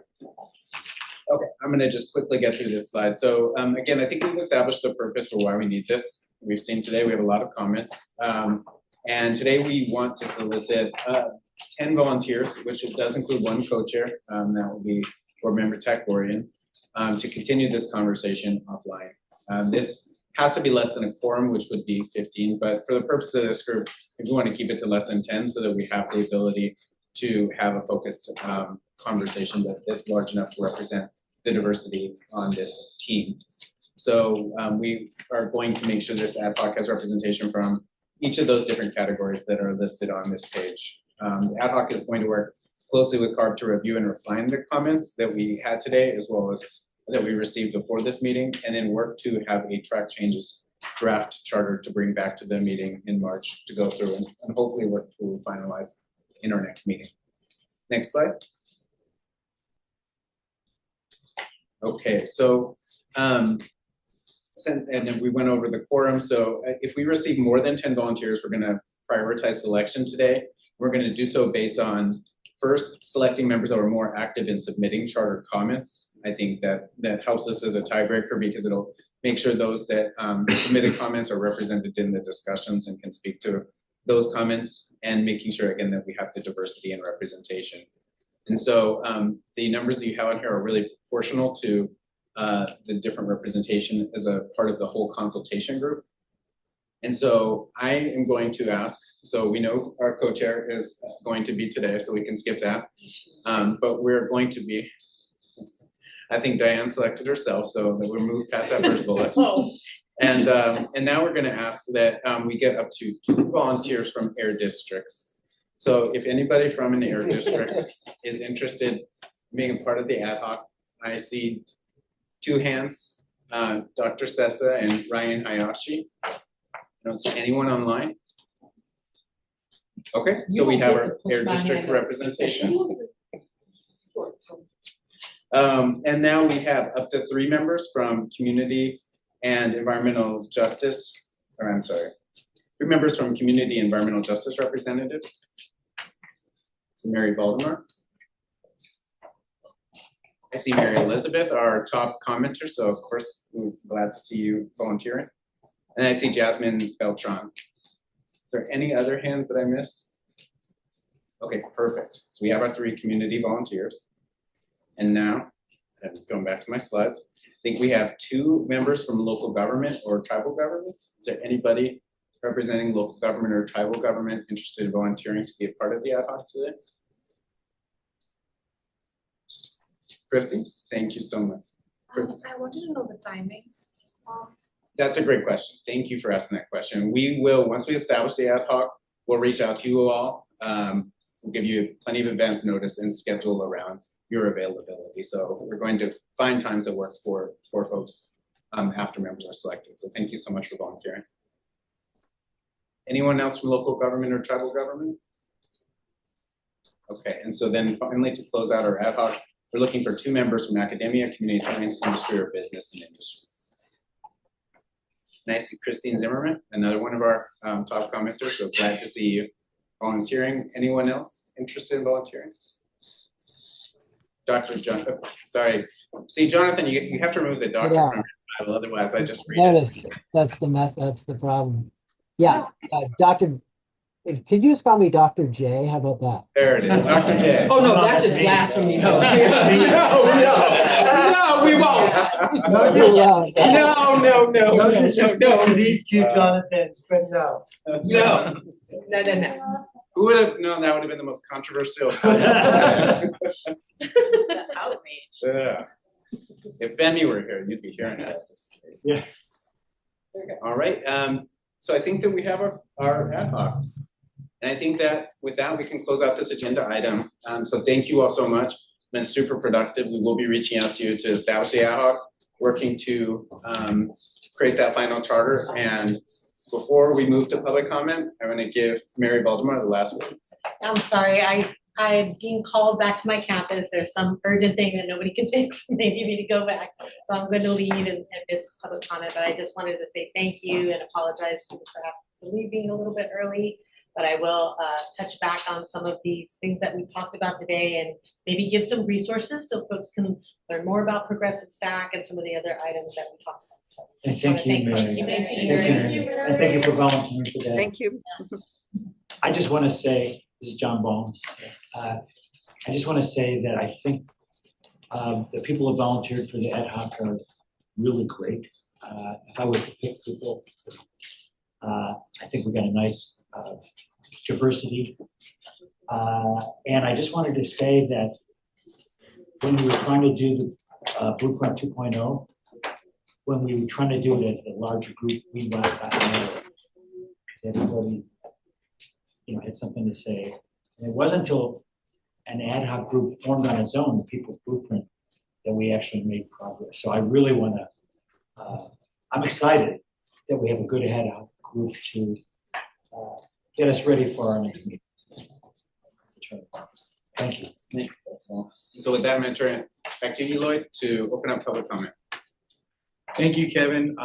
If any members of public with us here in the office, I don't see any. Folks online, if you are a member of the public, you'd like to make a comment, please raise your hand at this time. And we'll go ahead and call upon you. Let's see, Miss Margot Fox from Stockton. Hi. Yeah. Thank you so much. I really appreciated hearing everything that was said today. I really want to emphasize the communication discussion that happened. That was so interesting, and it made me think of all the times that disenfranchised people become more disenfranchised because of communications that happen in a room. So hearing about the progressive stack, I'm curious to know a lot more about that. And when the facilitators come on board, I'm curious to know their background and how well they can assist with that, because getting issues resolved is a lot better than shoving them under the rug. And I also want to thank Kevin Hamilton for his comments on taking action. And oftentimes we deal with Band-Aids, and what we need is a lot more than that. And how can this group move towards that? I know municipalities and such have more power, have some power, but what can we do to facilitate that? That's all. Thank you. Wonderful, thank you. Are there any other public comments online? Wish to speak, please use the raise your hand feature.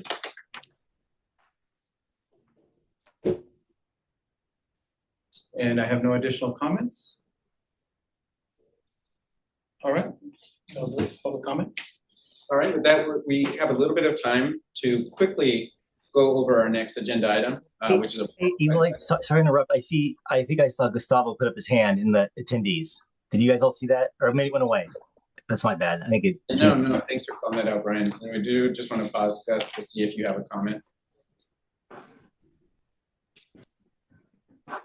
It looks like he put his hand back down. Oh, no, it's back up. It's back up. He's there. Yeah. Allowed to talk. Here we go. Hey, how's it going, everyone? Can you guys hear me? Yes. Awesome. How's it going, everyone? Gustavo Aguirre with Central California Asthma Collaborative, a proud previous member of the first consultation group. Yeah, I mean, I think I was at most of the meeting on and off, but I definitely want to echo this notion of like staying connected with the AB 617 work broadly in existing official communities, the 19 across the state, but then also, if possible and when possible, connecting this consultation group with some of the community air grant work that is happening on the ground. At the more micro community level, there's, like Kevin Hamilton said, there is really a lot that is going on, and staying connected with that, having a feedback loop between the community air grant communities and the official AB 617 consultation group and CARB writ large, I think would be like something that would be extremely beneficial. And for those of us that are working on the ground on the community air grant works, we would love to give you guys updates, reports. I know there's liaisons from air districts and CARBs that are at these meetings, but if there's a more informal or formal space for us to give updates and necessities and checkpoints, we would love to be a caveat for that funnel of information. Thank you. Wonderful, thank you so much. All right, thank you, Gus. And folks, we did have an agenda item on here to discuss a program update. I think we're a little short on time, and so we're going to save that for the next meeting. Before we close this agenda item on the charter discussion, which was a very long discussion, I think we agreed in the beginning that we were going to ask for feedback on how this meeting went today. And so we do want to just, in this spirit of evaluation in terms of hearing from membership, what worked today and what would you like to see more of in the future? Well, being the newbie, can I start? So yeah, Belen, Leon. Belen, yes. So being my first meeting, I think it was a very positive one. I've heard stories of past, so I didn't know what to expect, right? But I think I learned a lot. The agenda we followed the agenda how it should be. The timing is great. I like the 9 to 3, 9:30 to 3:30. And I think I had a really positive experience. I think that's. So you're gonna come back? Yes, of course. All right.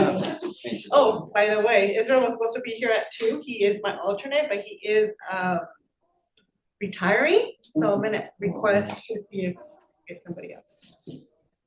Thank you, Bella. I think I saw Tim's card go up next, and then we'll go over here. And then online, if you have any feedback, just please raise your hands. Tim Carmichael. Also very much appreciated the day, the comments from everybody. I shouldn't be surprised, but I am a little surprised at how much I agreed with, 90+% of the comments today. So that felt really good. My concern that I've got in this moment is, given, CESA and others' comments about this group really paying attention to what's going on with 617 across the state. And I don't think for any of us, 617 is the only thing we work on. I just wonder, is 3 meetings in the next year enough for us to get briefed on and engage on? And I know I see the ARB folks just cringing at this idea. I see you, I feel you. And I hear the comments. They'll be checking their budget now. I hear the comments and I really do understand how privileged I am that it's not even a big deal for me to travel to be at a meeting like this. It's like a priority and relatively easy for me to do. And it's not the case for everybody that's participating. But I'm genuinely concerned about the amount of information that you want us to absorb, give feedback on, understand. It just feels like 3 meetings over the next year isn't going to be enough. Yes, may I respond? Okay, Deldy Reyes. One thing I wanted to say earlier, Tim, and I'm glad for your colleagues have reminded me that I wanted to say this earlier. All of us are operating, as we said, most of us, right, have way more than only 617 to worry about, to engage with. We in the Office of Community Air Protection, that is our work world. So yes, we are 100% focused on AB 617. And so and because of that, we are not solely relying on our wonderful, amazing Consultation Group, right, for that engagement. We have a peer-to-peer learning series that we have kicked off to bring CSC members together, including air districts and all members of the CSCs, to share and learn from each other. We're investing in evaluations of the program so that we can learn how to make the program better. We have, of course, our air district partners who are front and center leading the community steering committees, and we participate very actively in this. We have a lot of different levels of engagement. And what we would like to do is to make sure every member in this group knows those other venues for participating. We would love it if you all also participate in the peer-to-peer learning series, because then you'll hear directly from CSC members. We also engage with our grantees. You heard Gus Jr. talk about the air grantees and how we need to make sure there's connections between their work and the work of community air protection. It's one and the same. And so the meetings of our group are very, very important, and we're excited about getting them kickstarted, but they are not the end all be all of this program's engagement, nor is CARB the only entity that's out there engaging. Air districts are doing an incredible amount of engagement as well. So the other thing we have to be mindful of is what our resources are to support this group.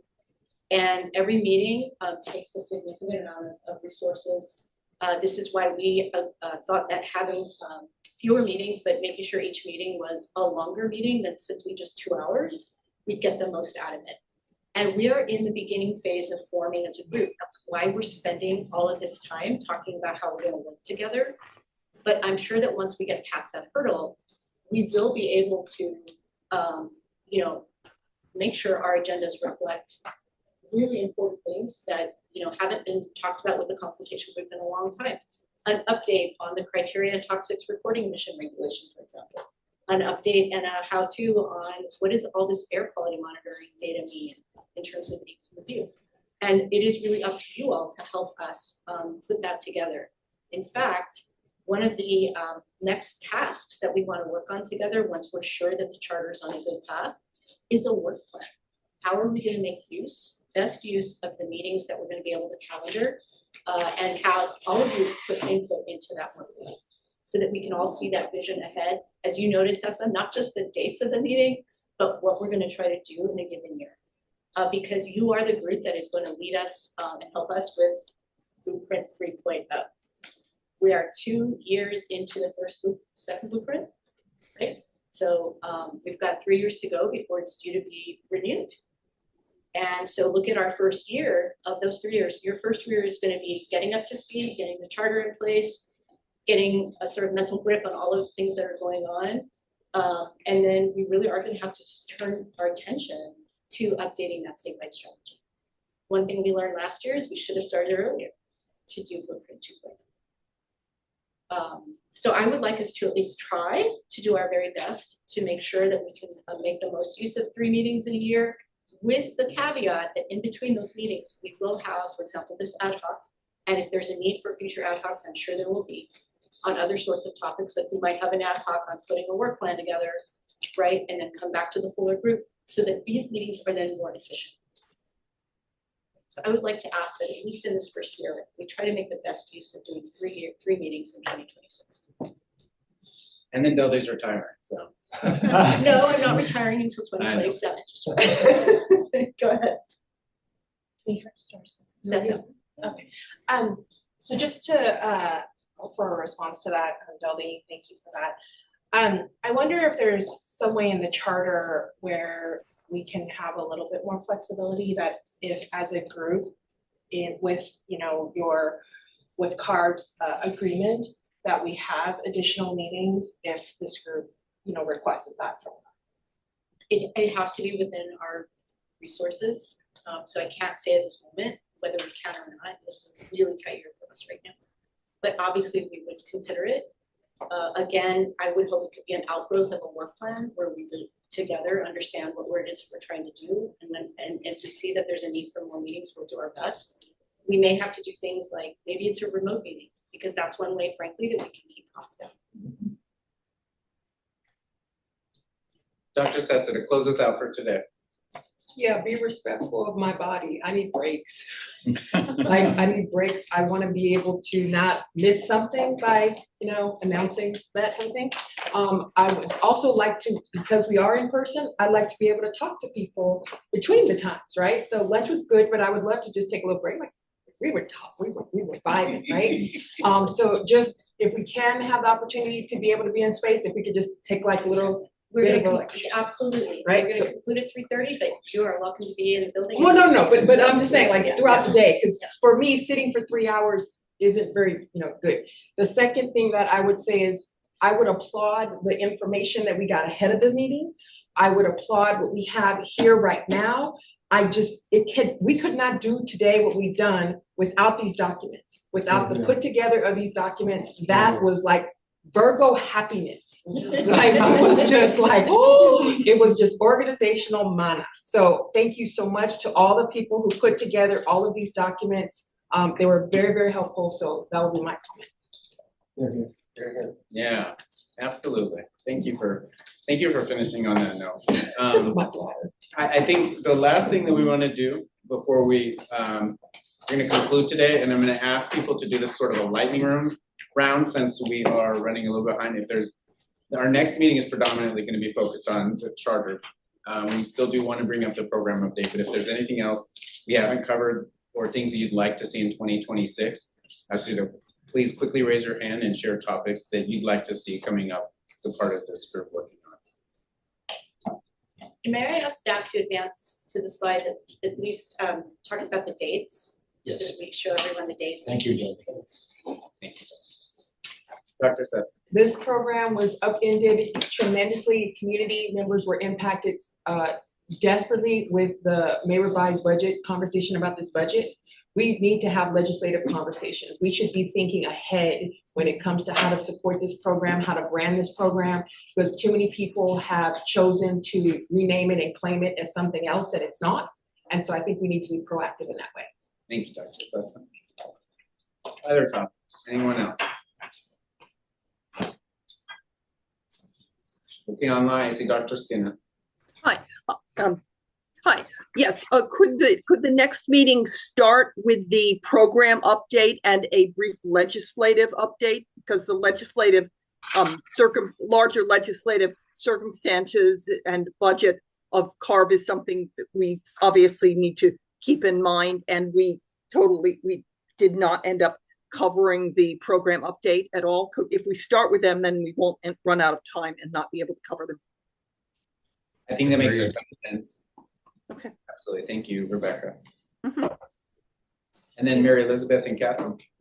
Yeah, I just wanted to ask if it might be possible that there be some kind of survey that goes out to all of the AB 617 community steering committee members, that seek, maybe feedback on what they think is working, what they think that they're seeing that they're having a problem with, that we can consider in 2026. Thank you. Thank you, Mary Elizabeth. Cassie? Yeah, to some of the points made today, including Kevin's, I think what could be really useful here is taking a moment to reflect on what other states have done to interpret AB 617 when implementing similar programs in their individual states. Many of them have been modeled off of AB 617, and they've found ways to make their own individual enhancements. So as we're talking about the program and how it evolves and how we meet the objectives, it might be interesting to reflect on how others have interpreted the program and strengths and weaknesses. Okay, Jonathan London, last comment. But closer to home to have a process to bring in some of the sister agencies that are also involved in sort of 617 adjacent work, OEHA, DPR, Caltrans, et cetera, that are kind of what I call, that ecosystem, since they're so important for actual implementation of a number of these cert measures, but are not formally included. So we can be a base for some of that dialogue. Thank you, Jonathan. All right, so I'm going to pass it to Dr. Bones to give us some closing remarks, and then I'll pass it to Eloy to close our meeting for today. I want to thank everybody for participation, both online and in the room. I think we had a very productive day. I agree with Cessa that we were sitting too long, but other than that, I thought it was a great day. And I want to give a shout out to Kevin for doing a great job at facilitating the meeting, and for Dildy, who always had the right answers when we needed it, and especially for my co-chair, Diane Takborian, for leading us through the meeting agreements and goals. And I just want to say this is a great start to the charter. Next time, we'll be finalizing it, hopefully, and I'm looking forward to the ad hoc group doing nice work in between. So again, just want to thank you all, and very proud of what we've done today. Ladies and gentlemen, I bid you all farewell, safe travels, and happy holidays. If we don't see you, I'm available to you. If there's anything I can assist you with, we've got a team of all, that also supports me. And again, a big round of applause to them, because really, this is all them. The team's done a great job. So I appreciate all of you and the effort to be here. Thank you so much. Thank you online. Thank you. Thank you online. Thank you. Y'all have